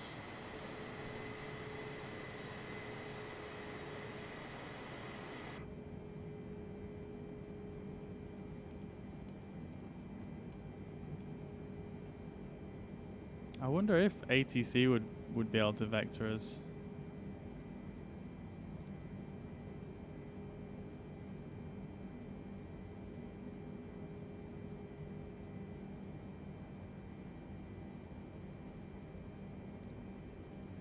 Select another approach, 2-5.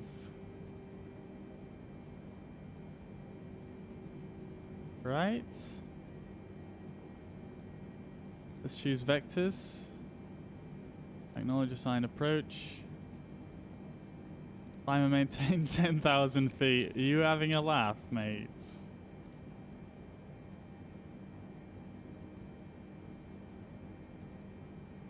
Continue to K-Rain, heading 265. Let's just follow that one. So this path that he's pointing us to basically just sends us down the middle here.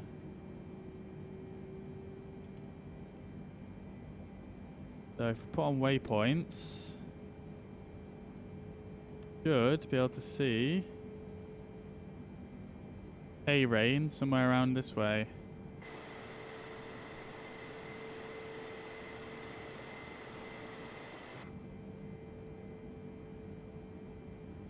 You can see there's a few airplanes down here, down on the airport below us, just down here.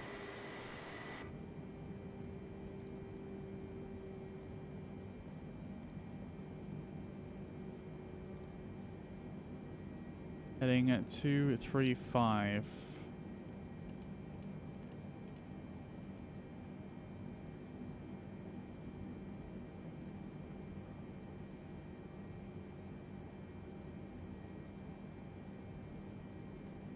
And it's going to change us to, once we reach K-Rain, it's going to change us heading 251, I can imagine. Basically 251, we make a turn at K-Rain, which I can't really see exactly where it is because there's so many overlapping waypoints. But pretty sure it's just in this little cluster here. So once we get here, we need to head 251, and then we're going to be heading straight towards the runway, basically. And we can start our descent. Or our final descent, should I say. And we might as well start getting ourselves prepared now. So let's arm the speed brakes. That's armed. We can set this to auto brake 2. Okie dokie. And we can turn all our landing lights on, which should have been on realistically anyway, but let's turn those on.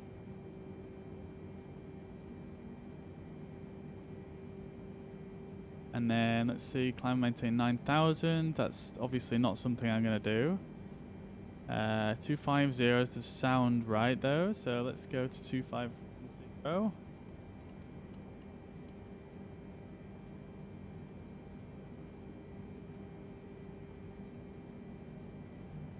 Yeah, so I can see here on the approach chart there's a bunch of waypoints. Tarok in particular right here.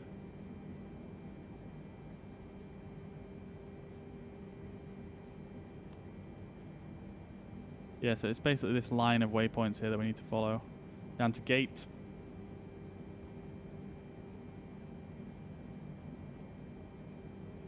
So I'm just going to head 251 and oh god, the frames. Now we can descend. We can ignore ATC now because we don't need them. Let's descend to 2,200 feet.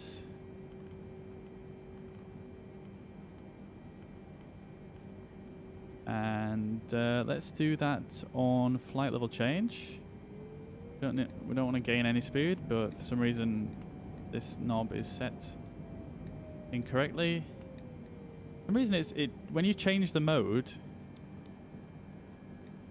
let's see how it just changed the speed then. When you change a mode, it for some reason changes what speed it's on. It's so bugged right now, the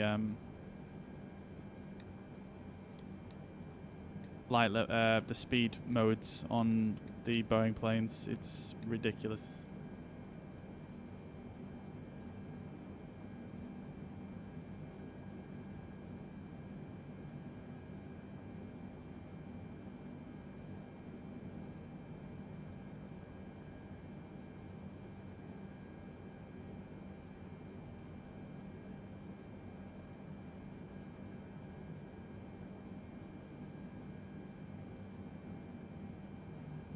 It's going to slow us down to 210 and then it will start descending us again. We've got plenty of time to descend though, so we shouldn't be too worried. And there's a plane over there or something. I think that's actually an airport. No, there's a plane over there as well. Oh, I think this is the Hollywood Hills right here. Or at least Beverly Hills, maybe? I think. Kind of looks like it, with all the houses with swimming pools.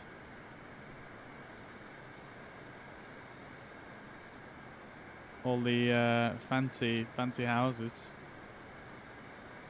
Could well be it. Look, all this like cool mountainous terrain though that you've got. It's so cool. Like, imagine if you lived like right here. You could just walk out your back garden and just go for a wander up in this cool like mountainous area. So cool.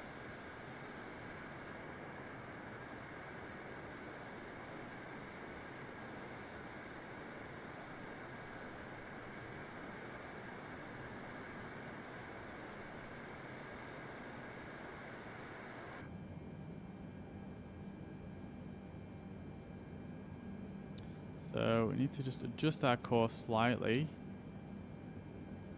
Make sure we stay going towards basically Lima.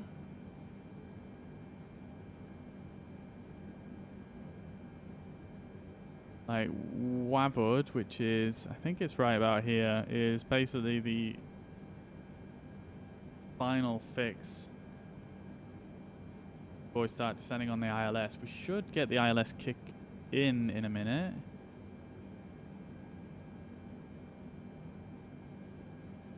Oh my.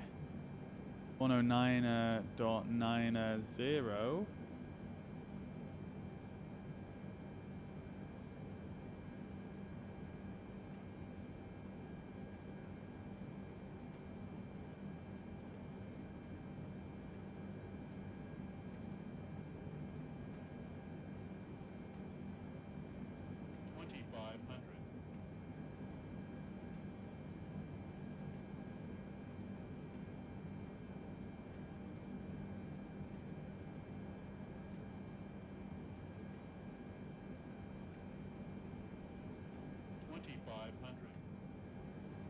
Two five left, 109.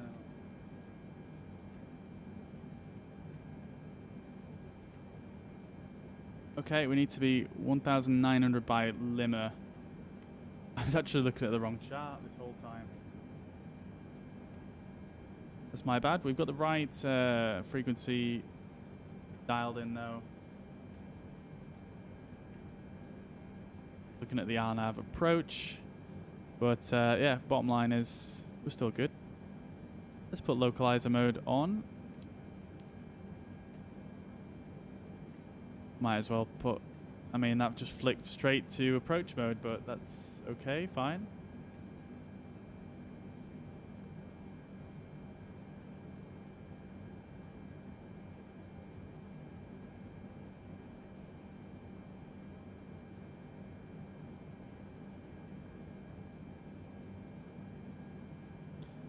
And we've got localizer captured. And we could do with really just starting to slow down sometime soon. And what is it doing? Hello?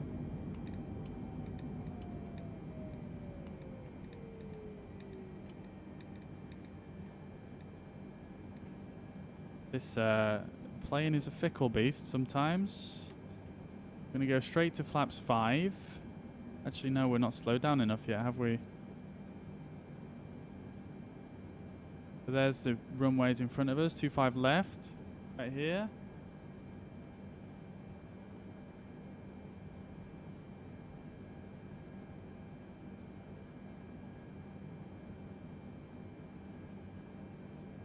We're still not really on the localizer. We're kind of a little bit on it, but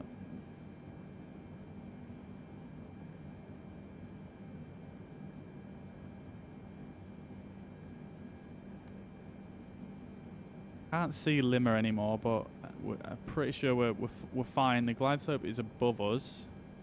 We are at the right altitude. We can turn waypoints off now.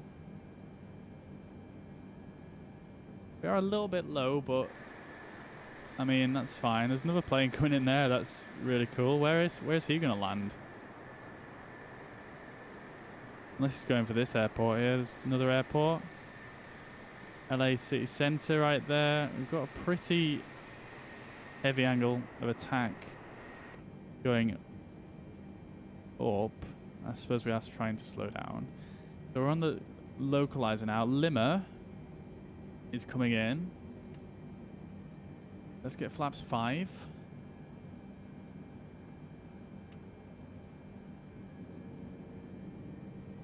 Straight to flaps 10.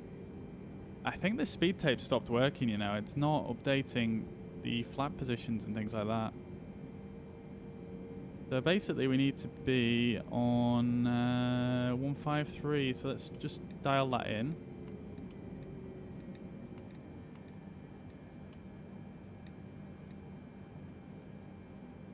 Hopefully not too late.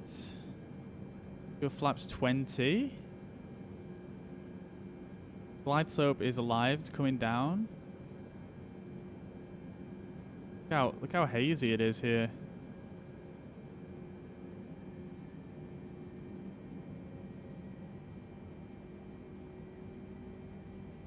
Okay, so we've reached our approach speed more or less.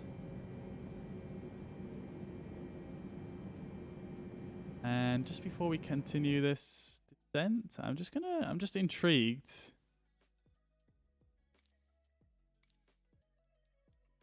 See who's around us.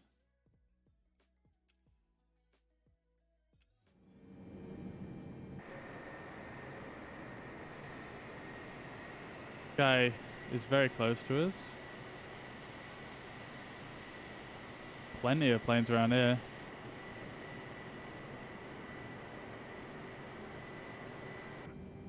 Okie dokie, so we're on the glide slope, we've got localizer engaged, everything is perfectly in sync. Let's go flaps 30, gear down. Hello?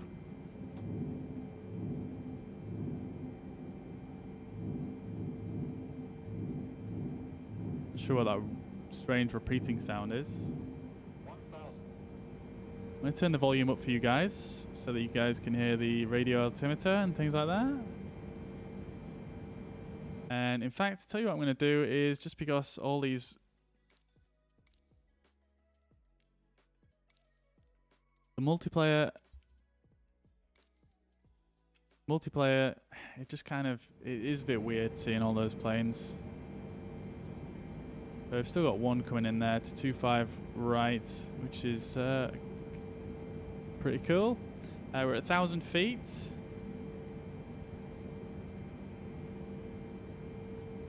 We are going to disengage the autopilot and the auto throttle. And I'm going to fly us in manually.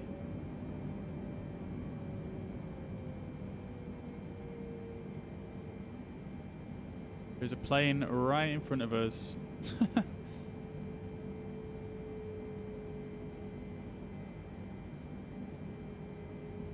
400. Flight directors can go off as well. Oh, that guy went around. Do you see that? That's real cool.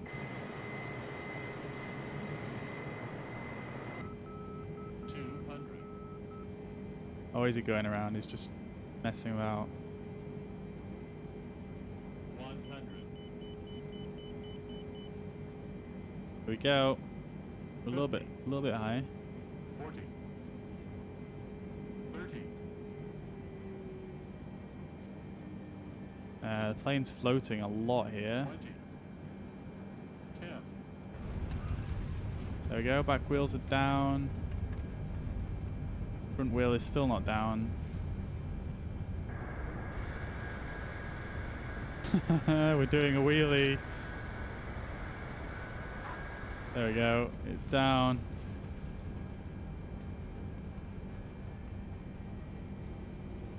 Turn the reversers on.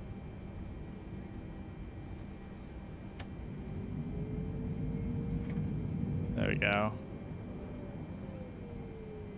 Beautiful. Not... it's an okay landing. 300 feet per minute. I think the frame rate in this area just makes it so difficult.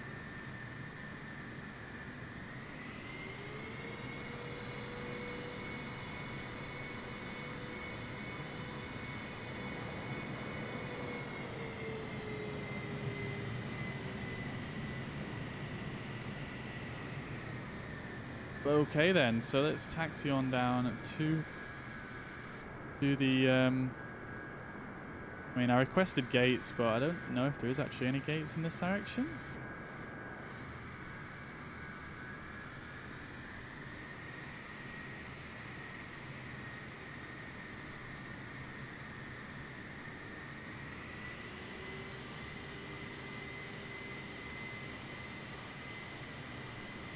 Oh my god, taxiing this thing is horrible. They really need to sort out the characteristics of how this thing turns when you're taxiing it. It's so weird. Like, if you turn it too much, it literally just stops dead. Like, I've got so much thrust on now just to get around this corner.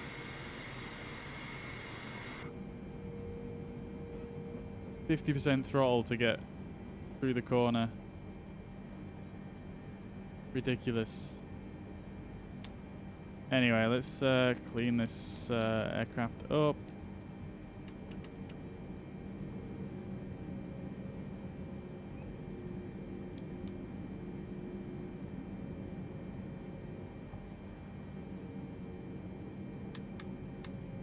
Turn all the lights off. Strobe lights can come off as well. And there goes another plane. I think multiplayer is still on. I have a feeling it didn't turn off properly.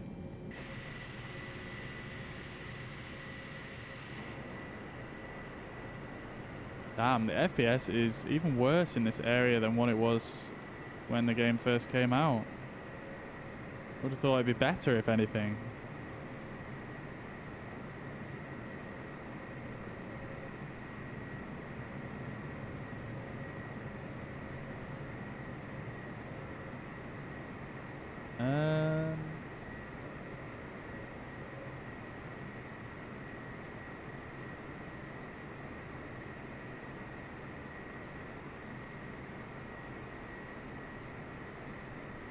Right.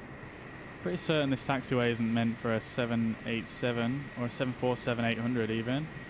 747-8. Look how close the wing's going to come here to this plane. Even though there are 2 more 747s parked here, interestingly enough.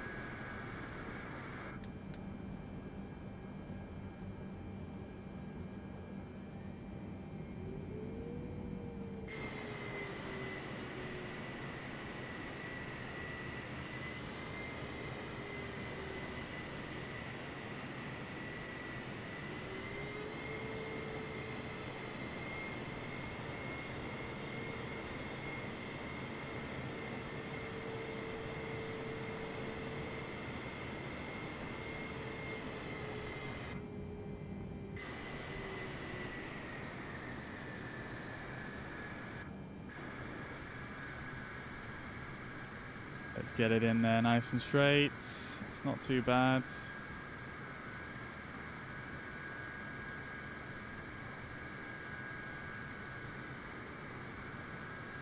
Running out of steam.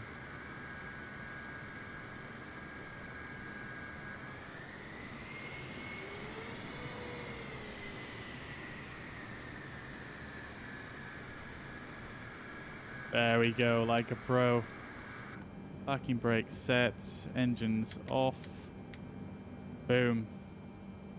There we go. I'm not going to bother with the AP. We're not even really at a gate. This is actually really cool though. We're kind of at a cargo ramp, which is perfect, really.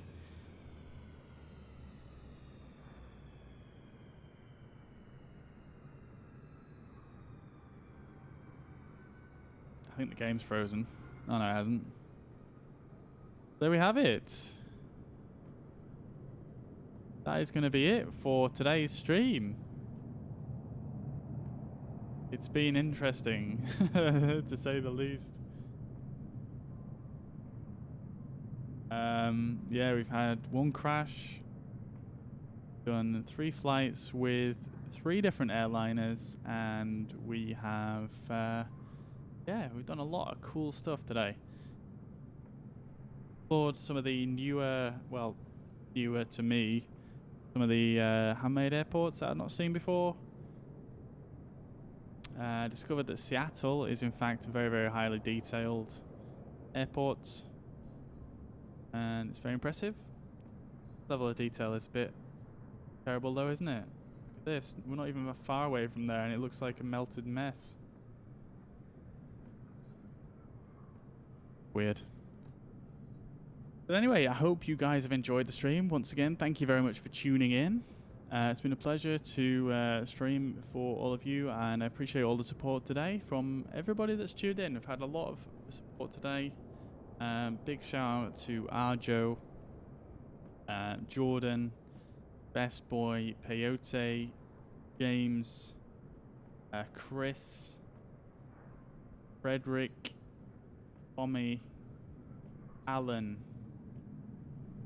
Just so many people. George, Jordan, Depeche, Jeff, Wilcham, Preston, Richard, Hippolito, James, Ian, Brian, Zach, Ray, Jason, and of course Swordfish.